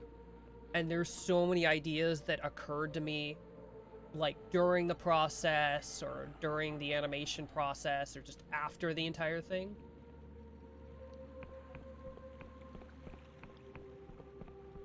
It's just like, oh, I could have done this, or I could have done that. I've already poked Retta about doing more stuff. I'm like, dude, come up with ideas. We're gonna add these. Shoot, bad bot.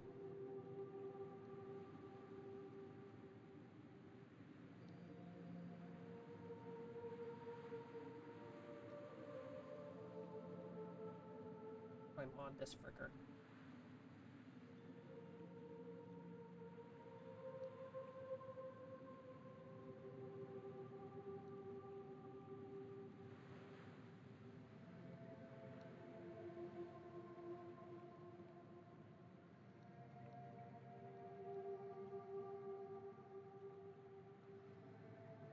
There we go.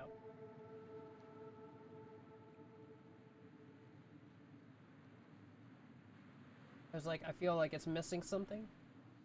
I know. A lot of mine came in during, like, the rigging process.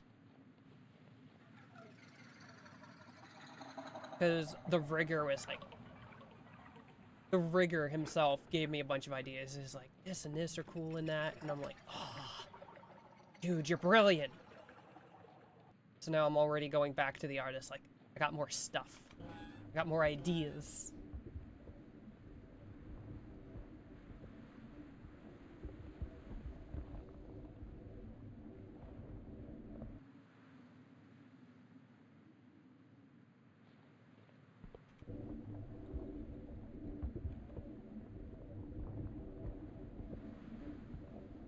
Hopefully, it all turns out how I want it to. It also doesn't help that, like, during the process, like, you're not necessarily sure how everything works yet.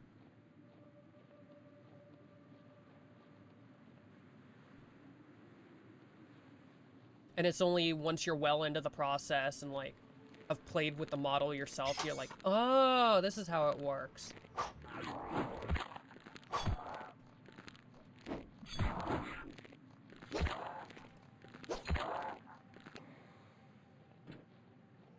Like, a lot of issues I had, like, coming up with ideas for my model during the original process was just, like, I wasn't sure how things worked.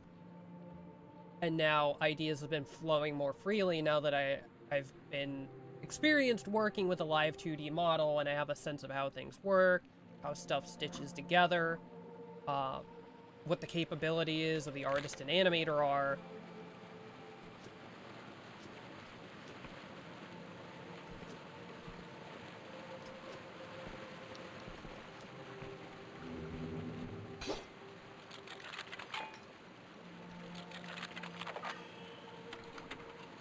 I got most of my 2.0 design from making a Minecraft skin.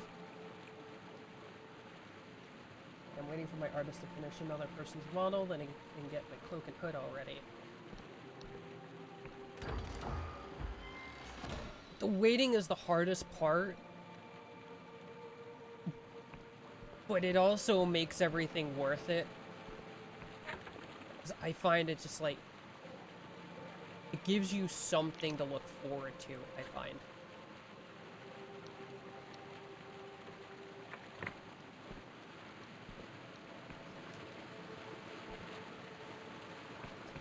Because I just look, frick. I just look forward to every week, like, that update, like, oh man, what's Reddit gonna show me? What am I gonna get? It's just awesome. It's something nice to have running in the background to keep up with and just give you that little bit of a pick-me-up at the end of the week. Also gives you time to save money. Yeah, after getting a whole model built and stuff, yeah.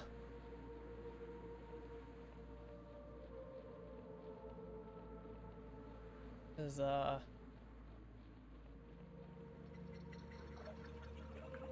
getting a VTuber model, not exactly the most cost-efficient thing in the world. VTubing is not exactly a cheap hobby.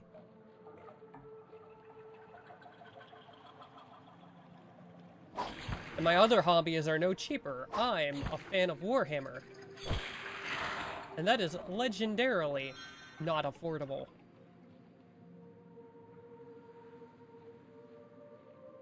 Also, what the f- Also, if it's easier, you can call me Apollo. Rihanna Melody is just a username because everything is taken. Oh, I feel that.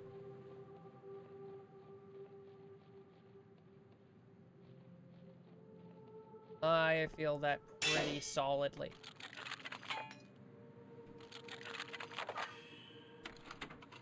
Like, when I switched to VTubing... No, your vein is depleted. When I switched to VTubing, I changed up my name. Partially because I wanted my username to be spelled correctly. But it would... Twitch has a weird thing where it doesn't want usernames to be similar. It's not even that it doesn't want them to be the same. It doesn't even want them to be similar. Because I don't believe anyone has my username that I usually use. But it would not allow me to use my username as is spelled correctly. So, I was using my username spelled incorrectly. When I switched to VTubing, I had this, like, determination in my head to...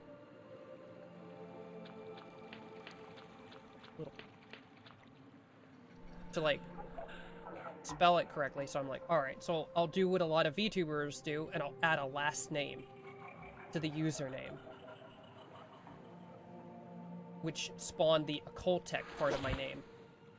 But I completely missed this record. Again.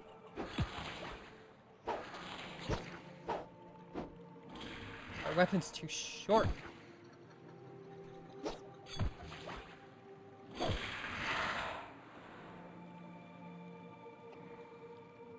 Twitch is on something a lot of the time.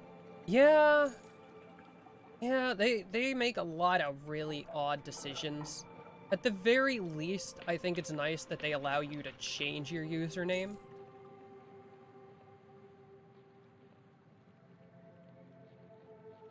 So I was able to, like, change it around while I was getting my bearings on VTubing.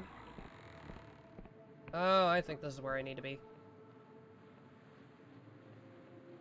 So there's gonna be some poor soul stuck up here in this thing.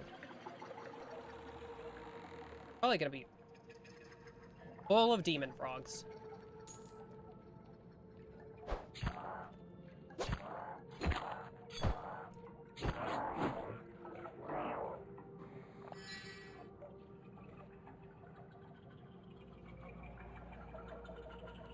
I would do that, but I'm also kind of attached to my current username. Yeah, I don't blame you. Like,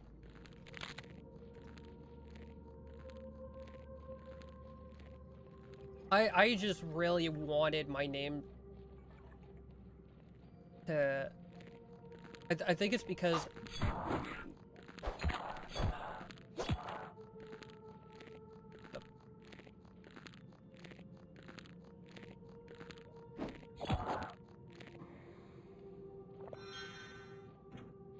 I don't know if he was broken or what. Ow.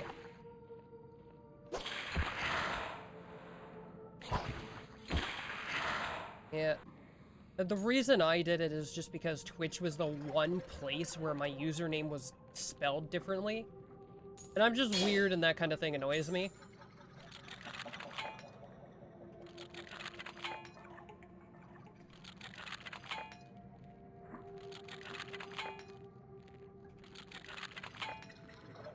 I'm gonna break all my lockpicks.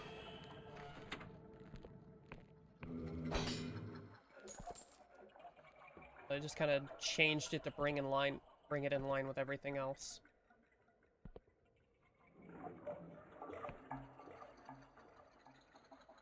This seems concerning.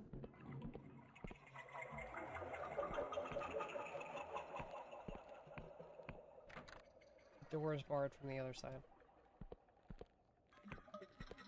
Okay, so there was largely no purpose to that.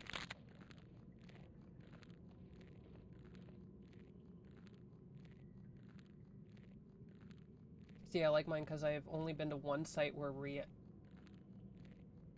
Reality has been taken.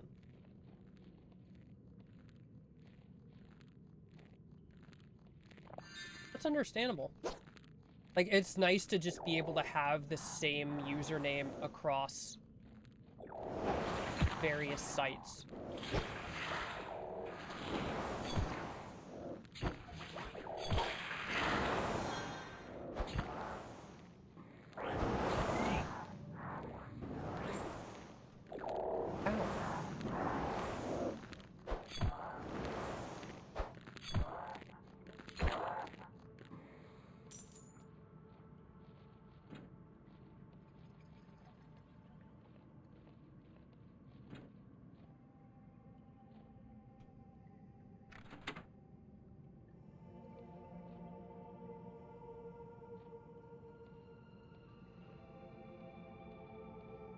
I largely have that with my username as well, because my username's just gibberish. Just an old D&D character name. So it's usually not taken. Twitch has been the only place that did not let me have my usual username.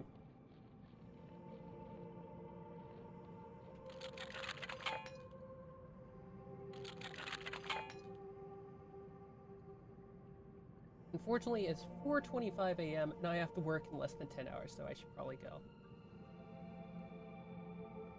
Just chill. You have a good night. Thank you for hanging around. I've broken all my lockpicks.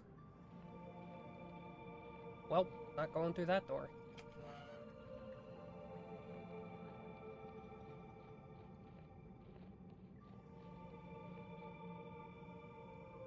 You... Have I been hoodwinked? I've been hoodwinked. You too, enjoy your game and hope no more pesky bots show. Oh, they will.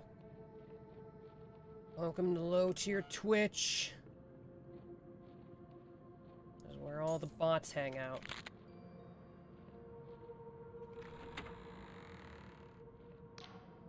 A nauseating stench of bile engulfs the flesh chamber. Before you, a huge digestional tract pulsates and throbs with corrosive acid. It would seem as though this mushroom has organs. Lud writhes behind the digestive membrane, clearly in agony. When he sees you, he looks shocked. You! We need to get you out of there. No!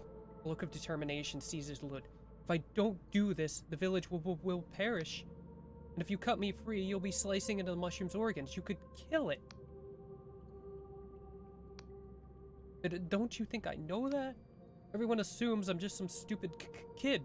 Just the mayor's idiot son. They don't take me seriously.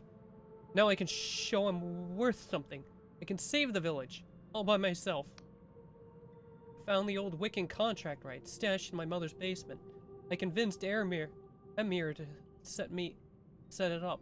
But it was me who whispered to Angwin and felt his reply echo through my bones.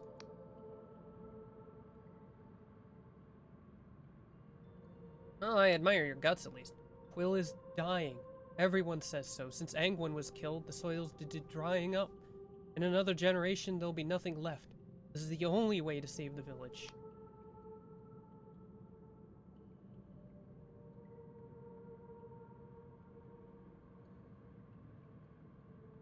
Some towns dry up. It's just the way it is. It's easy for you to say, not being from here. Quill is the only place I've ever known. Won't survive anywhere else. You don't know that. The Sky Realms are full of impossible places beyond your wildest dreams. Sorry, kid.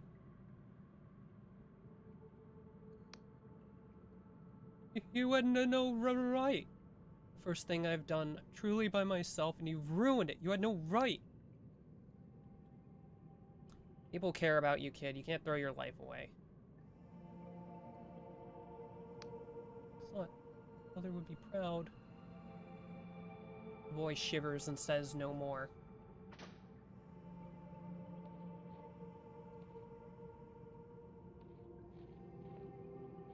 Poor stupid kid.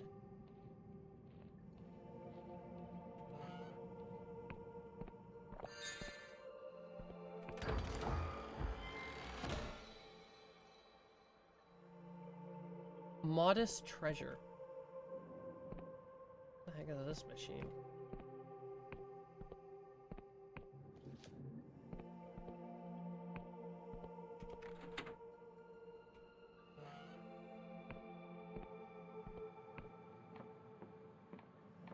And here's the shortcut back.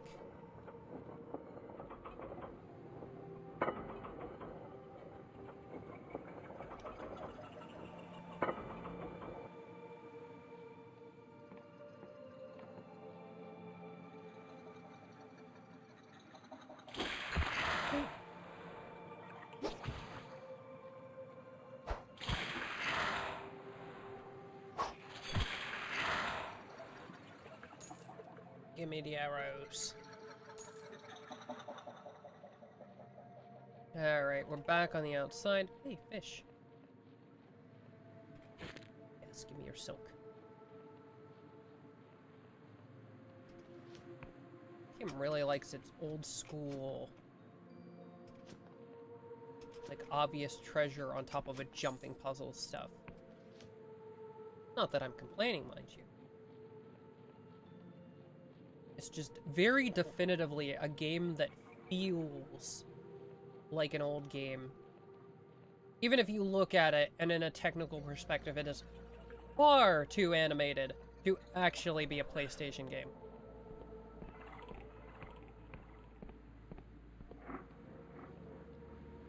It feels distinctly like what it's supposed to be emulating.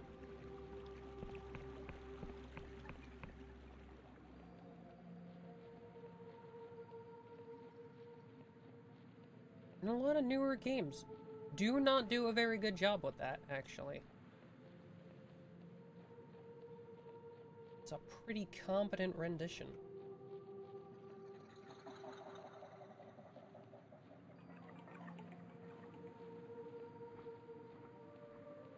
I'm probably lost again.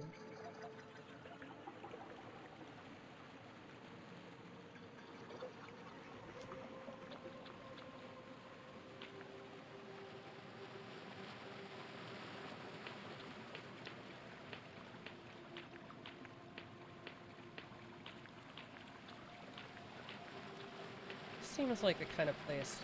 No. Sad. Nothing behind the waterfall.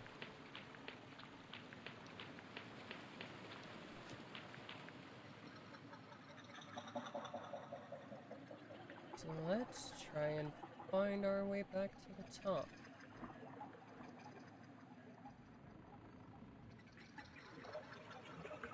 My brother's losing his bleeding mind over there.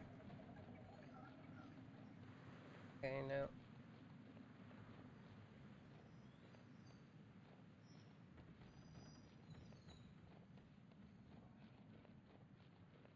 Have I been over here before?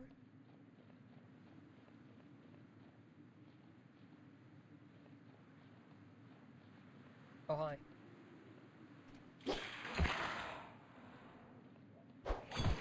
Ow. There we go.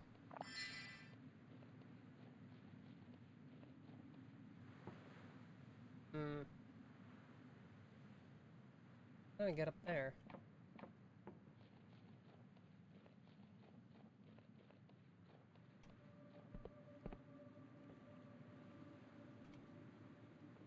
Out of lockpicks.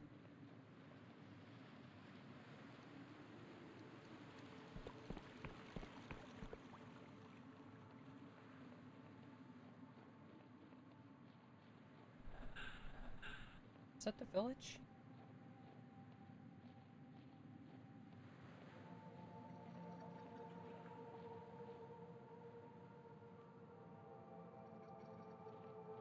Oh, okay.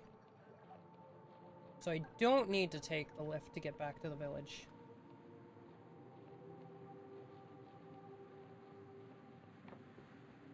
Good to know, good to know.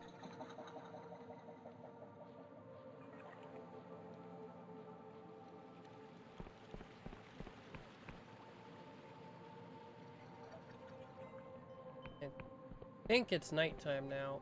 Yeah.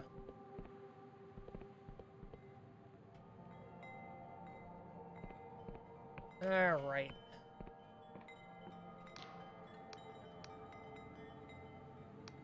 I wish for your services.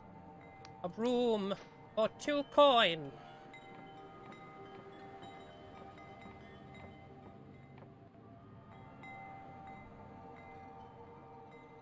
Alright.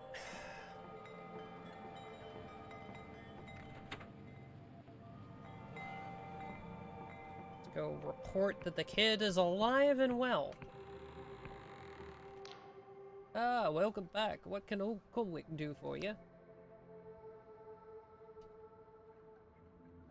I visited the sacred shroom and discovered what's going on. Was I right? Was there a sacrifice taking place? It was Lud. He tried to sacrifice himself, but I managed to talk him down. Colwick gasps. Oh, that foolish boy. The harvest ain't worth Angwin's blood price. And I always taught him that. Looks like you stopped him, newcomer. And for that, you have my sincerest thanks. It's not much, just as I promised. Take this Union passport. It'll get you through the gate bridge to the south, leading to Hallowshire. Be careful down there, mine. If you think quills harvest are bad, you ain't seen nothing yet. Hollowshire's in the midst of an awful famine. It seems the townsfolk and our poor Lud have its certain ideas in common.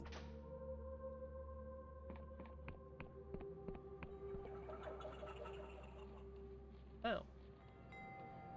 That's concerning, given that so far we have learned that gods eat people. And are decidedly not friendly creatures.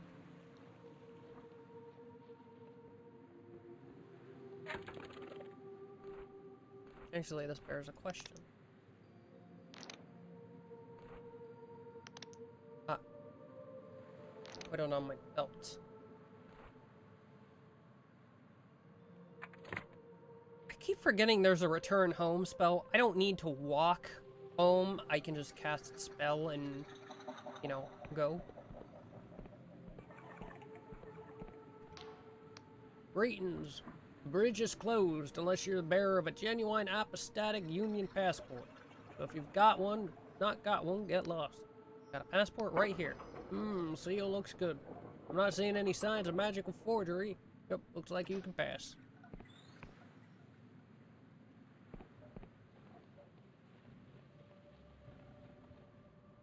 Ugh.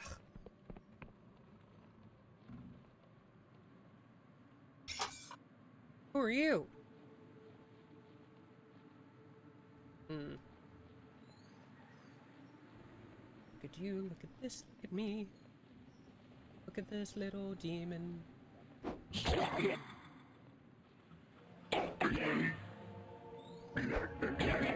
Ah.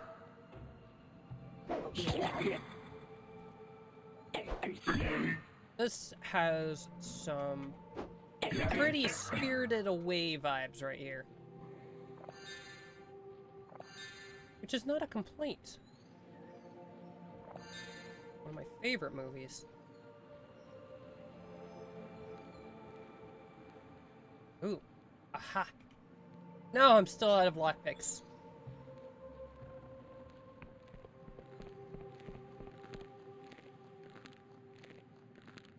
Juniper Actius, is that you?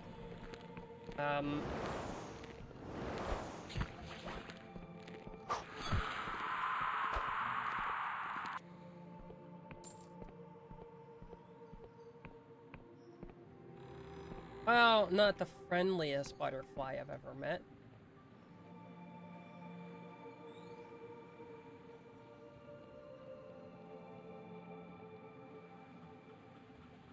The world design of this game is so cool.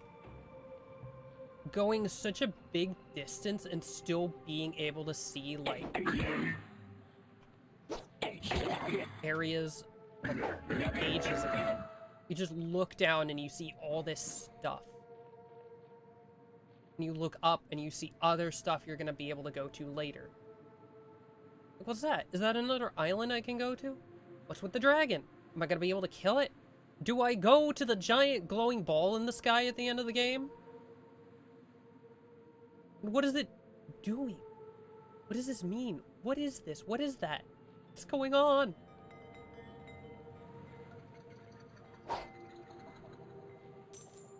Coins, coins, and not a lockpick to be seen. Let me in. See a thing. See a trap. Hello? Ooh.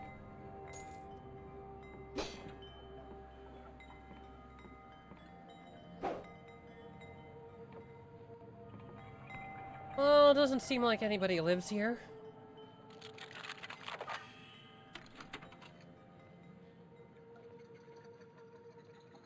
Okay, I don't need to waste stuff disarming it.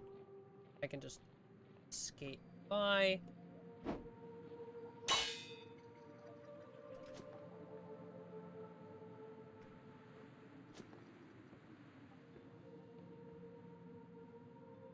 This one might get me. Nope.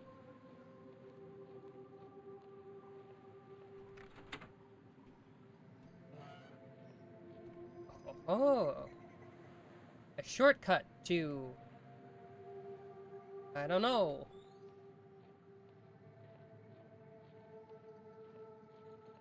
eyeball tree.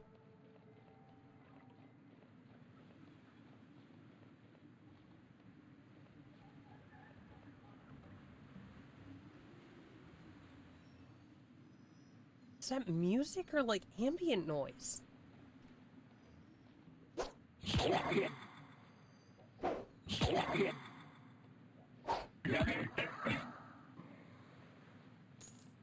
Like that's... Is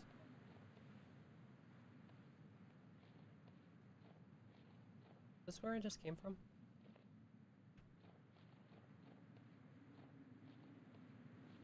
Is this where I... No. This is a locked door.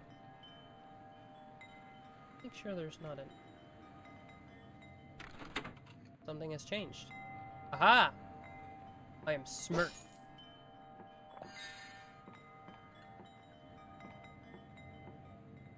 There are 2 ways to skin a cat.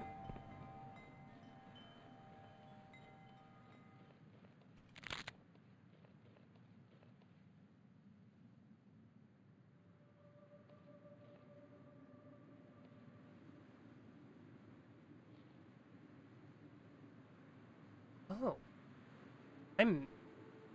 I for sure missed stuff down there. It looks like you can go up onto that, like, little mountain.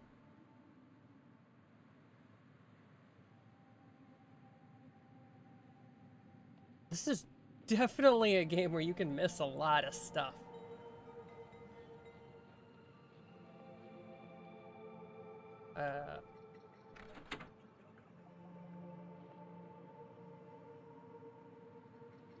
Did that do something?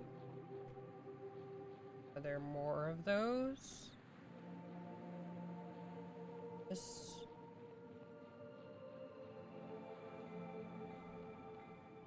sounded like it did something.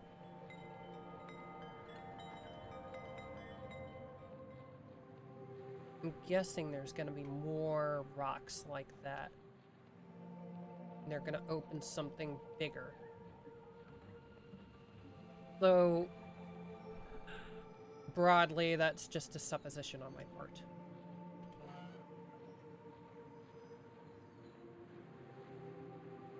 Oh. This is where I came out earlier.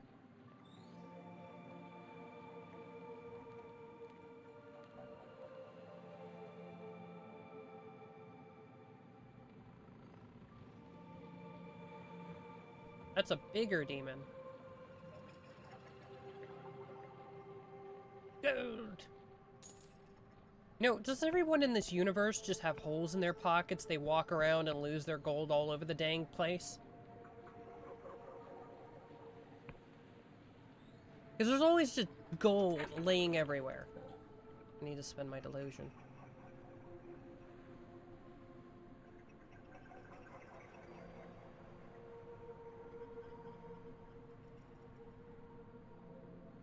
I'm gonna keep spending on wisdom. I really hope I find a good spell. Maybe I should try this entice spell at some point.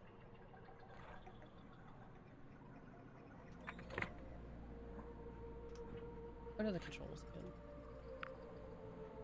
Actions. Spell is right mouse.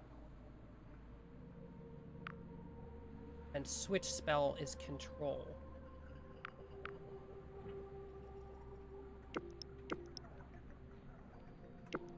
Let's keep it on that.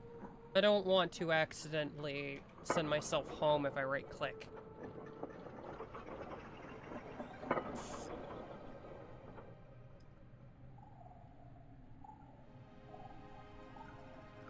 Now where did this put me?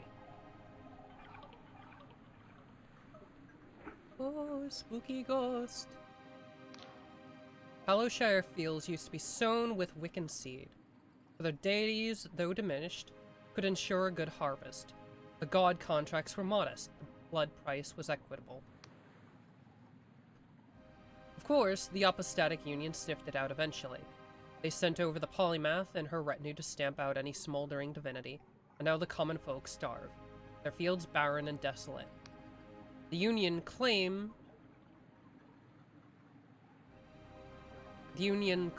it's in the name of reason and progress. She lets out a discordant sigh. I admit those old Wiccan contracts can be deceitful.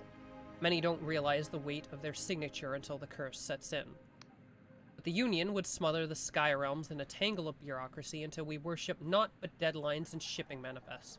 Their only saving grace is their honesty, or at least the people know they are tramped upon. So what about you, stranger? Would you rather be enveloped in a sweetened lie, blissful in your ignorance, or would you choose the bitter truth?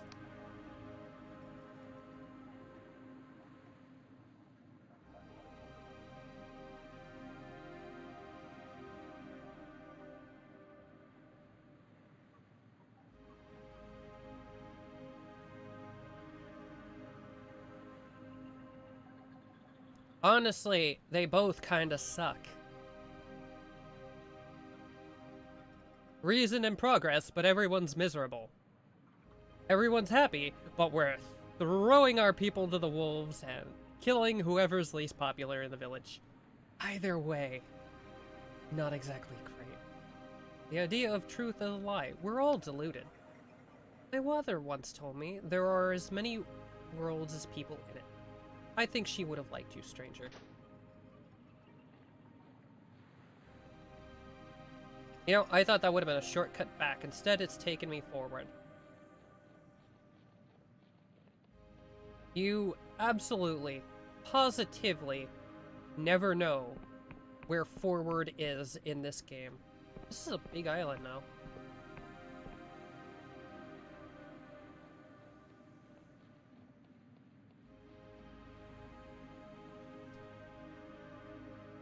It's a pretty spooky looking decoration. I have to assume that's a dead god. A giant skull with a massive spear sticking out of it.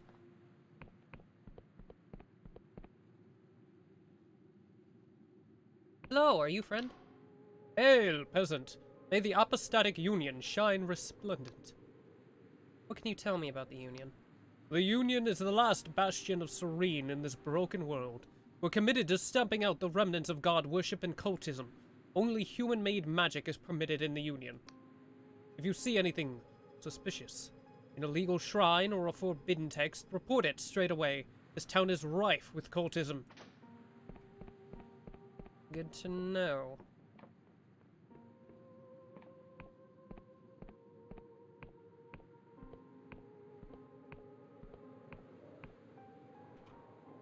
Calling all denizens of the apostatic union.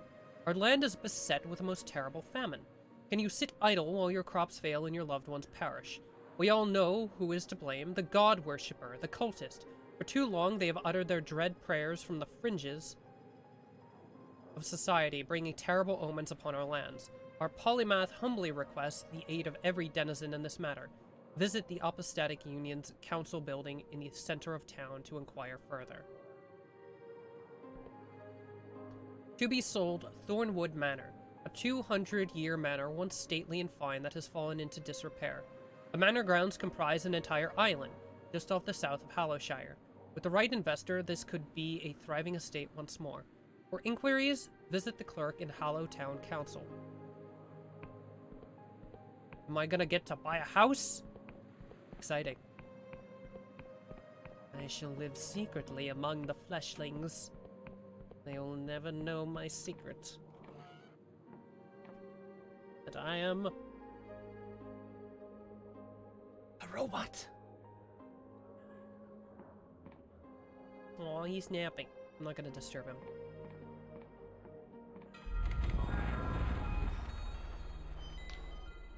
Welcome to the Wobbly Noggin.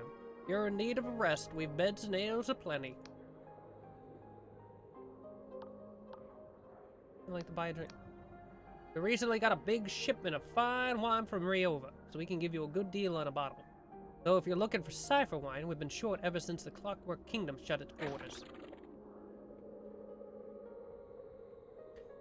A drink such as this would be prized in the glittering sky halls of Riova. It should fetch a pretty penny in the marketplace. Herb wine, beer.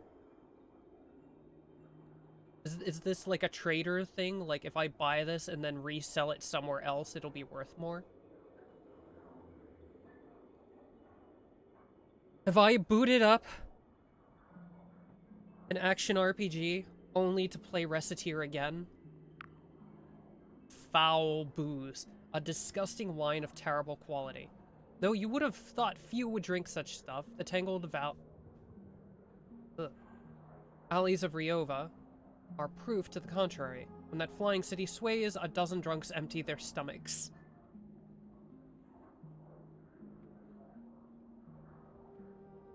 I don't really have a use for any of this. Modest treasure.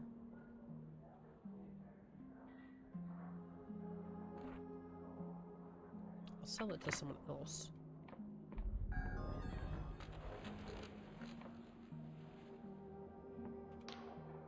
Keep an eye on the Neuron Star, friend.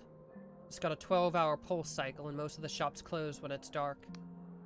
If you're used to the longer days and nights of some mainland Union countries, you may find it strange. What can you tell me about Neuron Stars? Well, I don't know where you're from, but many people live their whole lives in the cycle of a single Neuron Star, believing all days and nights to be the same. The world is wrapped in a blanket of interconnected neuron stars, and each one is different. They all travel in regular movements, though, and pulse brighter at certain times. Hollowshire Star circles the surrounding islands every 12 hours. It pulses brightest at noon and shrinks to be darker at night. People here will sleep more often and for less time than a place with a longer cycle. Of course, there are some places so far from a neuron star that they're trapped in perpetual night, and others where a single day can last hundreds of hours.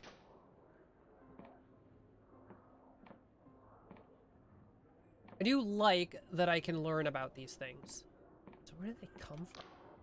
Welcome to the Wobbly Noggin, friend. You look like the adventuring sort, so take some advice from an old fool. If you're exploring the countryside, come back and rest often. Alright, let's ask the stupid question. Why should I rest often? Might not feel like it at the time, but almost everything you do builds fatigue. Your stamina threshold will lower and you'll find yourself weaker. You won't be worse at swinging a sword. You won't just be worse at swinging a sword, you'll even fumble at picking a lock and other skills. But finding a safe place to rest will restore your fatigue to full. Always consider stopping off at an inn.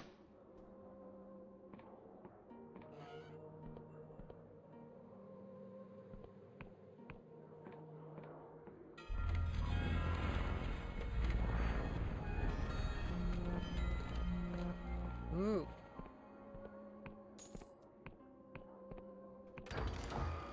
Basement loot.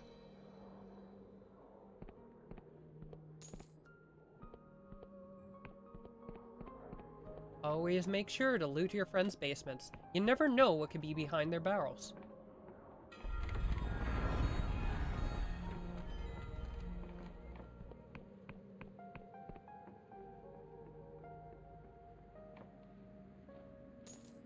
Refilling my lockpicks bit by bit.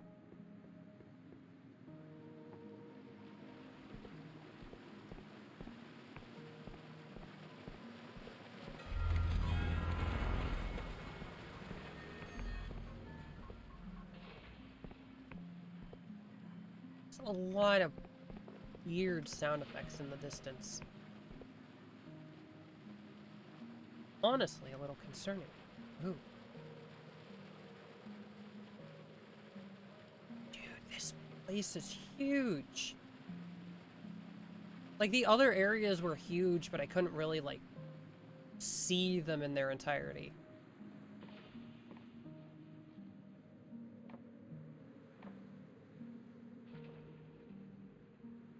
What is that castle?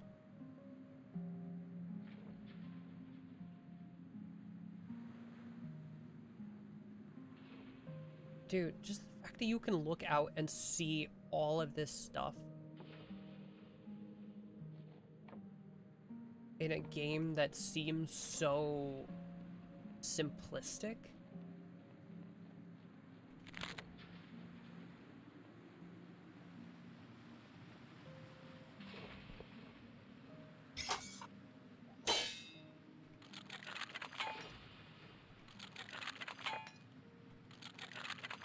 Stop taking my lockpicks.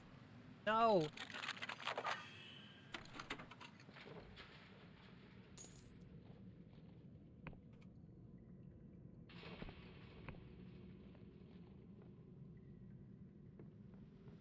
Okay. Oh, what's that? No. I want in. Let me in. Is this an out-only situation?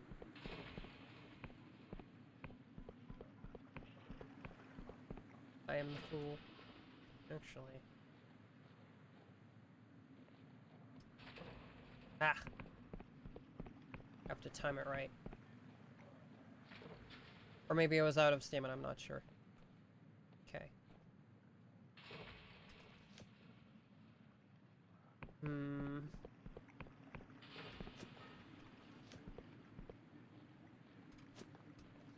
It does not take stamina to jump. That's actually unusual.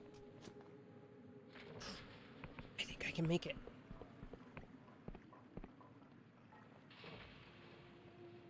Every game I play, jumping always takes stamina. It's gotta be just on the edge, right?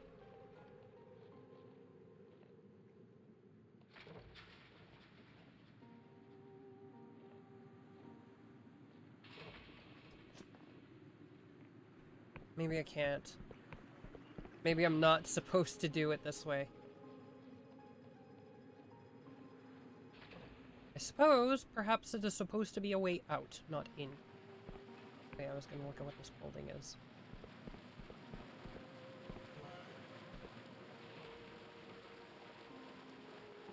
Who are you? The man in the corner has the most spectacular mustachios you have ever seen. Ones to make a walrus weep with envy. From beneath them protrudes an indescribable device that might be the distant descendant of a pipe. His bearing is stiff, dignified, even as he sits alone, several empty glasses in front of him. Ugh, don't be shy, puffs on his pipe, dispersing a peculiar odor. It's my own invention, if you're curious. Recycles the tobacco juice and vaporizes it back through the system for further consumption. 17 times more efficient than a normal pipe. He lets out a wheezing chuckle. Imagine the savings. A single pouch used to last me months in the field. In the field? You were a soldier? Ah, certainly not. You think a common soldier would have designed this? He waggles his mechanical pipe. I was a combat engineer. Lieutenant Artificer Drangorg. 17th Grease Guards. Building and maintaining engines of war, the likes of which you couldn't imagine. What kinds of things, then? In the God War, you mean? Of course, in the God War. You don't need a 4-story war engine to hunt poachers who've been taking too many rabbits, do you? No, we built machines to take the fight to the gods themselves, and we won. We saw action at the Battle of the Gates, as well as Black Rest Day, the retreat from Krasnogard, the siege of Ampar. Sees your eyes glaze over. These are all just names you want, if that. Well, how about the Battle of Aristides Rock? You must have heard that one. Ah! You can bloody well see the damn place from here. It's that isle to the north, past Quill, with a busted-up engine of war. You can't miss it. The war was almost over when we fought there, but that's the one that sticks with me. The one where I left behind. Well, besides, you want to hear an old soldier's ramblings or not? Go on. Well, the war was almost over by the time we got to Aristides Rock. No place at all, really. But some of them believers fled there with a god. On a god, in fact. You've never seen a cornered god, have you? He frowns. No. Lucky you. But we had our engine. The one Cornelius and I had been crewing practically since the start of the whole business. He pauses. Wait, did I not mention Cornelius? He was my commanding officer. Best there ever was. He had a real connection to that machine. He and I had flogged that thing through battle after battle till we knew it almost better than we knew each other. Anyway, the old engineer pauses, lost in thought. His cheeks redden a little beneath the pendulous mustaches. Excuse me. I lost my train of thought there for a moment there. Ugh. You don't need to hear the whole story. It's ancient history. Better that way. I came back. Most of us didn't. Cornelius and the war machine included. I imagine he's still there somewhere. What's left of him. None of us returned to that place, you see. Even if anyone wanted to return to that accursed rock, you'd need a powerful airship. Besides, really, what else is there to say? An embarrassed silence descends. You get the feeling that this might have been the most Drangorge has said for some years, and about all he's going to be saying for tonight. Goodbye, Lieutenant Artificer. Drangorge gives a quiet nod and puffs his pipe.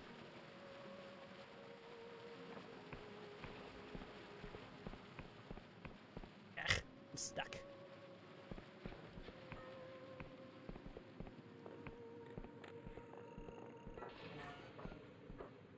Ooh, fancy. The countryside is teeming with goblins and unsavory creatures. Only a fool ventures forth without a sharpened blade. Here at A Fair Blade, we've plenty for sale, and you can use our crafting station to modify your gear. What do we have for sale? Fine sword. Fine ore. Chainmail armor. A rusty sword. You know, I was starting to think that, like, next to 300 gold was looking like a lot of money. But I'm starting to think that it's not.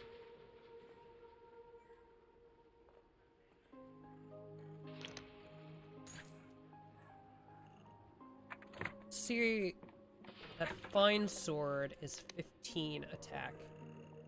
Steel sword is 10.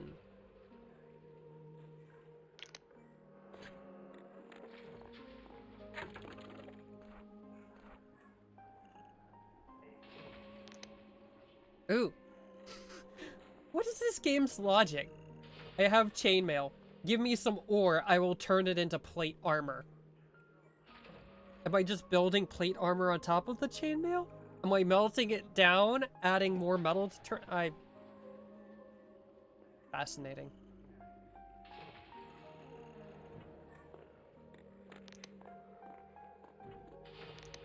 Alright, so I can turn this into a fine sword with fine ore.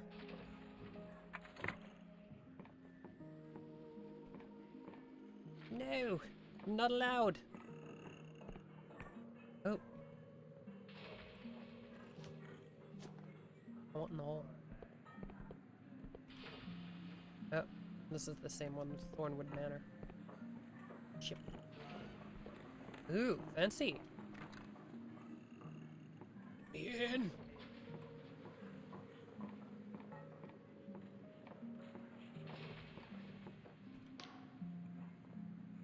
Guest! Welcome, welcome. The man flares his nostrils as he looks you up and down. I'd offer you a seat, but these chairs are terribly expensive. I presume you're here about the job offering?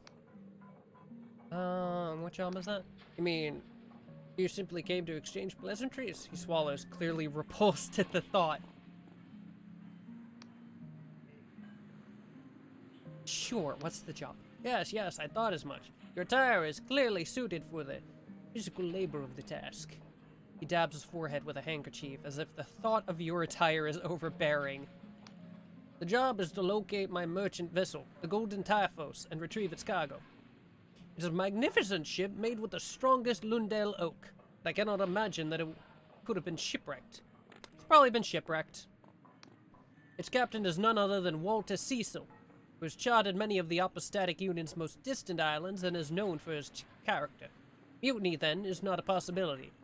Probably mutiny, and then it wrecked.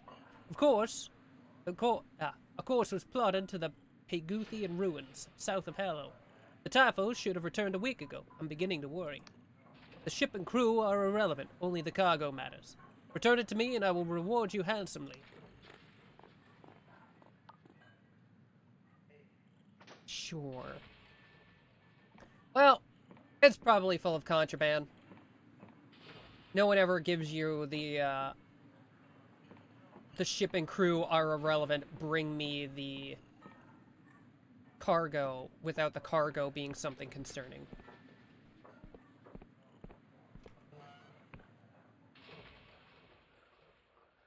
I don't like the look you're giving me. Sir, do you look at all of your patrons like that? Like, they walk in, that's the first thing they see. How many people walk in here and walk back out? Mir Sanfeng 335. Hello! Yar! Ah, welcome to Glorious Garments. I don't think so. I disagree.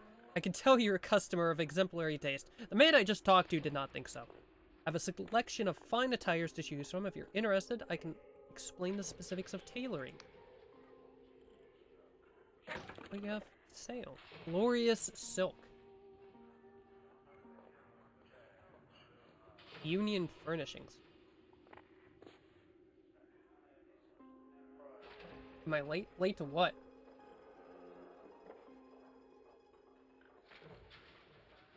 I'm actually unclear what you're getting at.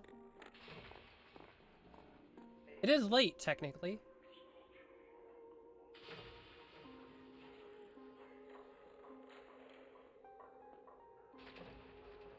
Oh, quite late for me. Plus 10 to charm. Well, that's useful.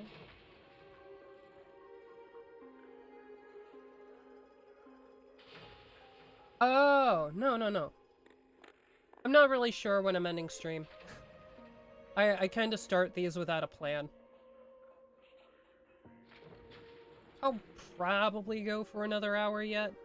This game is honestly fascinating.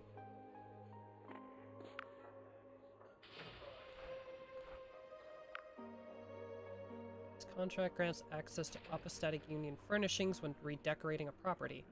It is signed by the owner of Glorious Garments in Hallowtown, who will provide the items. Note that redecorating any property usually costs a small fee. Okay, nothing I need now.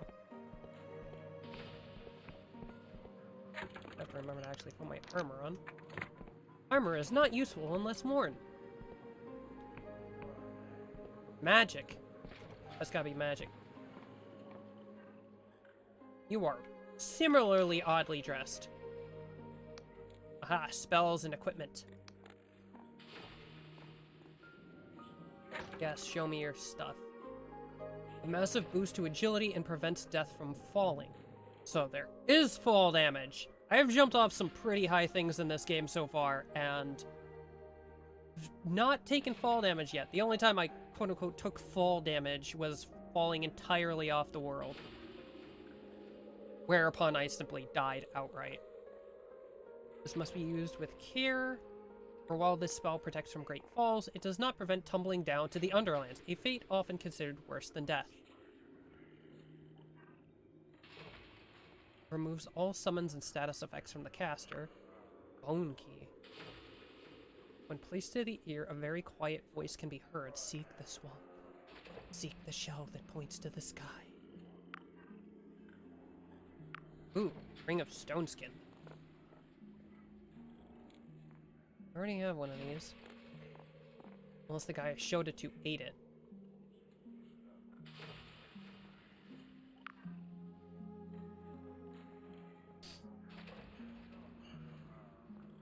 I usually, at least if I'm off, I usually do really long streams.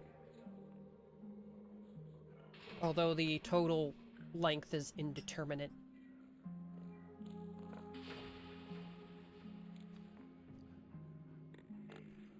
It is generally until I am bored or tired. Or both. This perverse tangle of cheap silver wires formed into a strange rune that fills the enticed with deeper fervor and ferocity for their false cause, driving them to fight with increased attack power. That doesn't sound helpful. You know, I was hoping for combat magic of some kind. But, I think I'll live without it for now. Having fun at least? Yes! Yes, I am enjoying this game. It is honestly a very fascinating game.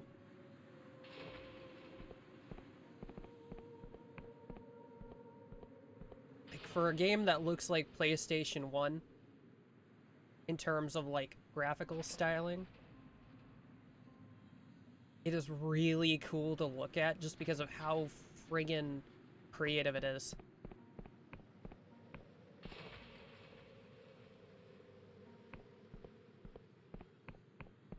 What is this building? What is that?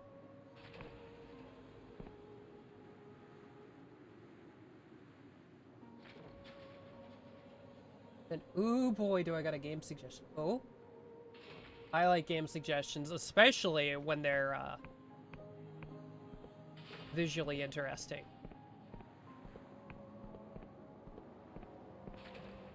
What's in here? Ooh.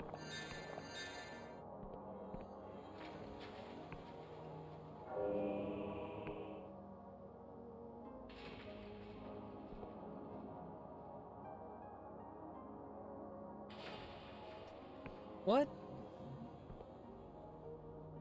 Oh, sorry, is this your room? Underrail. For clarification, this is not Undertale. No, I think I've heard of that one.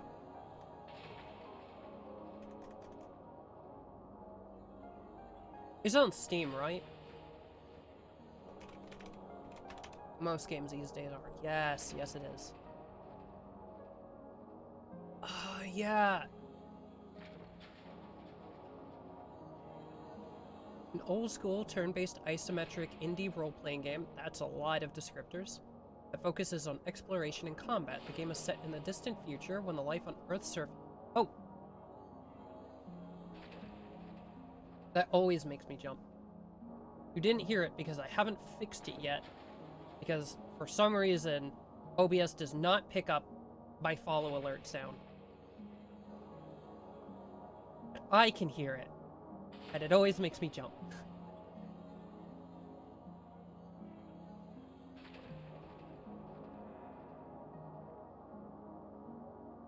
I've seen it before. It reminds me a little bit of old school Fallout. Well, I've never seen anybody play it, but I think it got suggested to me on Steam once. Wish list.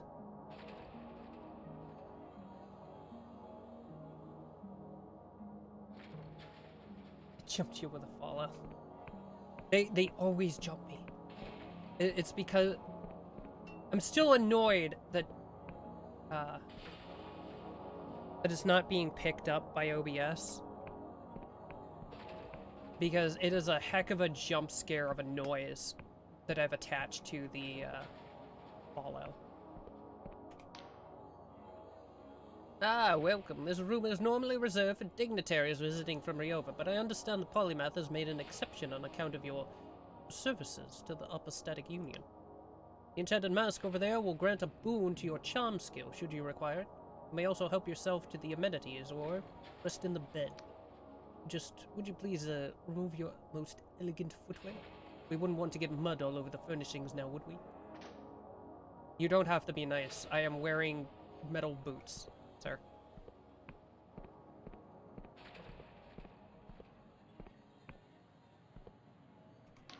She does not look up from her papers. Ah, another loyal subject of the Apostatic Union. I must remind you that impromptu meetings such as these may not exceed 10 ticks of the clock. Are you here to serve the Union, or is this another matter, she says, livestock dispute? Sure, I want to serve the Apostatic Union. She looks at you, finally. Ah, a willing subject of the realm. Excellent. We are hunting a god, and we need all the help we can get. As you no doubt know, Hollowshire is beset with famine. The crop yields are poor, which aggravates a much greater problem, god worship. In their panic, the populace have resorted to illegal prayer. Cultism is rife. The situation is so dire that an Inquisition division has been dispatched. Their scryers say that we're dealing with a Class B god entity.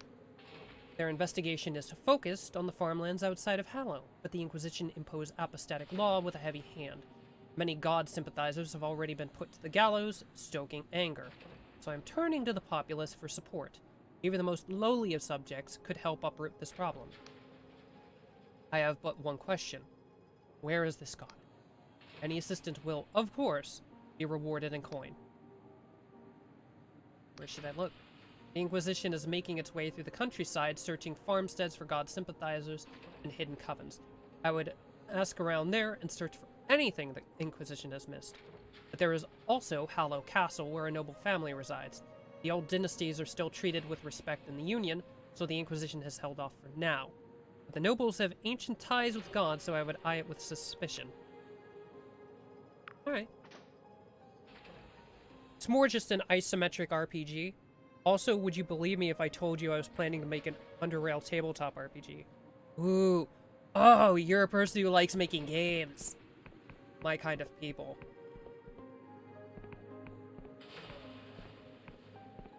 I love seeing people who love a setting and turning it into tabletop. I love tabletop RPGs. Although I can be a bit picky. And I do love the isometric RPG genre. Whole system just for Underrail. I believe you absolutely.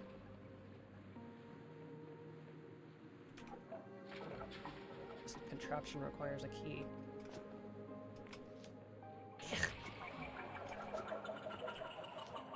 I understand why a lot of people just make like setting guides, because doing an entire system is difficult and time consuming. So I can absolutely appreciate the effort you're probably going to. But a lot of people just make like setting guides for 5e, and there are some settings that I don't think really fit with how 5e's system works. Currently working on a TTRPG called Grafthorn's Era of Evil. Well, that sounds cool.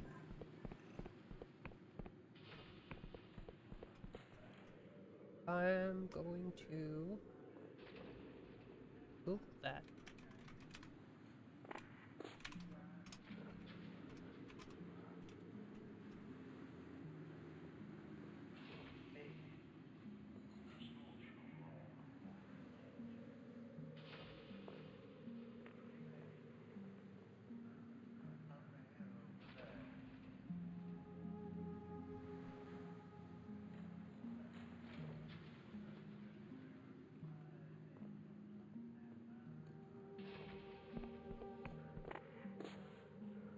The gist is that the god of evil has taken over, most good has been suffering, has been snuffed out because of that. Ooh. So an RPG system where you're kind of, where you're the underdog. I don't see those as much, I feel. And I always like them. I'm a big fan of, like, rebel stories. One of my favorite campaigns I ever took part in was the Pathfinder Adventure Path Hell's Rebels, which we unfortunately never finished.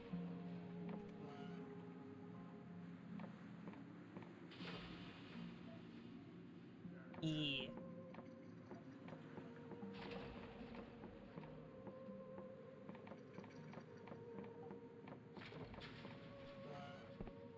It sounds like something to check out.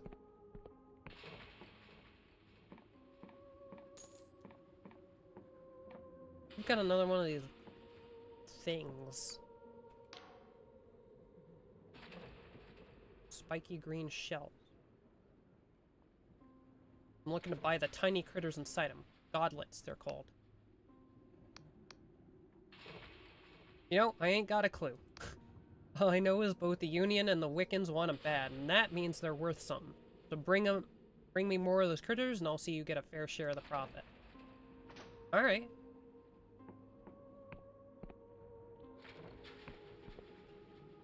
This place seems a little bit seedy. Ooh, I'm looking for playtesters, so if you want me to send you the file, I can. Oh. I'll be friendly with this faction. I would love to. I love trying to... Godlets seem to be tied to the gods. I never would have guessed.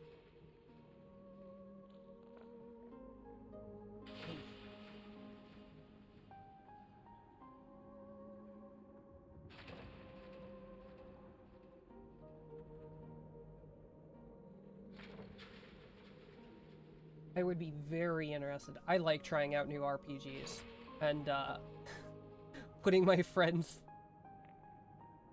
through the loops, trying to figure out new systems and stuff.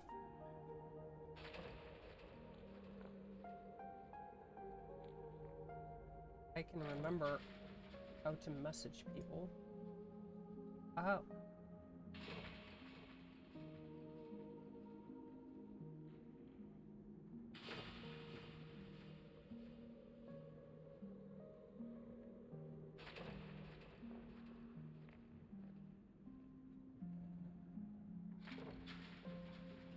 I don't know how precisely you would want to send it to me. Want to see a quote from a Pathfinder 2e campaign I was in? Sure.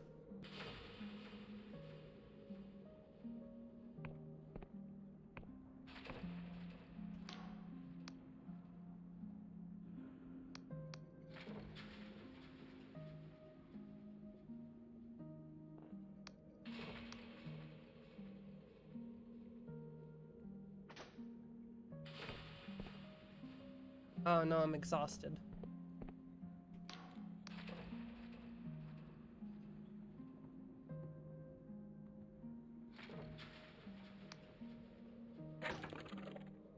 Outlaw furnishings. Luckily, I always carry my first aid kit, Aloth, after being stabbed twice.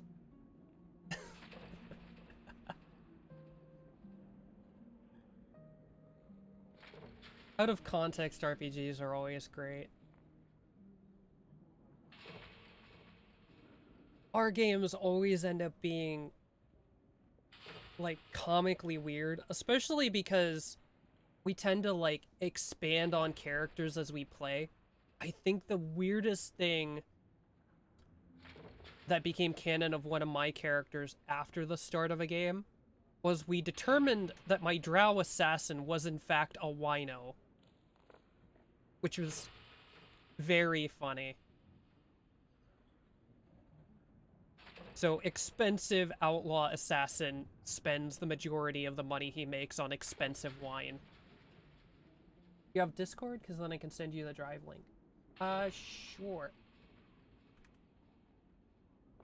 I will whisper you my Discord.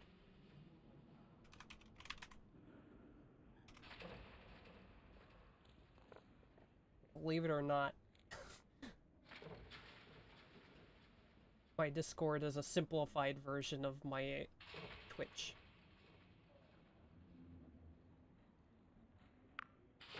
Does this do anything?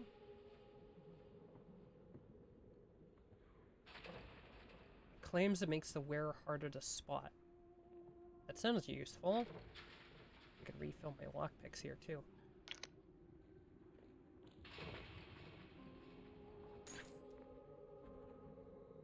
Might as well buy all of them.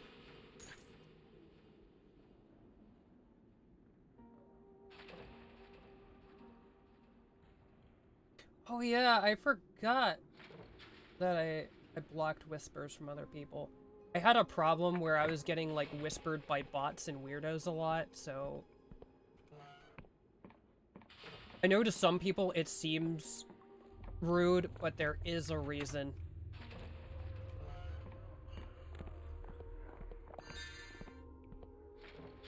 Ew.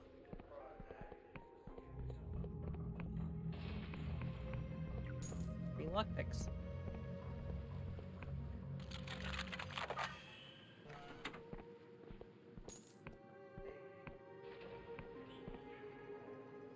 I wasn't doing anything shady, sir.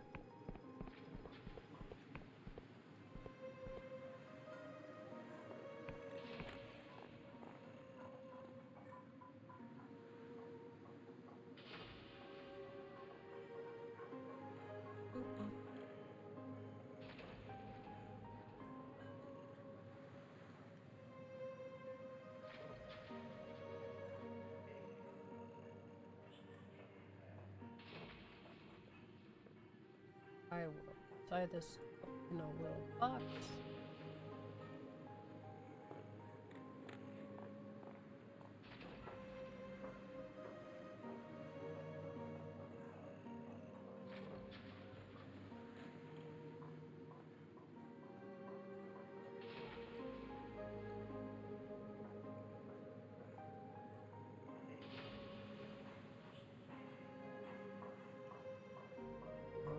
And then over.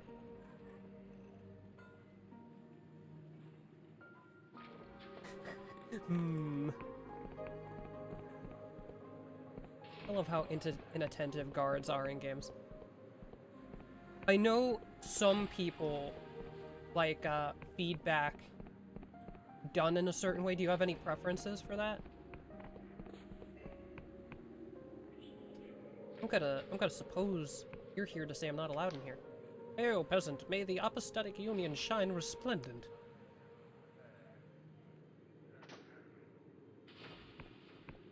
Well, I thought you were going to say I'm not allowed here. But you didn't say that, so I'm going in here. So you can't complain.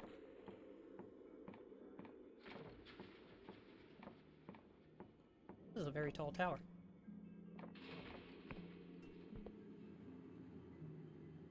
I feel like I should turn up my mouse sensitivity.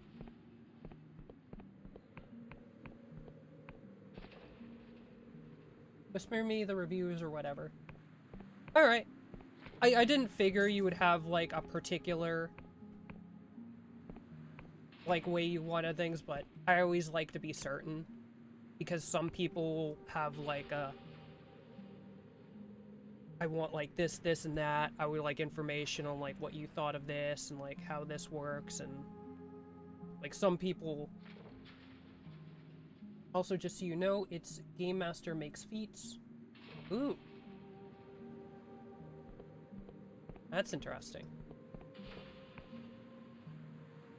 It's always just interesting seeing... I say interesting way too much. To see how different people just approach the core concept of making a TTRPG, as well as the, like... I want to call it the Game Master player divide, like... how much is placed on the Game Master to do. Because I have definitely noticed there are a lot of games that really want to be, like, give a lot of freedom to players, and it doesn't want to bog them down too much with things like, you can't do this and you can't do that. I want to give them a lot of freedom, but then that also tends to place a lot on the GM. And it's always an interesting balance to hit and see how different people approach that. You have to be creative to make it interesting. Yeah. Yeah. And if you don't make it stand out, people are just like, well, why wouldn't I just play Pathfinder? Why wouldn't I just play Dungeons and Dragons? For my part, I tend to be a Shadowrun person.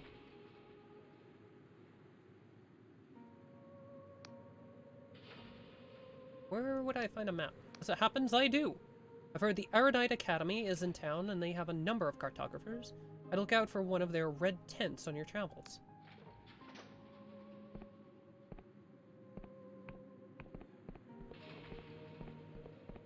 It's always important making a game stand out, so it's not just part of the crowd. And so many games just really kind of fail to do that. I've added a handful of feats. Here's your basic how-to kind of feats. And then you just kind of give them free rein to expand upon it. I think that's really good. I feel like a lot of tabletop RPGs want players and game masters to expand on the core game themselves and do stuff like that.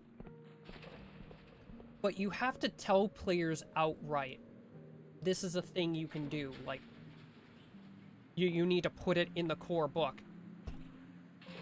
Here's your little setup. Make more stuff. Create what you want to see. You kind of need to give players permission, because the moment you don't give players, like, specific permission to do something, a lot of people just won't. Like, I've seen that with the current edition of 40K. They just made a major change where one of the mission rules, one of the commonly used mission rules of there is no mission rule, was removed. And I think that to some degree there was the thought process of, oh, if they just don't want to play with mission rules, they can do that. The thing is, you always kind of need to give permission.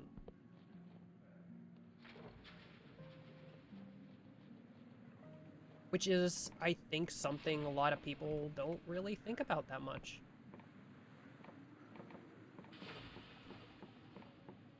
Because with the kind of people who tend to make their own tabletop RPGs, like the Forsworn feat just says, limb removal and recovery is impossible with this feat, and so on.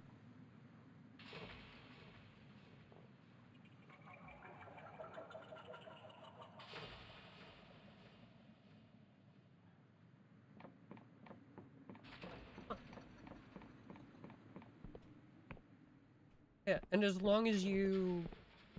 As long as, like, at the beginning of the feats, you give them, like, express, these are the base feats, add to this, I think people will use the system. And I think that's something people who make games always overlook, because we're so used to playing games in the way that we want, and adding onto it in the way that we want, that it seems obvious to us that you can make changes.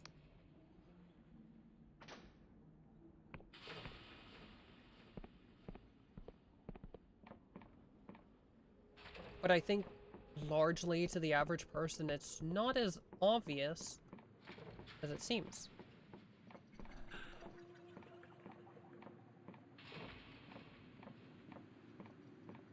That's why I always like running any game that I'm working on past people who don't really play that style of game as much.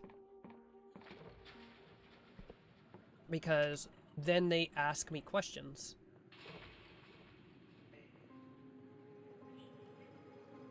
And I'm like, oh, well, I thought that was obvious, but clearly it's not.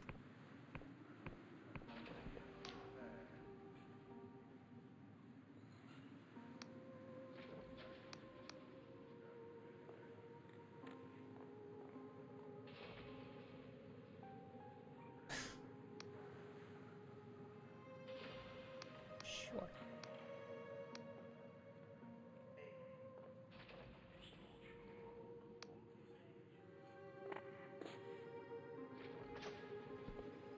Wobbly noggin. Is that the one that was down below?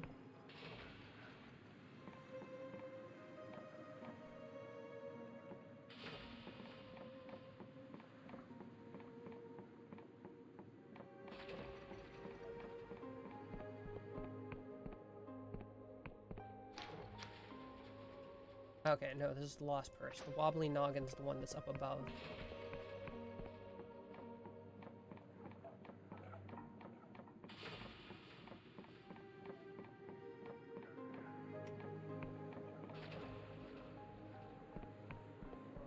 Alright, so I gotta run all the way across town.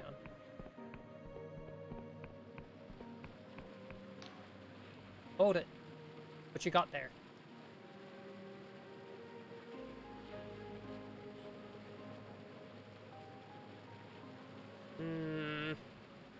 I get the feeling I'm doing something shady.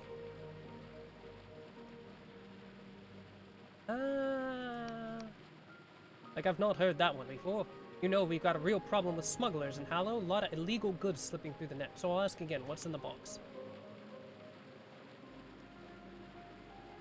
My charm is not good.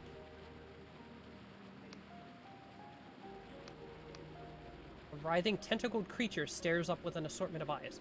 Yep, this here's a Typhos. Nasty creature from Lundell, used for poisons. What's a vagrant like you doing with such a thing, eh? I can tell you, the Inquisitors won't be kind. You'll be hung from the gallows by week's end.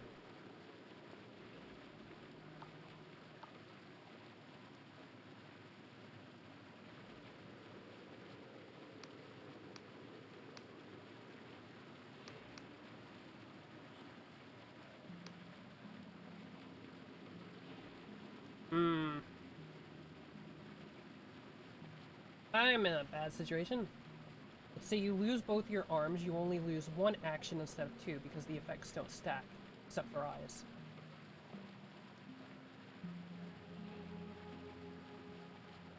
Limb removal and recovery is in the game and it does affect gameplay. Limb removal and recovery is impossible with this feat.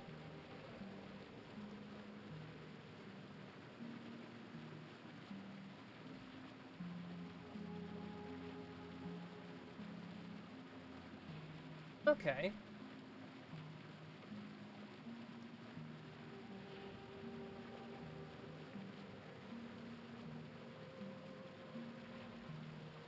And that's another thing that's always interesting is feats that actually, like, make changes. Like, that's something that always bothered me with first edition Pathfinder is you have all these choices, but none of them feel like choices because it's like, you get a +2 on a blue moon on Wednesday in July. Which doesn't really feel like it affects gameplay or choices, it's just sometimes I get a bonus. So I really do appreciate it when games make that effort to maybe not make as rich a list of feats, but give you choices that actually change how you play the game and do different things. Like, that sounds like something that makes a bigger change to how you play and what kinds of effects you're dealing with.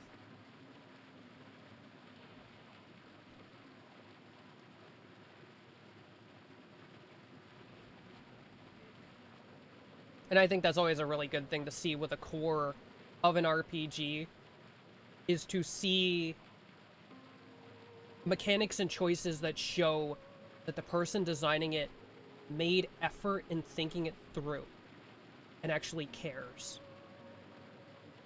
Because there's so much stuff in Pathfinder First Edition that they just, like, did not feel like they gave a frick. Or they were trying way too hard to arbitrate some kind of balance. With eyes, it doesn't give double disadvantage, it makes it impossible for you to dodge spells and arrows. Ah, makes sense. And then someone can expand on that with a feat. Like, say, a feat you can only take when you have no eyes. You become a monk and can still dodge arrows, but you can't get your eyes back. You can't see it hit you, yeah.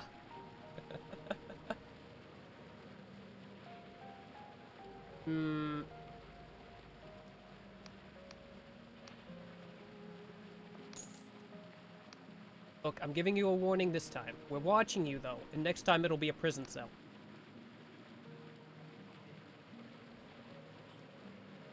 Yeah, I'm okay with you keeping the pet.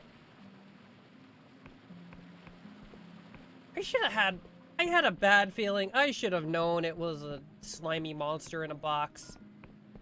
I'm stupid. I'm a fool.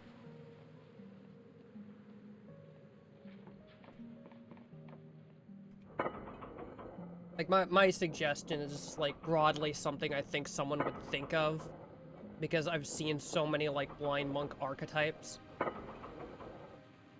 There's clearly a more thought-out way of doing it, but, like, that seems like something people would do to extrapolate on the feat system and the, like, limb loss system.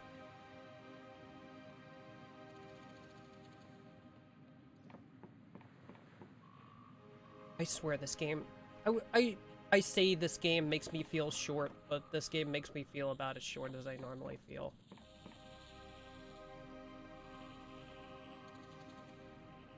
Every NPC in this game, I have to look up at them. Aha, shiny new sword. Take it, gremlin! Ow.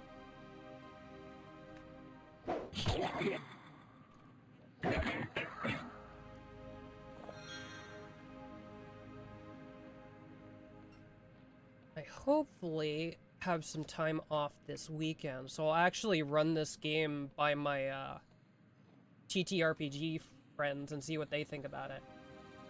Feats aren't level-based because of that. It's all about how you and your group makes feats. Feats aren't level-based because of that.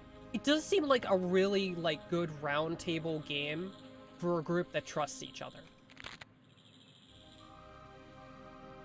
And I think that's always a good thing for, like, smaller RPGs, is dealing in something more specific. Because, like, especially if you're not, like, trying to sell it to, like, a huge group of people, you don't need to make something that is gonna, like, sell buku bucks on the market. You can make something that works the way you would want it to work. And that you can be like, this is for a group that you work well with and that you trust, and you can all work together and build this out and create what you want to see in the system. Like, you can give feats at levels if you want, since you might want to do that instead. I've thought of adding the feat Hardened Adventurer. Explain? Explain?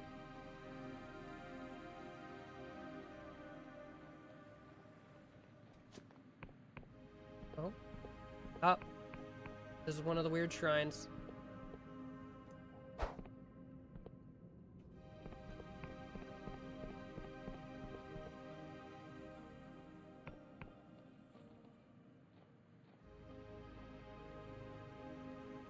Oh.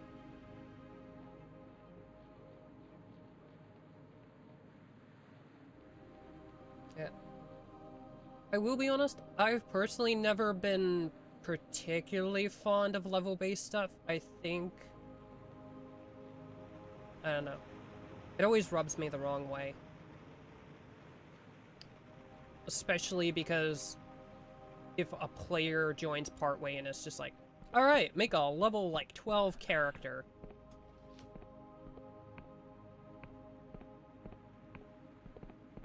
It's just,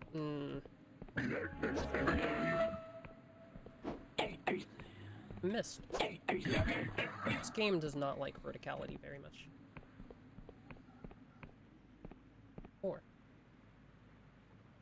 Has the effects of a +2 to either toughness or smarts. Toughness or smarts.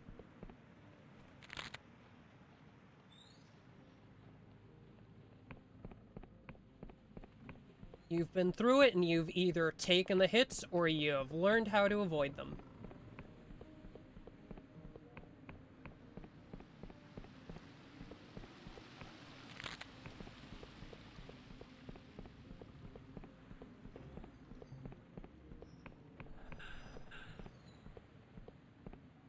I think it's always good when you're doing a system that's, like, heavily reliant on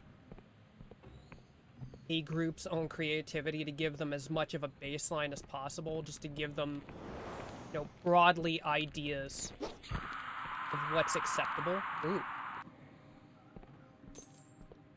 That did work.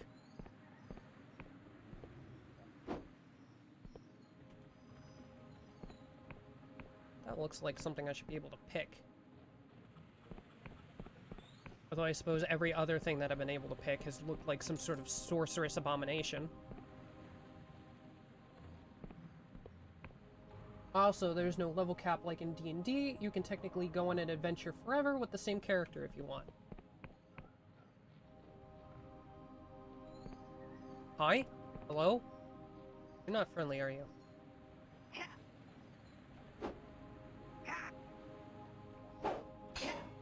Ow.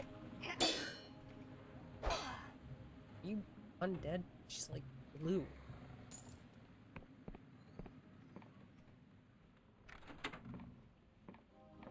So what all do you get precisely in a level up in this system?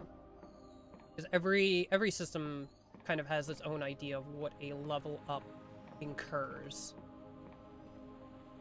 Is it just every level up is a feat, or every level up is a little extra health, or is there a choice between different things you can take. Oh. Oh dear. But you've met an unfortunate end.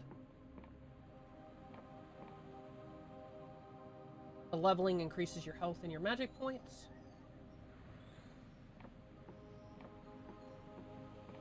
And then I guess from there, like, however your game master wants to distribute feats, kind of like builds out your character's class.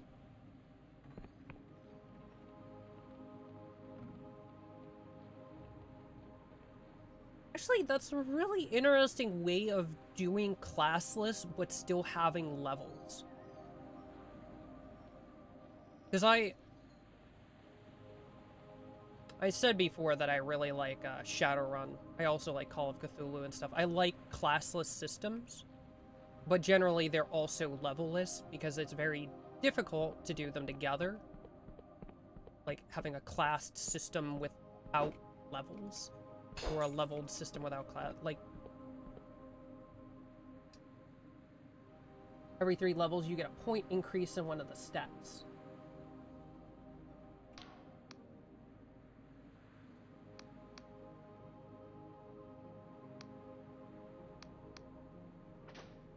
Oh, okay. Okay, so they get eaten when I turn them in. Okay. So you eat my passport. Brigands. I thought I could just open all the bridges with 1 passport. No. No. I have been shanghaied.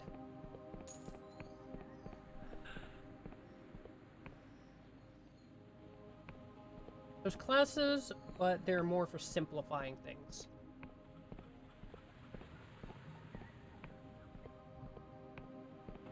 So essentially the classes are a layout. The classes decide what you can choose from. Okay.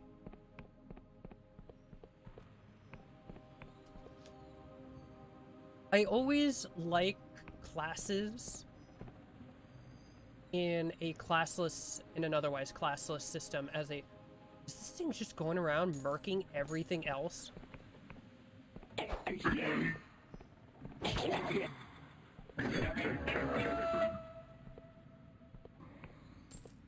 I always like classes in a classless system as a sort of like... You don't need to use this, but if you're not sure what you're doing, you can use this as a starting point. Or like a guide to how you should build a character. Like, I think there's something that's always necessary, especially for new groups.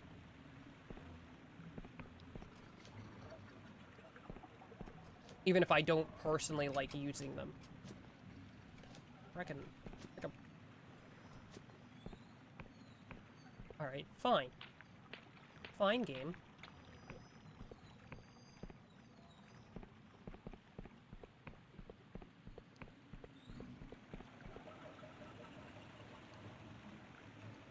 A warrior can choose toughness and strength, scholars can choose memory or smarts and so on. There's no bard class. No! My bard! Okay. I changed the stream info. The game is no longer Elden Ring. And yes, this is the new Elden Ring DLC. Priests have memory and speechcraft to choose in between. Oh no. Yes, this is clearly the new Elden Ring DLC. This is Dread Delusion, a very Morrowind high. A very Morrowindy. You can play a bard, lol.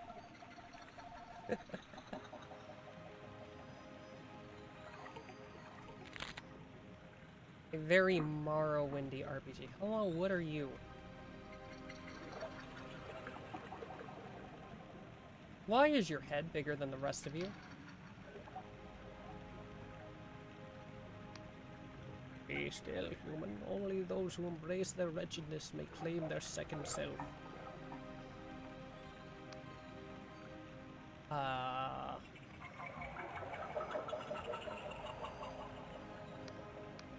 is one thing to say the words, it is another to truly comprehend their significance. I do not believe you are ready, human. What's a second self? Goblins of this forest perpetrated a heinous evil. To this day, their kind still bears the burden of this guilt. So they carve themselves a new self in the form of a mask. When the goblins wear these, they appear to be altered. If it is by some magic or merely an act, I cannot say. We all carry some guilt, human. If you wish to acknowledge your own wrongdoings, you may claim a mask for yourself.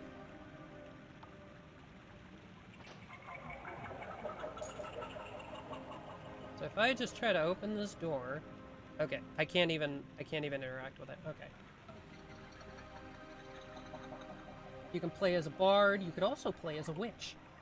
Ooh, I love witches.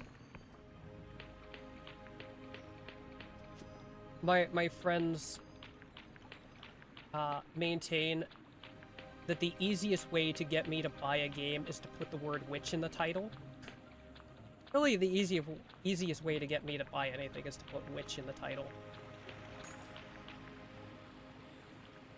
Because I historically play a lot of witches in Pathfinder. I just like the class. They're neat. And I like the aesthetic.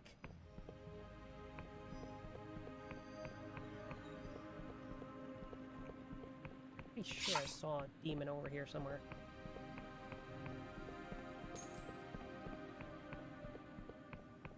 Oh wait, so this is a goblin. You have a sword.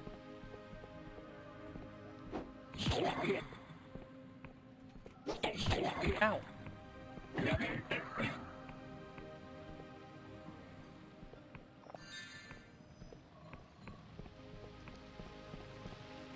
Fascinating.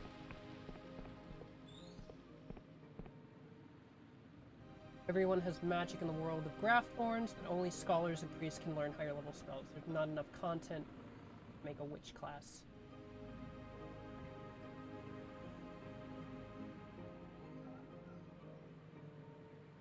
Well, there's always more stuff to make.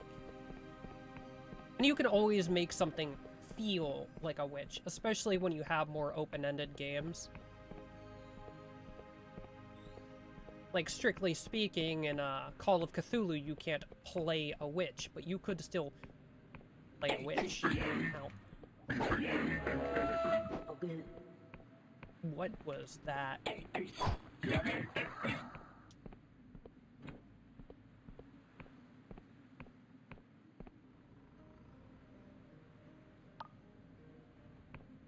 I have a lot of throwing knives. I should start throwing them at things. It would save me a lot of health.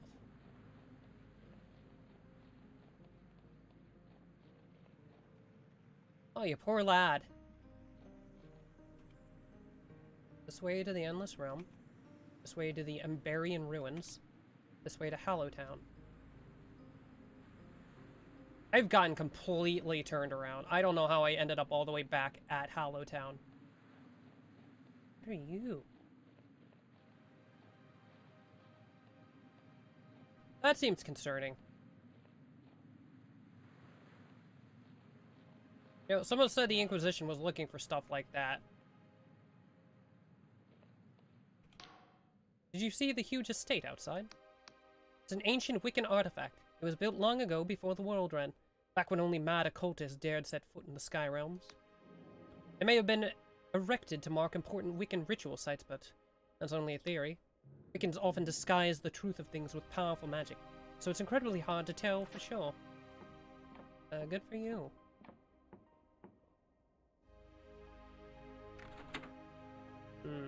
Secret.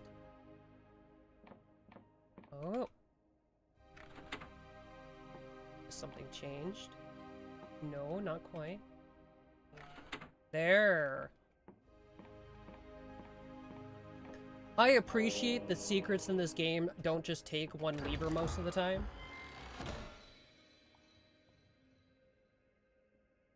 Witches have access to making living dolls and summoning tools. Yes!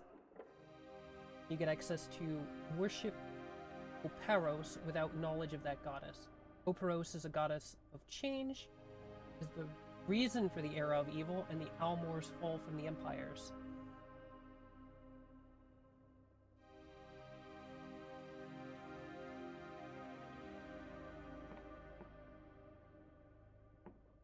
Sounds like you're doing things that should be frowned upon. My favorite thing when playing a witch.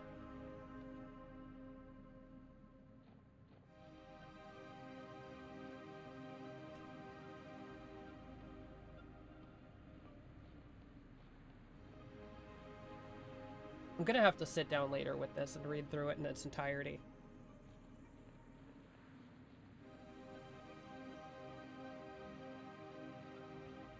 Because it seems like there's quite a lot to sift through already.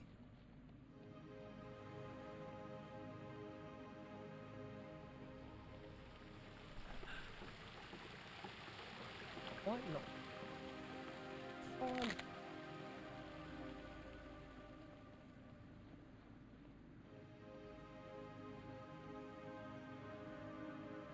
Oh no. Clockwork Kingdom. Someone has scrawled, "The kingdom is broken." This way to the Hollow Mine. Someone has scrolled, "Bandits" underneath. Well, for once in my life, let's follow the road. Operos isn't the god of evil, they're different entities. Operos' goddess of change is the reason for the era of evil and the Almor's fall. You know, Operos basically blinded the other gods to bring the god of evil into power.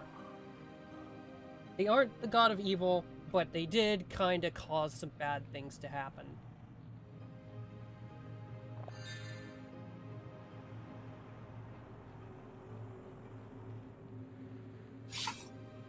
You're not, friend. Ah.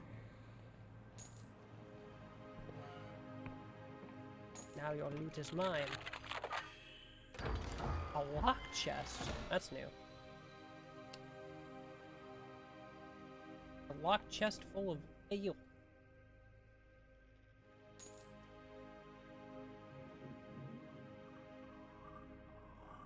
They ended the Almor's empires because they were violating the rules of change.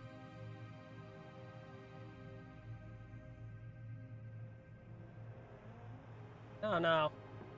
Alright, well, I've learned a lesson. Don't go to sleep in random locations.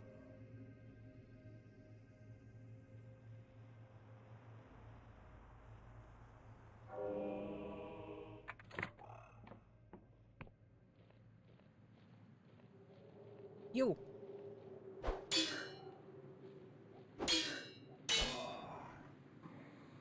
You will return me my cash.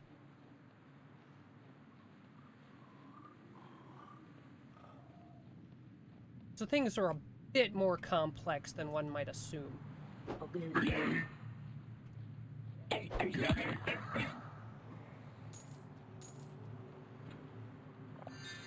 You don't frick around with the god's rules. Also the goddess of the Forsworn. Don't sleep with the door open. You make a good point. Don't sleep in strange beds. Don't sleep with the door open. Don't sleep when there's bandits around. I'm trying to see why Minecraft won't let you sleep with monsters around. Imagine getting mugged by a creeper.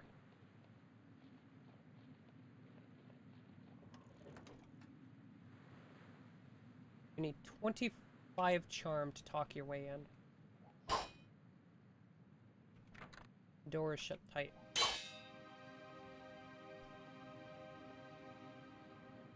Ooh, Inquisition.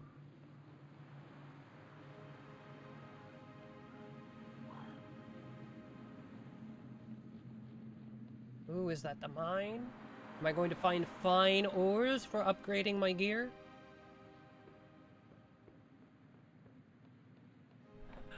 This does not look... Oh.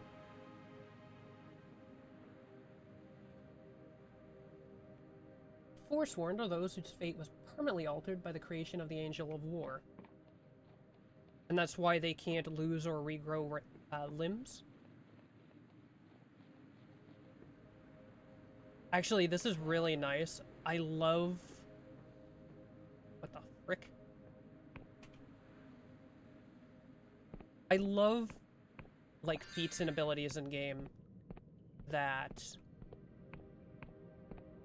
are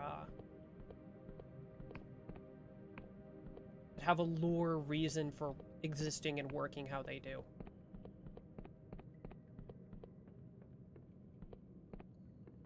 Like, it's one thing to be like, hardened adventure plus 2 health or whatever. It's another thing to have something that's like, oh yeah, you gain this power because you've been, like, blessed by this god and you get this power. And you can tie all that into your backstory and stuff, and it just adds to character creation and customization.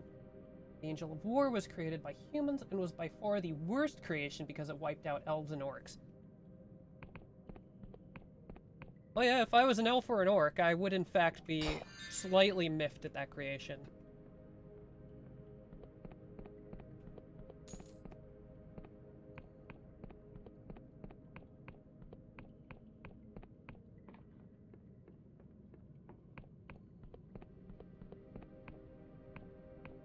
I feel like anybody would be,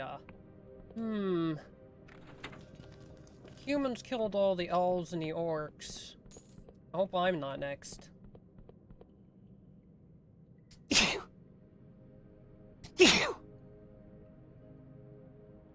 Sorry, excuse me. What was that? Throwing knife.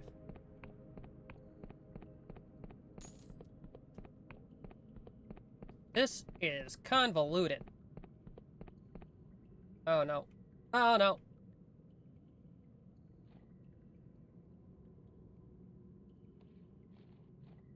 Oh. I'm here now.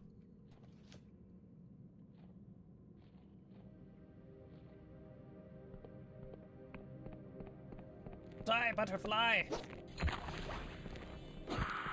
You were tougher than the last one, I thought. Last one got axed by a power attack. It's just regular iron ore.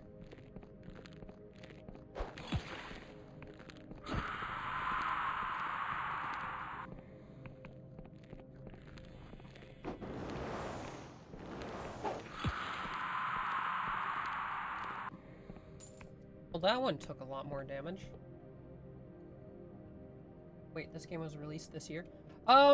Yeah, I think it was either this year or last year this game came out. I'm well aware that it looks like a PS1 game in terms of its graphical styling.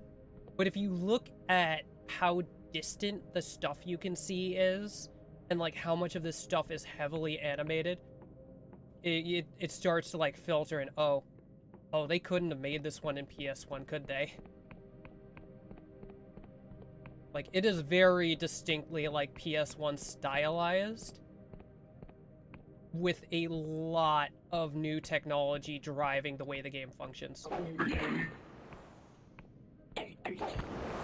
Ow. I'm taking damage.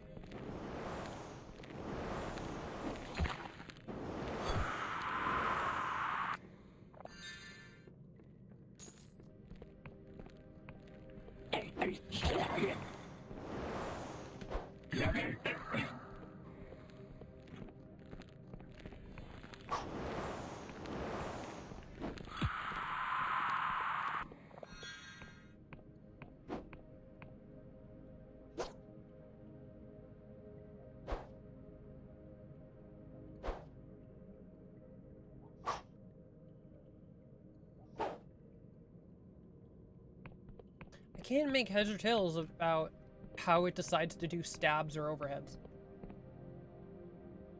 God said to step in and stop the Angel of War from destroying all life. Well, obviously not a very friendly creature. There's even a cult that worships that angel, and they almost succeeded at reviving him once. Operos is actually the first forsworn. Ah.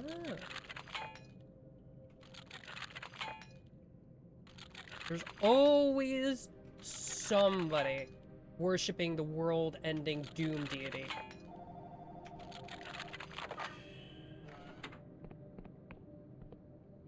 Hi? You're not friendly. Oh, there's 2 of you.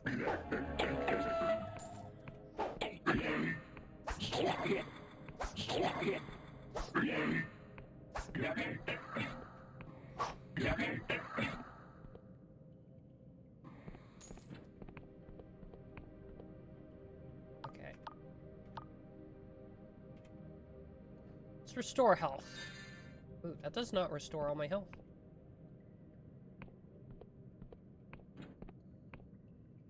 Cult of the Iron Fist. They're a human supremacist group. Ah, I see. And they're probably figuring the angel will only destroy all other life. As most groups like that tend to assume. Ah, we made it. It's probably on our side. Humans were created by the god of death, Oblivious. I'm sorry, that one's slightly funny.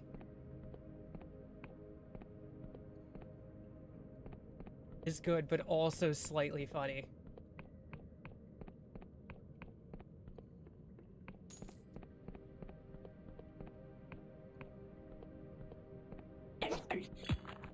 Ow.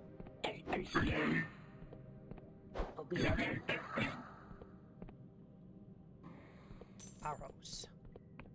I have all this ammunition. I have yet to see a single ranged weapon other than these stupid knives.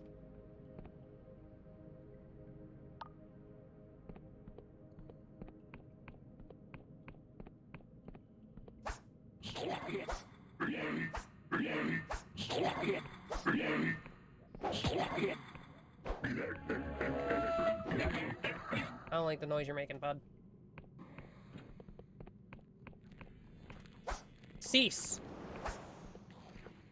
Ow, that tracks hard.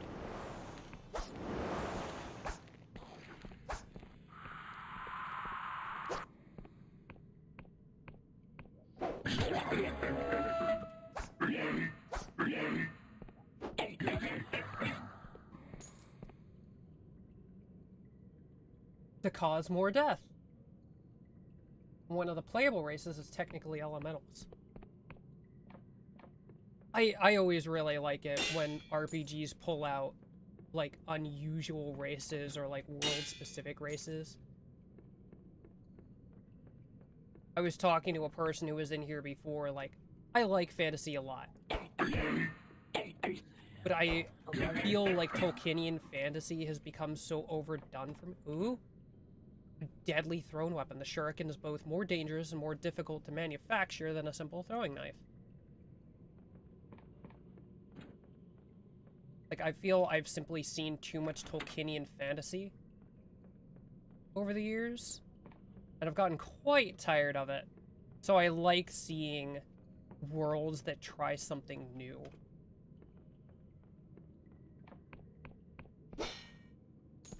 Especially in terms of the races present.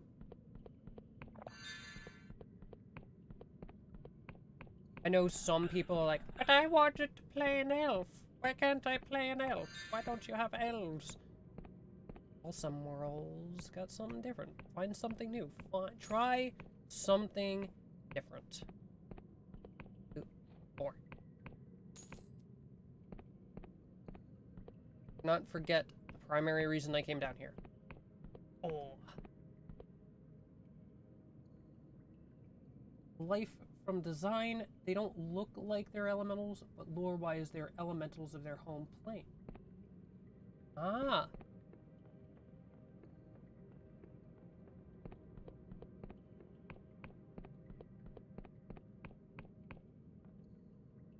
I didn't look closely at the project you sent me. Is there a full lore write-up in there? Like, is there a handout in there that I can give players, like, this is world lore, this will help you, like, get situated? Elves might be reintroduced, but I'm not sure yet, so I made them just absent from the game. Yeah, that's perfectly acceptable. Like, if your world says there's not elves, that's fine. And I think people just need to live with the fact that sometimes their favorite race isn't in a game. Because every game kind of has its own thing going, and I appreciate it more when a world has its own lore and its own thing and it sticks to it, rather than holding fast to the Tolkienian fantasy strictures trying to please everybody who's used to the Tolkienian fantasy.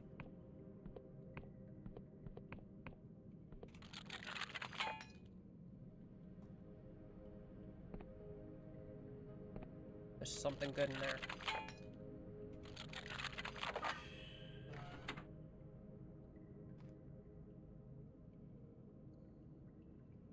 Page 2 and page 40.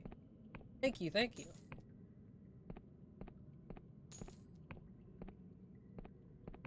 That way, yeah, that way I have something to, like, give the players to, like, base stuff off of. I don't want to send them in blind.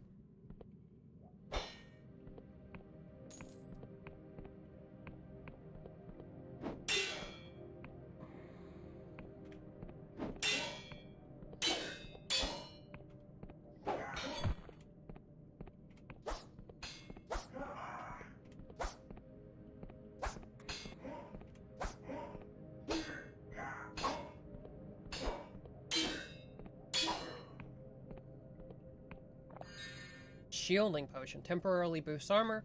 This potion floods the bloodstream with a simple spell that can deflect attacks, although it deflects hugs and handshakes all the same. You know what? More worlds need lore like that. Spell of shield. Defends you from attacks, but you also can't shake hands. I like that kind of world building. I appreciate it.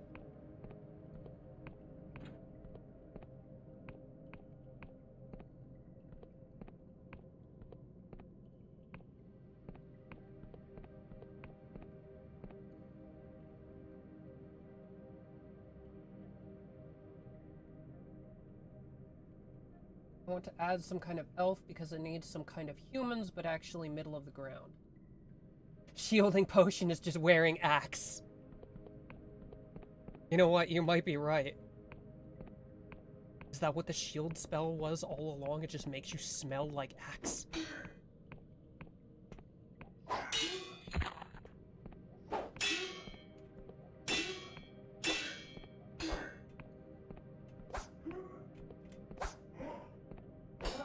Cease.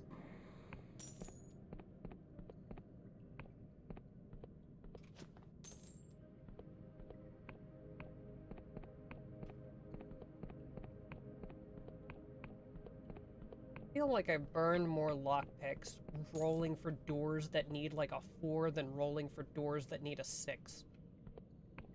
And that doesn't seem right.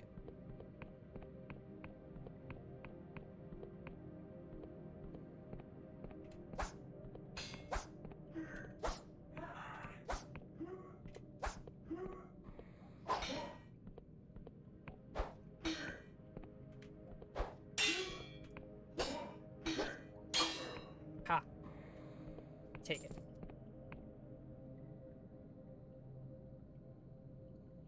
Humans are good at being warriors, but not the best. Ornoxes can fly, by the way, just a warning.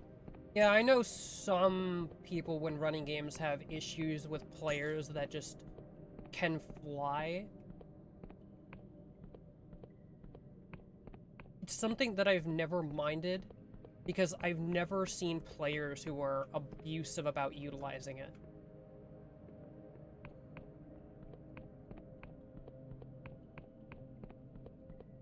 It definitely changes things when a player can fly.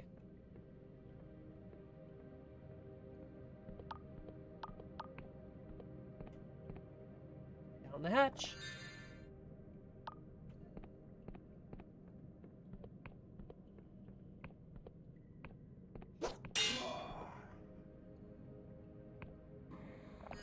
I think the best thing to remind flying players is that, bows exist.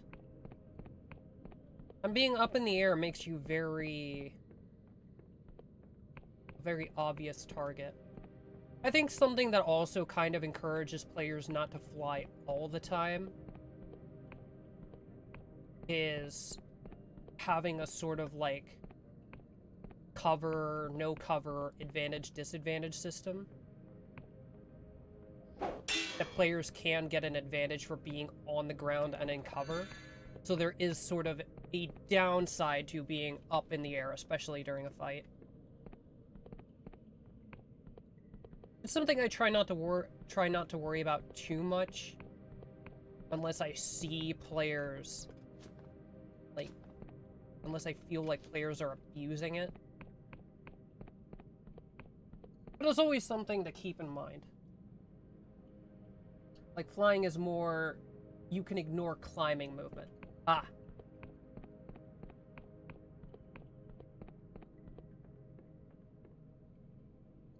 Just removes your need to climb.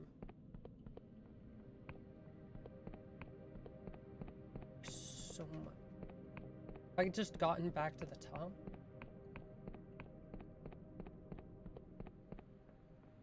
I forgot how red outside was. Alright, let's go. Oh, I have to charge it.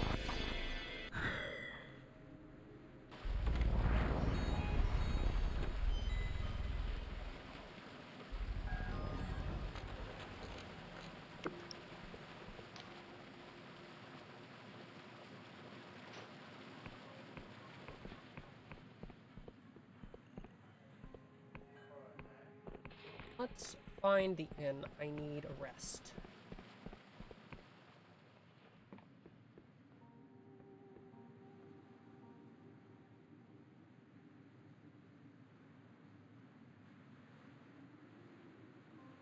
Doesn't affect how enemies attack you.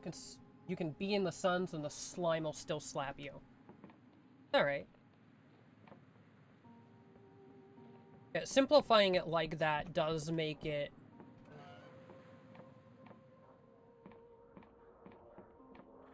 like a much less problematic thing for like a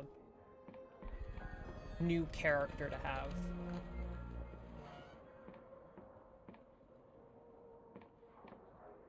What's this? Niccolo Lopo. Is this the room?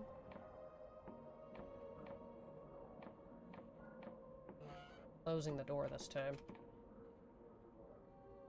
Don't want any more weirdos coming in here robbing me.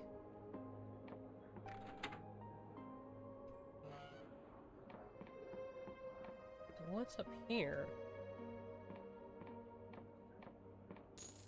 Oh, can't carry anymore.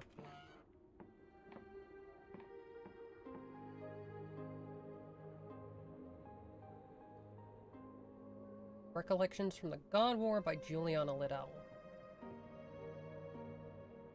Yeah, it does make it less problematic. Like, that's always the concern I see from GMs, is, like, level 1 characters being able to, like, be just out of reach at low levels, and it can make it very problematic to deal with as a game master. But having it cut down like that and simplifying it makes it a lot harder for players to use it in janky ways.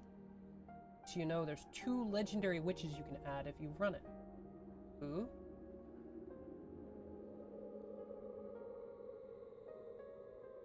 Interested? Interested? Before our airship rose a writhing mass of flesh. Taller than any tree, any structure, or any living thing. It filled the horizon with its ghastly form. A hand rose to thwart us, or I should say many hands. The thing's flesh bubbled and boiled with minute approximations of the whole. Its arm was made from many arms. Its screaming face had countless gaping mouths.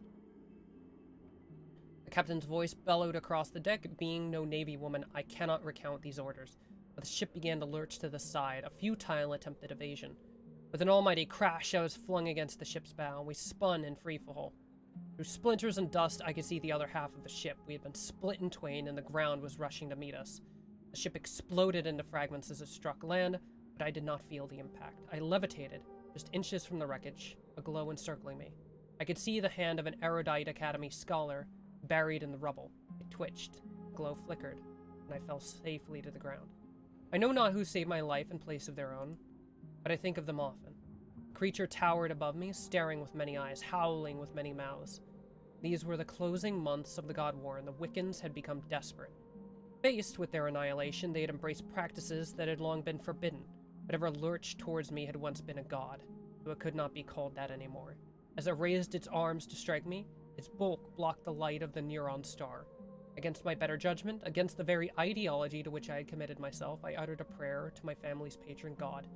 A god I had seen cut to pieces not a month before. Who knows? Maybe some vestigial remnant of that god yet remained and took pity on me.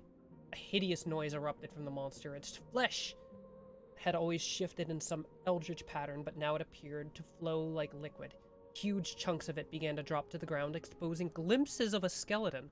Whatever spell the Wiccans had cast, whatever power flowed through this entity, it was failing. At that moment, our sister ship burst from the clouds at blistering speed.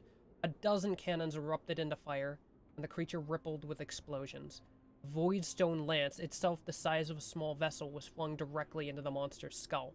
The thing buckled and bent under its own weight. It appeared to be melting.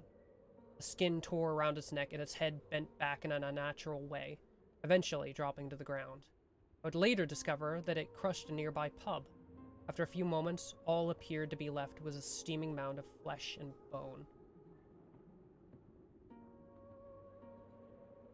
They don't have stats, but they do have lore, but they're based on 2 different Twitch streamers. I won't say their names because of that. That's fair. But I shall find them in your write-up, I suppose. Oh.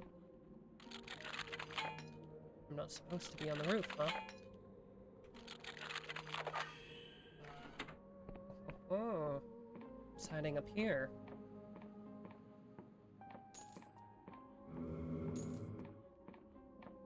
I fully expected to fall through this. Can I break it? No. Okay.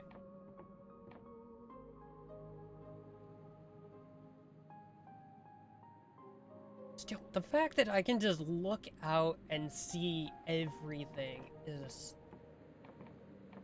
so cool.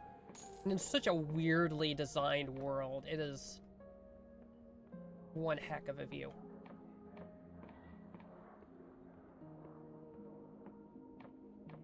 Who are you?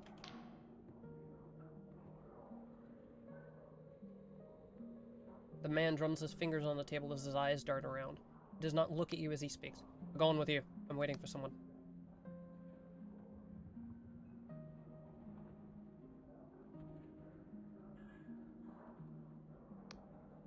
His eyes snap toward you.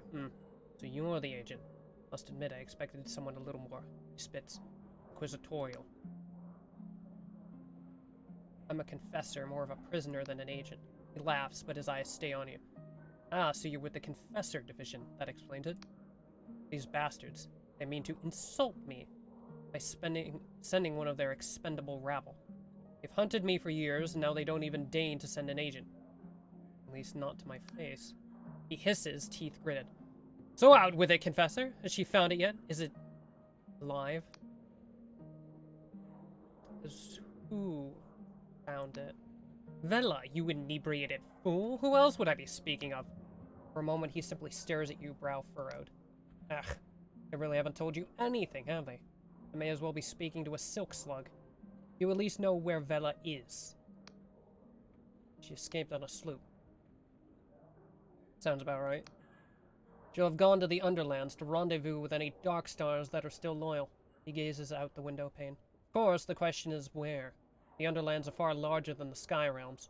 She could be anywhere. You know she's gone there. She hunts something there. She has done for years. Something of terrible power. I can't tell you exactly what it is, only that she plans to use it to meddle with reality itself, which could be the doom of us all. So you'll help me find her? That's the deal I've struck with your Inquisition, isn't it? Hunt my former comrade, and my Dark Star crewmates, with a polymath's pardon. After this, I'll be a traitor to everyone. He sighs, leaning back. Well then, Confessor, we may as well get to know each other. What did you, he waves his hand around, do before rotting in a cell? I can tell you where each of the legendary witches lives. Sure. I shall hear of it. The lore, the dark lore. I was a scholar. Happier behind a desk than wielding sword, are you? There's no shame in that, and I suppose those books are quite heavy. If you find yourself in a scrape, you can always bludgeon someone to death with one no. Anyway, it doesn't matter now, huh? You've lost it all. Hit rock bottom. That's something I can respect. He smirks and raises his drink to you. As for myself, my name is Jack Basalt. I suppose you've heard of me. Takes a sip.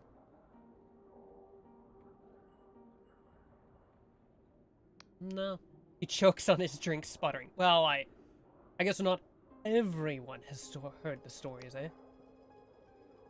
For a time, I was the most respected captain in the Union Navy. I took orders directly from Admiral Kalos, Vela's father, and for 5 years I trained Vela aboard my ship. When Vela defied her father and fled to become a mercenary, I followed. I gave up my rank, my station, my ship, to spend my years cavorting with Wiccans and pirates.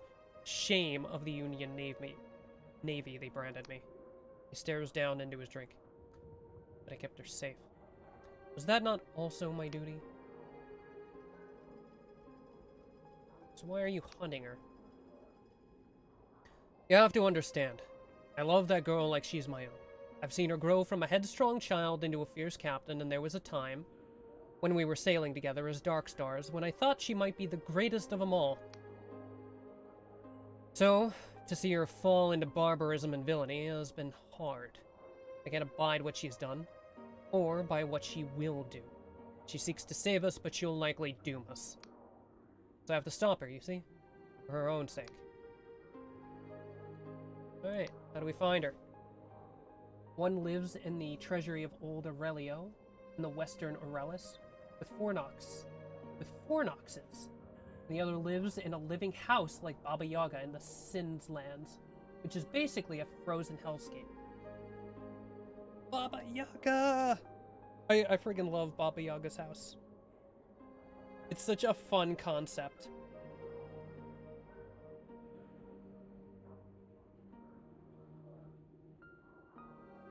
Ah, you're asking me? As I said to your masters, I can provide naught but shreds of information. You'll have to do the rest. What I have for you are 3 names. Names of former Darkstar mercenaries who left Vela's crew after mutiny. Together, maybe the lot of us can track her down. Oh, what's this about a mutiny? A few years back, Vela found a map. A map that pointed to something impossible. She'd use it to make a heaven of the Sky Realms, she said. Change the fabric of reality so folk don't know poverty or injustice. Or even death. I'm sure she believed it. Believes it still. But for a lot of us Dark Stars, it scares us witless. You just don't go meddling with things like that. Unless you want to die screaming. We tried to convince her, to make her see reason, but she took us down into the Underlands anyway, in that mad pursuit. So we mutinied. The Dark Stars spilled their own blood on those skyships. In the end, Vela escaped with those loyal to her, and the rest of us scattered to lick our wounds. A wicked time that was. Alright, so tell me about them.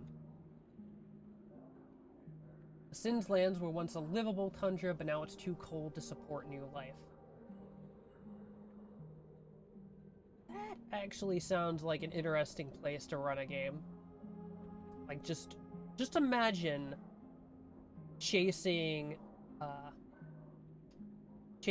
prisoner, or rather an escaped prisoner, through literally unlivable tundra. Throw in some survival elements, trying not to freeze to death. That would be very interesting. First, there's the Emberian. Called that because folks say she's the last of her kind. Of course, that's pure squid shit. If she was Emberian, she'd be 400 years old. I've heard talk she's somewhere in Hallowshire. So, here? Next, there is the Endless Duchess, a powerful cipher wizard. She went back to her ancestral home in the Endless Realm. Like all those you'll find there, she's cursed to never truly die. He smirks, which means she really is hundreds of years old. Finally, there's Caxton Frost, a genius of the Clockwork Kingdom. That man could engineer a skyship from a sack of junk. Last I heard, he'd returned to his homeland. And you're sure they'll help us? Am I sure they'll follow you to their certain death? Of course not, you fool. They'll probably try and cut your head off. But if you want to find Vela, you're gonna have to ask nicely. And if they do agree?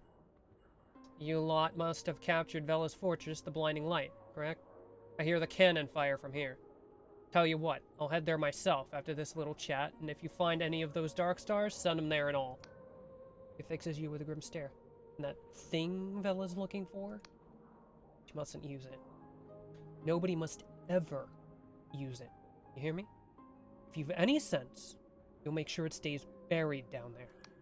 He shifts, suddenly nervous, right? Well, I think we're done here. Alright, get going. Alright, I'll be at the Blinding Light. See, this is why I really like lore write-ups and stuff. Like, existing lore always spurs the imagination to write up something interesting. You give players and GMs a starting point, and then they weave a yarn from there.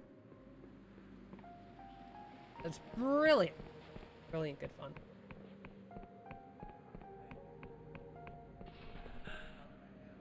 It's brilliant, I tell you, brilliant! The Sinslands are southern Aurelis. There's one human kingdom, Legionnaire. This game is,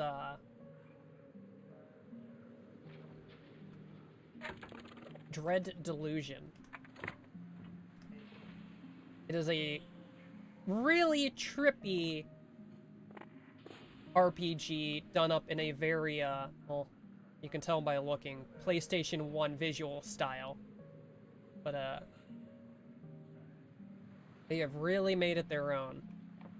You can also tell by the draw distance and how much animation there is. This is decidedly not PlayStation 1 technology, despite the visuals. This is not what I needed.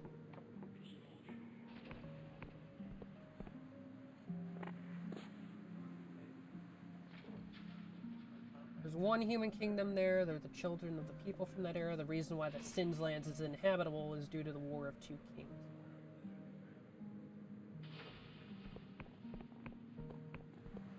Now, this is a weird AF RPG. If you like trippy RPGs with very unusual visuals,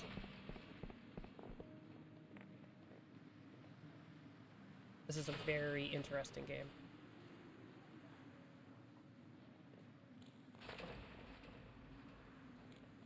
I was there already, I think. Well, I've successfully forgotten where the lift down to the island underneath me is.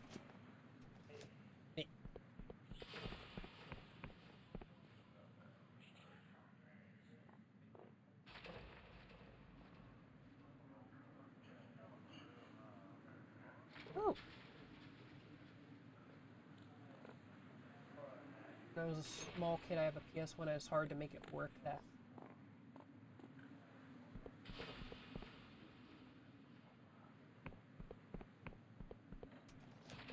I see a lot of games these days, like, pulling really PlayStation 1 graphics. I'm pretty sure this game does not have fall damage. Like, that is one heck of a fall. Is it over here?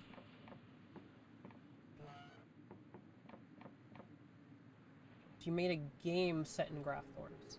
It's a mediocre example of what it is, but I suggest if you want to know what happened to cause the War of Two Kings.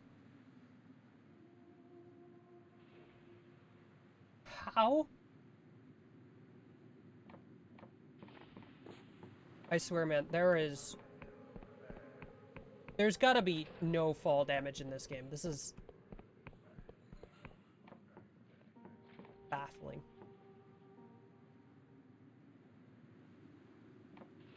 Where the heck is this lift? I took the lift down earlier and now it's just gone. Oh. Damn near no fall damage. Oh, It's over here.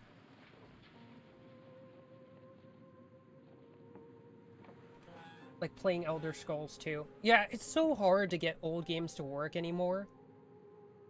I do appreciate new games that come out with old, like 90s inspired visual styles. Because they always wind up feeling very nostalgic. Even if they're not truly, like, a game of the era.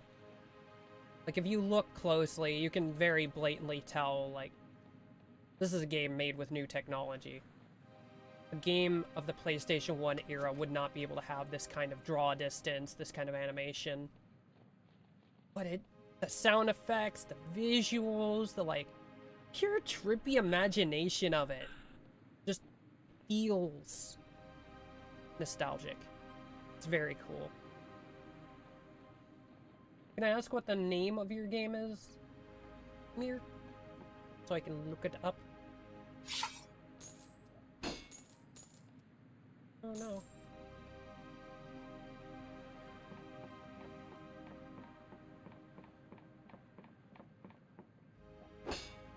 Just gonna break all your stuff. Oh. The red tent. You're the map maker. The scholar seems to be absorbed with their looking glass. A traveler, Apologies. I'm on academy business and this map won't make itself. Can I get a copy of your map? Look, I don't have time to pander to your every want. The chief cartographer needs this urgently. They turn to look at you, then pause as if realizing something. Actually, you know what? Maybe you can have a copy, as long as you're willing to work for it. Sure, what do you need? We're making a new kind of map. A magical map that tracks the shifting movements of these islands and corrects itself. The real work is with this cipher spell we're weaving together, but I need someone to go out and anchor the spell to specific landmarks. Take this cartography notebook. When you get to a landmark, equip it and use it to make a cipher chart. The map will show up in your journal. If you obtain a compass, you will be able to see yourself on the map too. There are 4 scholars working on this map, including myself. Together we cover Hallowshire, the Endless Realm, the Clockwork Kingdom, and Hill. You should also visit my colleagues to see what landmarks they need. The most important region we need mapping is Hallowshire. I'll note those locations in your log. I'm sure whoever marks them will be rewarded. Okay. Alright, so that's what the game means when I'm near an important location.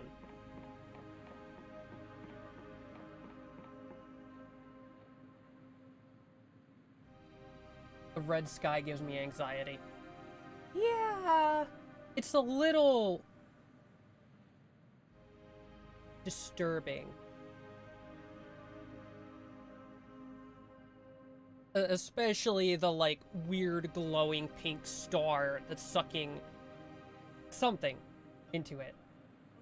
Forsworn's the Hollowed. It's on Itch.io.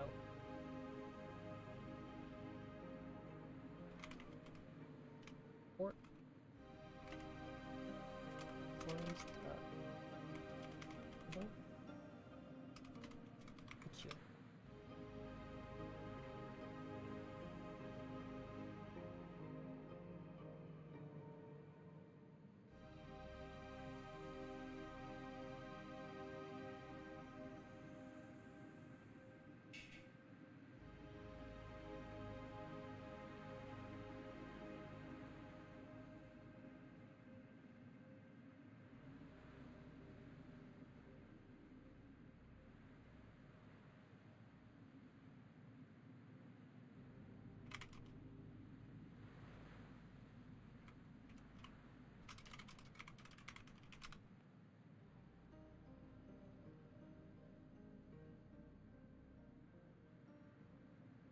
There's rush projects that don't expect the best. I just like checking out little games. Like, I like weird little games. If you couldn't tell by the playtime on this, like, only the first hour of this was actually, when I started, I was playing Elden Ring.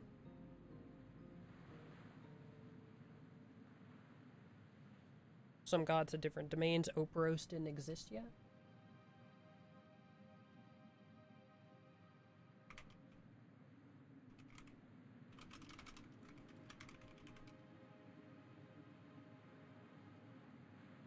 Is that it? There it is.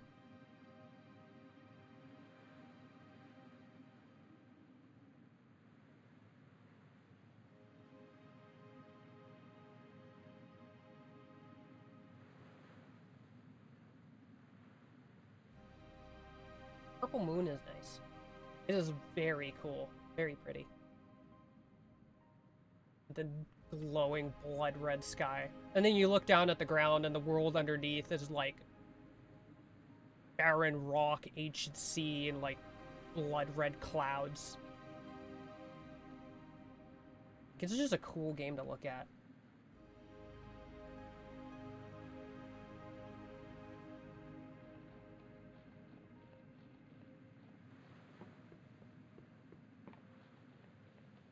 I always like playing like little project games. Because it's nice to see what people can do with limited stuff.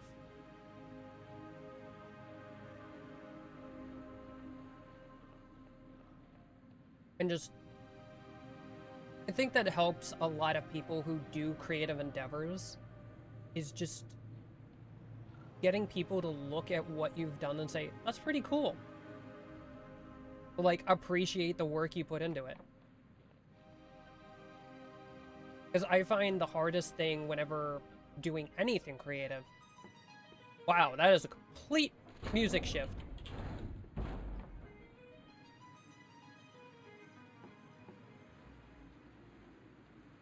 What the...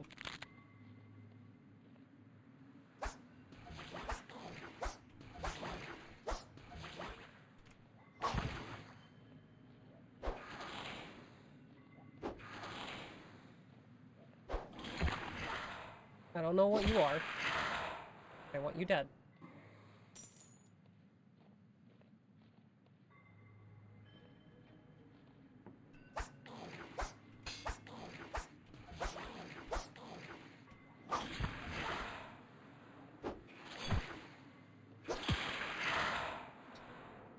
You know, I keep thinking I've seen the weirdest thing this game can put out, and then it just leaves me awestruck with something terrific. They were gonna be in as the main villains of the second half.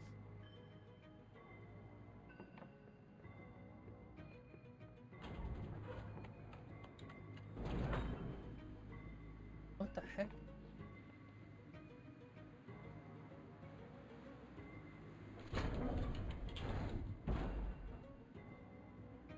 That thing like scooted.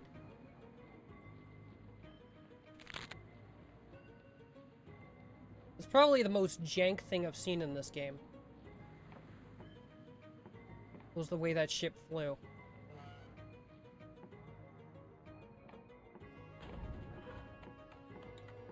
Like, unfortunately, not every project can get done everything that it wants to do. It's just nice to see people doing their best to create what they want to make and appreciating the effort it took people to do that.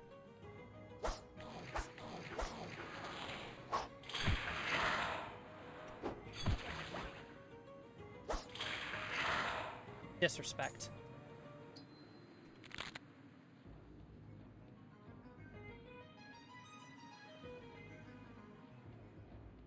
Dude, but the complete musical shift was crazy.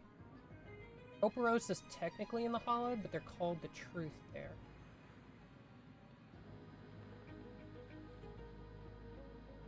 I think that's also a cool thing. Is when you follow someone when they're in the middle of, like, creating something, and you get to see it shift and change as they kind of, like, figure out where they want to go with it.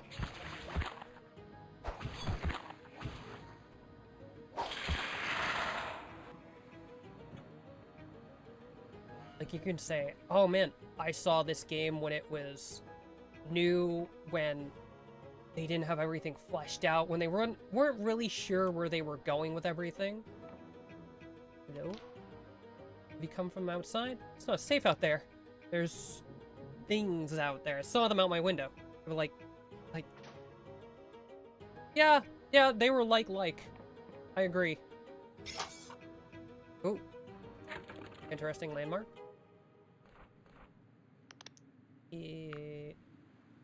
Photography notebook.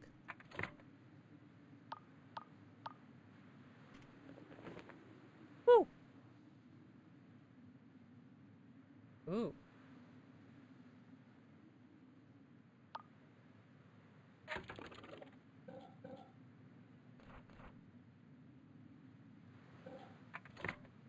Okay. Because a friend of mine actually makes board games. And he's actually gotten some of them published. And it's actually really funny because he gave me the test version of one of his older games as a gift. He was like, and it's really funny to me because he was like, oh, the game's not out yet. I'm sorry, I couldn't give you the full version. I'm like, no, no, no. I think it's a lot cooler to be like, oh, you know this cool game you can see on the shelf here? I have the test version of that. It's not some big, well-known game or anything, but just like... the fact that it's a product that's sold, and I have his old test version of it, just... it's just a cool... it's just a cool thing.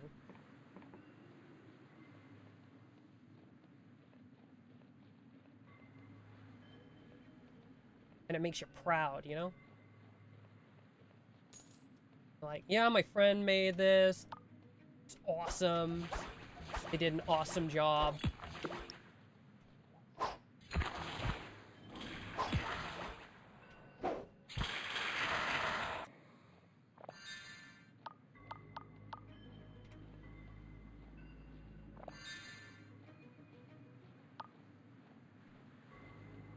A little bit of level up. I almost sprinted off the edge. I'm glad this game stops on a dime. This door needs a key. Well, gee willikers. Darn it.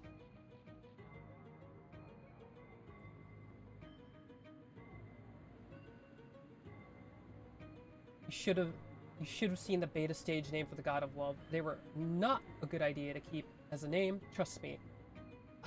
What was it called?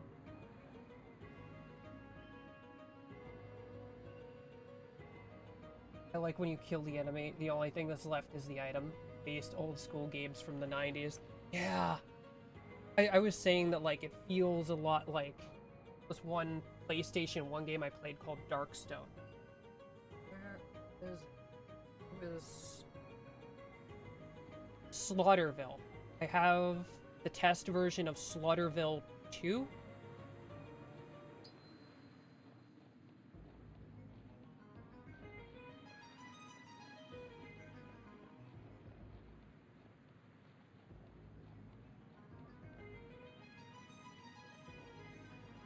I played with him the original version of Slaughterville. I played the test version of Slaughterville 2 with him. He gave me the test version of Slaughterville 2, and I also helped him test out... I can't remember the name of it, but it was a, like, heavy metal deck builder. Like, it's a cooperative deck builder where you're trying to create the best heavy metal concert. It was really fun. Especially because it really wants you to, like, combo off of each other. And I'm actually kind of annoyed I can't remember the name of it. It's a name of something related to slaves. I won't say much more because it makes me uncomfortable to think about. Yeah. I think everyone has been there, like, they name something and they think... either, like, you don't know, like, what it means at the time, or at the time you do it, you're like, oh, this is referential, or maybe, like... I don't know, everybody has their own thought process on why they do something, and then later on you're just like, man, why did I name it that? That seems stupid. I'm gonna get my dumb self canceled. How are you still alive? Are you a skinwalker? Greeting, stranger. If I were you, I'd leave this accursed place. Leave and not look back. What's wrong with the castle? Can you not sense it? Hallow Castle has been stricken with a terrible curse. Foul creatures stalk the land while our duke writhes in agony. It all started when that damned Wiccan came to our aid. I'll tell you, the plague was better than this. If you insist on lingering, a word of advice. Things are not what they seem. Those large paintings are mere illusion. You can walk right through them. Oh. See, I'm glad I've been talking to NPCs.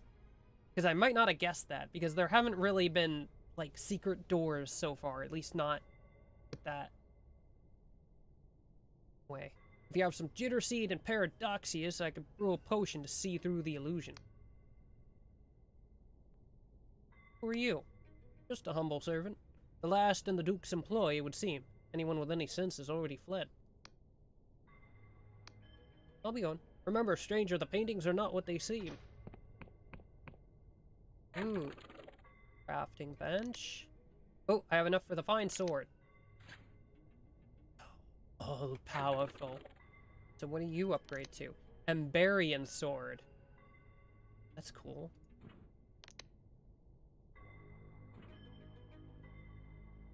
Either way, it's plus 10 defense. The plate armor looks cooler.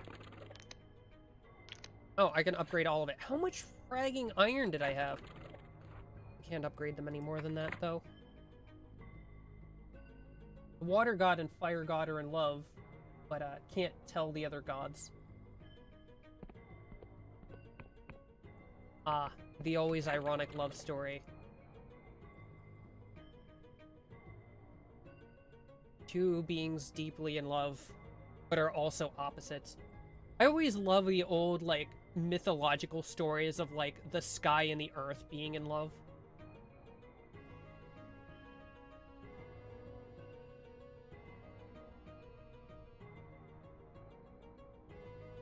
Legendary mushroom with potent alchemical potential. If a traveler becomes cursed in the Underlands, their corpse may become lost to this fungi. It is said the properties of this herb can change based on the personality of the deceased host.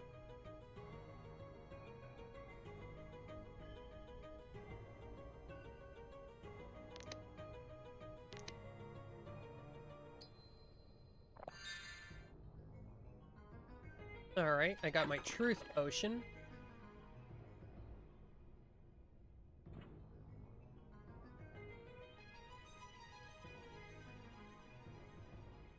Okay, so there needs to be 2 ingredients. So this is like Oblivion. I'm just gonna be combining random stuff to... Ooh. Okay, is this just the fail state, or is this intentionally supposed to be poison? This is the question. A Romeo and Juliet scenario. I always love it. I am a sucker for, like, bittersweet romance.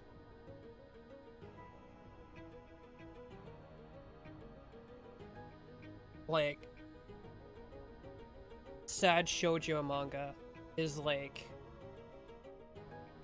my guilty pleasure.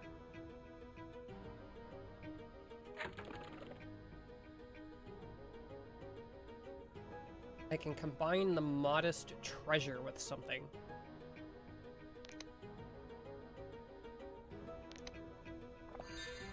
Elixir of Restoration. That makes... okay. Wait, can I combine 2 of the same thing? Yes, I can. Okay. So that's how I get the stamina potion, the mana potion, the health potion. Is there anything I haven't tried? I haven't tried Eye of Paguth. The love god knows they're dating, but isn't gonna spoil the fun. Neither the fire god nor the water god know that the love god knows. But of course the love god knows. And the love god has gotta be the sort of person who just loves watching. Shielding potion.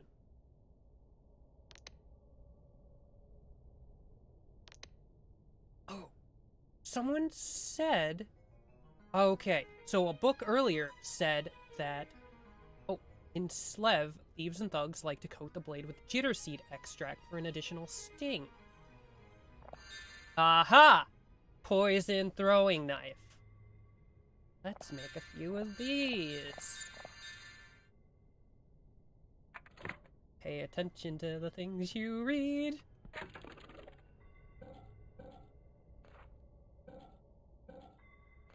I have no idea what I'm doing navigating this.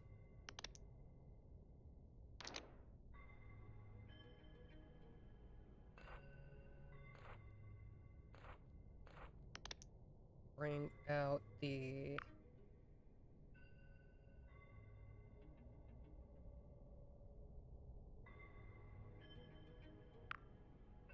There it is, truth potion. Okay, so he said I can walk...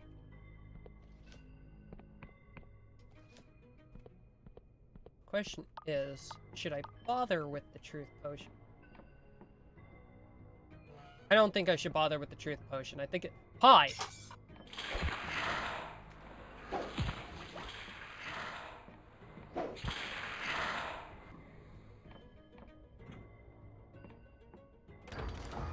I'm starting to feel like which ones are the illusory paintings is a little bit obvious. And I found a truth potion. What a carkin waste. But at least I felt smart. Love God is that guy who knows when celebrities are dating or broke up. I mean, is there any other way for love gods to be?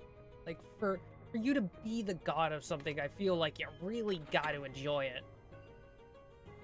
And so, I feel like a love god is just that person who enjoys watching people just with the weirdest crap.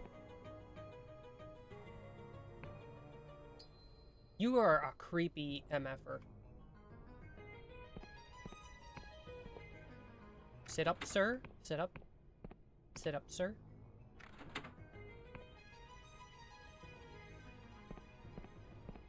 Who are you? Tired eyes peer from a weathered face. The man wears the garb of a Wiccan priest, old and tatty. What's this, an intruder? How did you get into the keep? There wasn't exactly anyone to stop me. But the royal guard? Ah, deserters. Deserters all. And I suppose the ruination of this place is complete. I tried to wreathe this place in illusion magic to conceal the decay, but there's only so much a simple charm can do. The castle rots, its bones laid bare. What's wrong with this castle? The man lets out a long, haggard sigh. A dread bargain. It was supposed to save these people, not to... he gulps, not to doom them. Some years ago, this castle was beset with a terrible plague. Even the Duke's son was afflicted. The apostatic union wouldn't help, so the people turned to a local god, but Payguth demanded tribute. So, my coven sent me to facilitate a contract. Payguth's spell would be sustained by a sacrifice not of life, but of pain. The Duke obliged. Even now a poison engulfs him in perpetual agony, so that the plague may be kept at bay. But his life force weakens, and the god's spell finds new ways to take due payment. And the isle grows ever more cursed. I have deliberated for many months of what to do. My conscience is heavy with the weight of it, but for things to change, something awful must occur. There's gotta be a way to resolve this. Resolution? It is a comforting thought, I admit. Behind that painting lies a secret room. It holds a sacrificial poison, the same one that flows through the Duke's veins. The dosage is exact. An overdose would be lethal. If the Duke were to drink more, he would die, voiding the contract entirely. The madness would end, but the plague would return. But there is an alternative. If a second sacrificial victim could be found, the god would be satiated. Equilibrium could be established once more, though Payguth's taint would never fully vanish. But I grow weary of this business. I do not have the heart to inflict more pain. I can administer the poison on your behalf. A kind offer, but this burden is mine alone. I could not in good conscience let you do this. Is there anything else? Alright, farewell. The Death God hates his job. Well, I suppose that's a fair one. It's all grim and darkness down there. They constantly look for ways to avoid doing their jobs, like giving people vampirism. Alright, I like that one.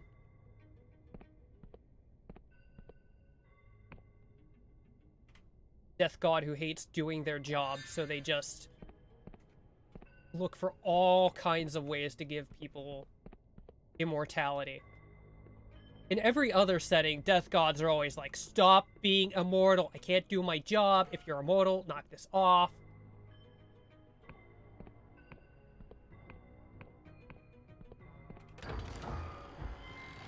You're just a problem waiting to happen.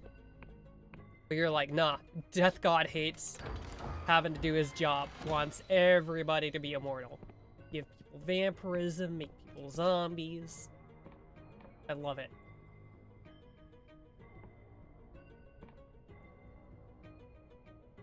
You look like you're having a bad time, friend. This is some 40k Navigator vibes. Pain groans emanate from the helmet. The man writhes, clearly in agony. He does not seem to notice your presence. Greetings?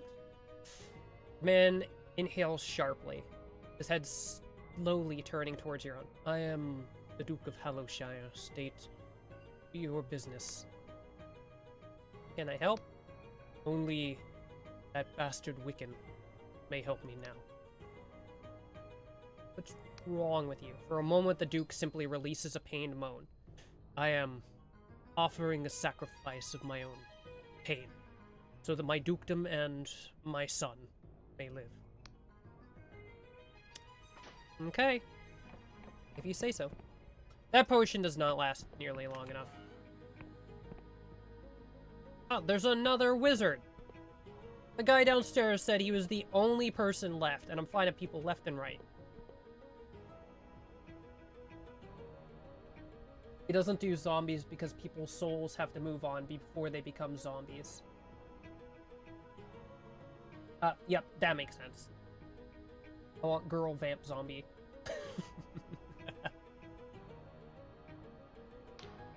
Greetings. I don't often get many visitors up here. Probably because there's a bunch of nightmarish horrors in the way and also a bunch of illusory paintings. I'm Thomas Harwick, son of the Duke of Hallowshire. Pleased to make your acquaintance. You aware of what all is going down here? Indeed. We're trapped in a spell, a contract with the god Pagoth, negotiated by the Wiccan in this castle. So long as my father bears the burden of sacrificial pain, the castle and the surrounding village will be free from the plague. Except the spell has changed over time. As my father weakens, his subjects develop increasingly bizarre habits and deformities. Not dissimilar to those monsters that roam the ruins to the west. I'm fearful of the future. If I could lend my aid in some way, I would do so gladly, even if it would mean bearing the pain that my father endures. Was there anything else? Okay, so it seems like they want me to poison him.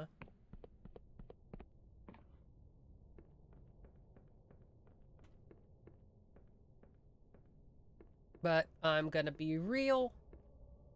This seems like something that's only going to get worse and worse. There are other bits of the castle to explore. Not really. This is the whole castle.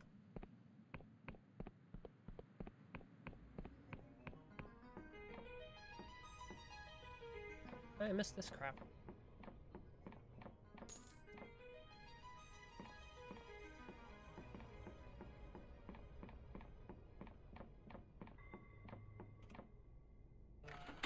Something has changed.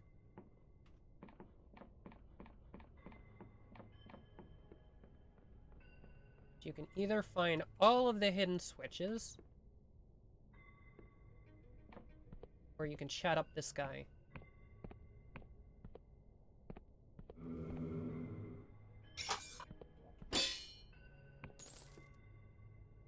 cursing people with vampirism is extremely hated by the god of health and healing.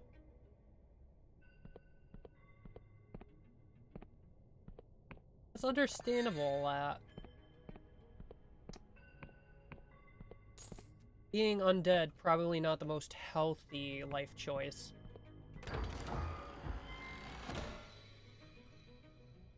Sacrificial poison.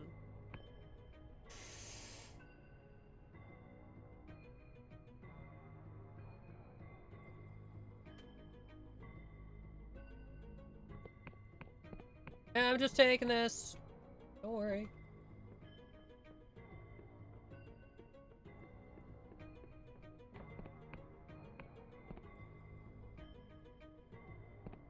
It's actually a very funny situation. Just the god of death is trying to turn people into vampires so he can stop doing his job. And the god of health and healing is trying to stop it. Like, knock it off. Knock it off. Like, yo, what the fuck, my guy? This guy is meant to be dead. You can't just make them not dead. It's not how it works.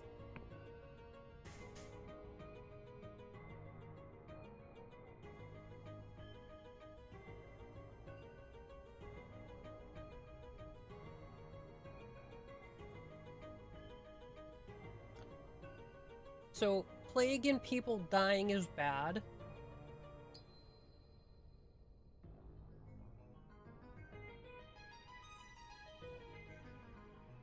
But, given the context of the gods I've seen in this universe, gods are not exactly nice creatures, and I feel like making sacrifices to these gods and giving them power is not a good thing. I kill this guy, I probably kill the town. I poison that guy, they make Pagoth more powerful, and it probably becomes a recursive cycle where they keep having to add new sacrifices.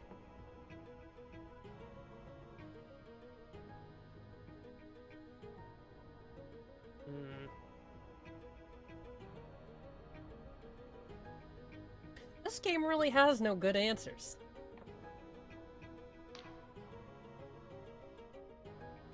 I have the Wiccan's poison, I could end your pain. For a moment there was silence, but the Duke's hoarse breathing. For so long have I ached for death, though it may doom my dukedom. I am too weak to refuse. Please, kill me.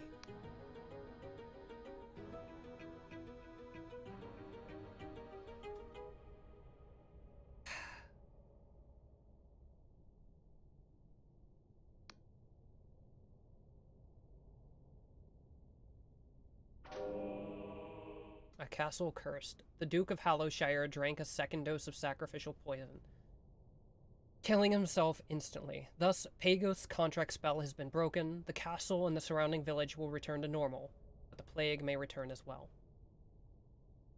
The plagues can run their course naturally.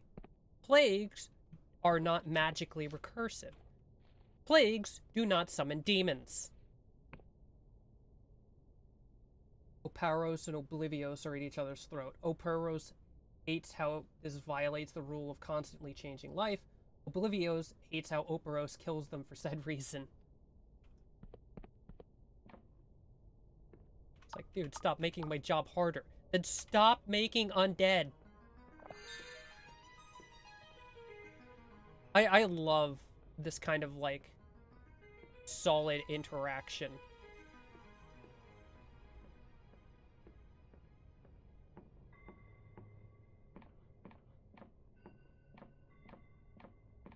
Like, having all this kind of characterization and interaction for, like, gods and stuff is really nice. And it gives a baseline if you ever want players to interact with gods in your setting. It's like someone calls up the god on the phone. If you want a god to prevent death, you want the death god, not the healing god. Which is actually kind of funny.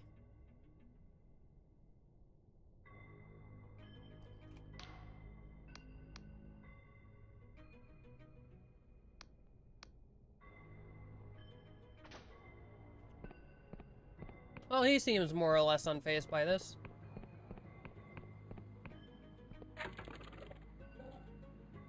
I have a delusion. Be gone, Flutterbit! I have all this magic. Keep leveling magic. And I feel like I should have an attack spell or something. But I have not found one.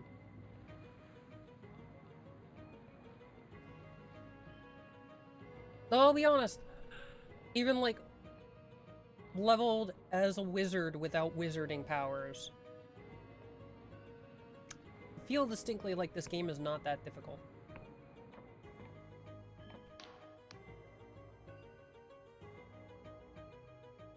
The woman gives a series of sputtering, rattling coughs. Ah! I'd stay back if I was you. On the rest of her words are unintelligible, lost again in the spasm of coughs. Ah, you're dying. That's okay. How we going? Don't really want to catch death.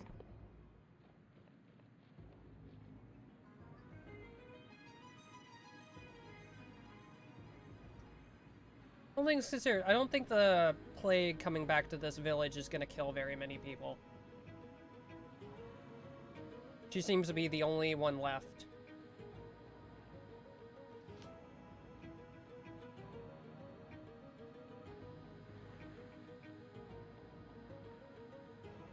Ovi is the sun god.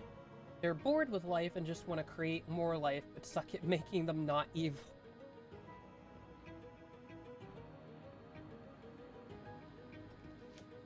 I like the sense of irony that your world has.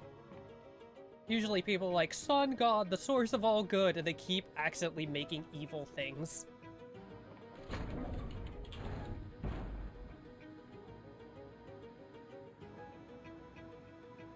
It's because there's no one there to kill.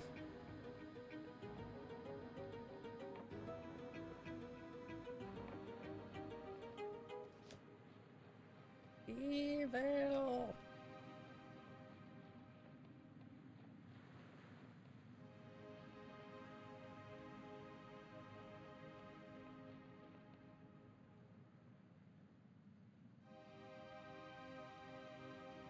Now, I could walk all the way around.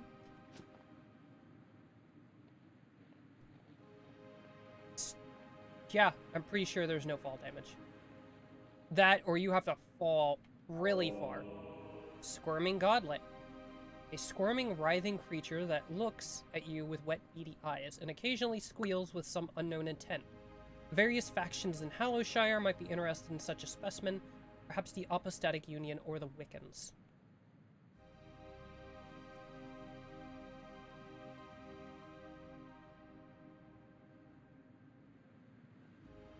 It looks like a half-grown salamander with a wig.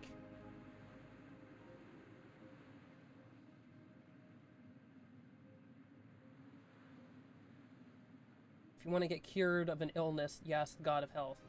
But if you want to be a lich or some kind of post-life creature, then ask Oblivios.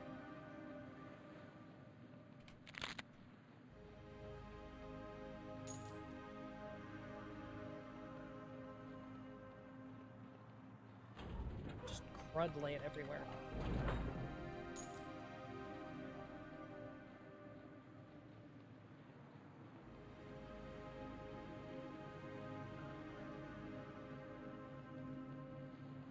There is, for sure. No fall damage in this game.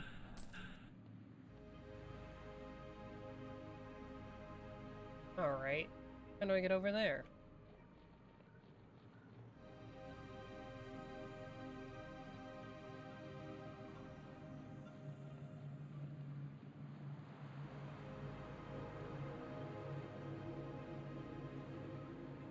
Hmm.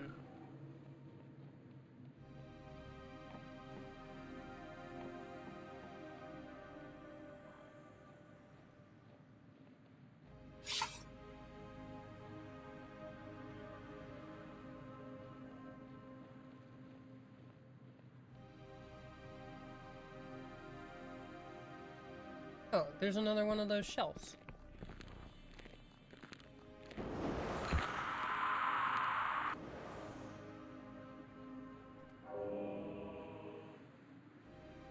Ew.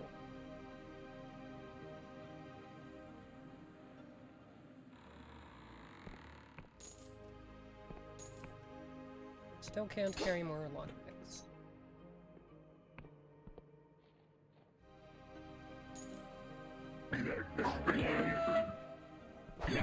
Did you just spawn, my dude? I didn't describe how the gods feel about their jobs in the TTRPG rules, besides the forbidden love between the water and fire gods.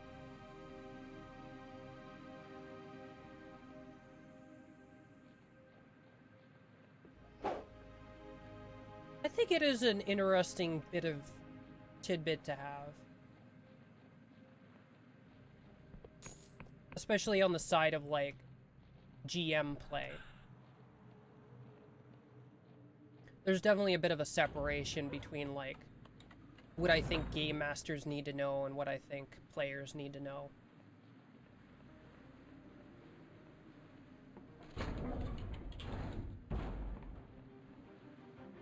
Because for sure, not every player needs to know every little tidbit of world lore, but it's useful for GMs to have it.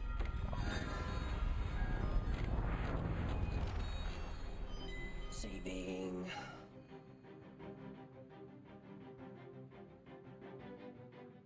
Operos hates democracies because it's exploiting a loophole, and he doesn't approve of such. I actually find that terrifically funny. How dare you create democracy? This is a loophole in change.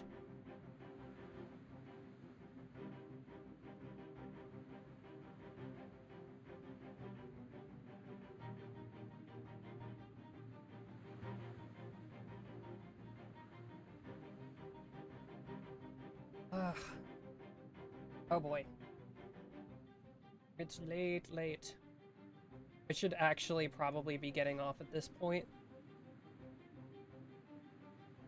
I am definitely going to run your system by my tabletop friends later on. See what they think. Try and get a game in probably this weekend or Monday.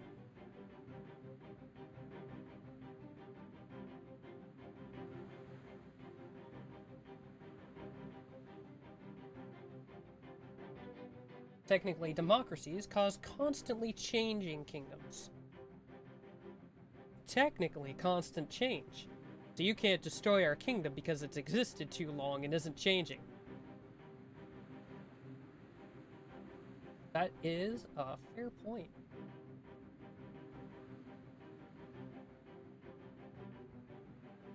I am going to see if there's somebody I can raid out to.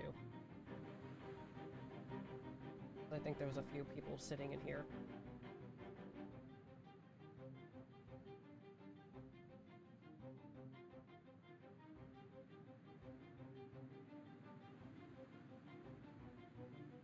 There is nobody else in the universe playing this game.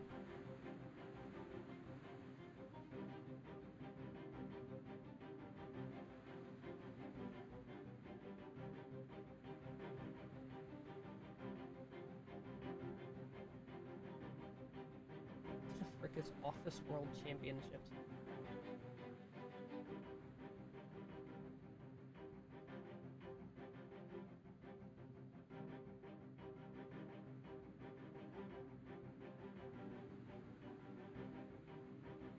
Scuff stream.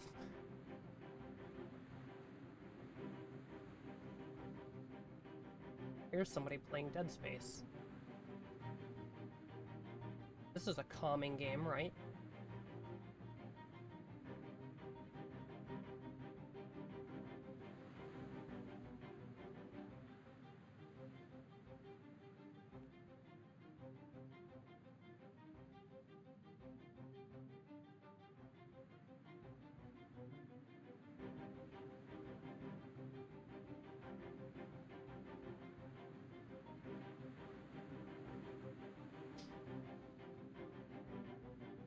I'm gonna bid everybody a good night. Well, It's day, but it's night, but it's day. A good day, a good night, whatever pleases you.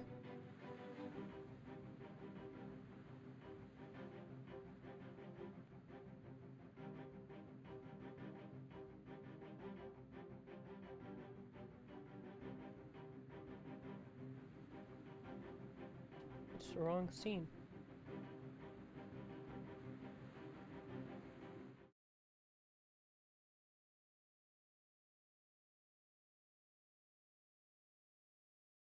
It has been a good time.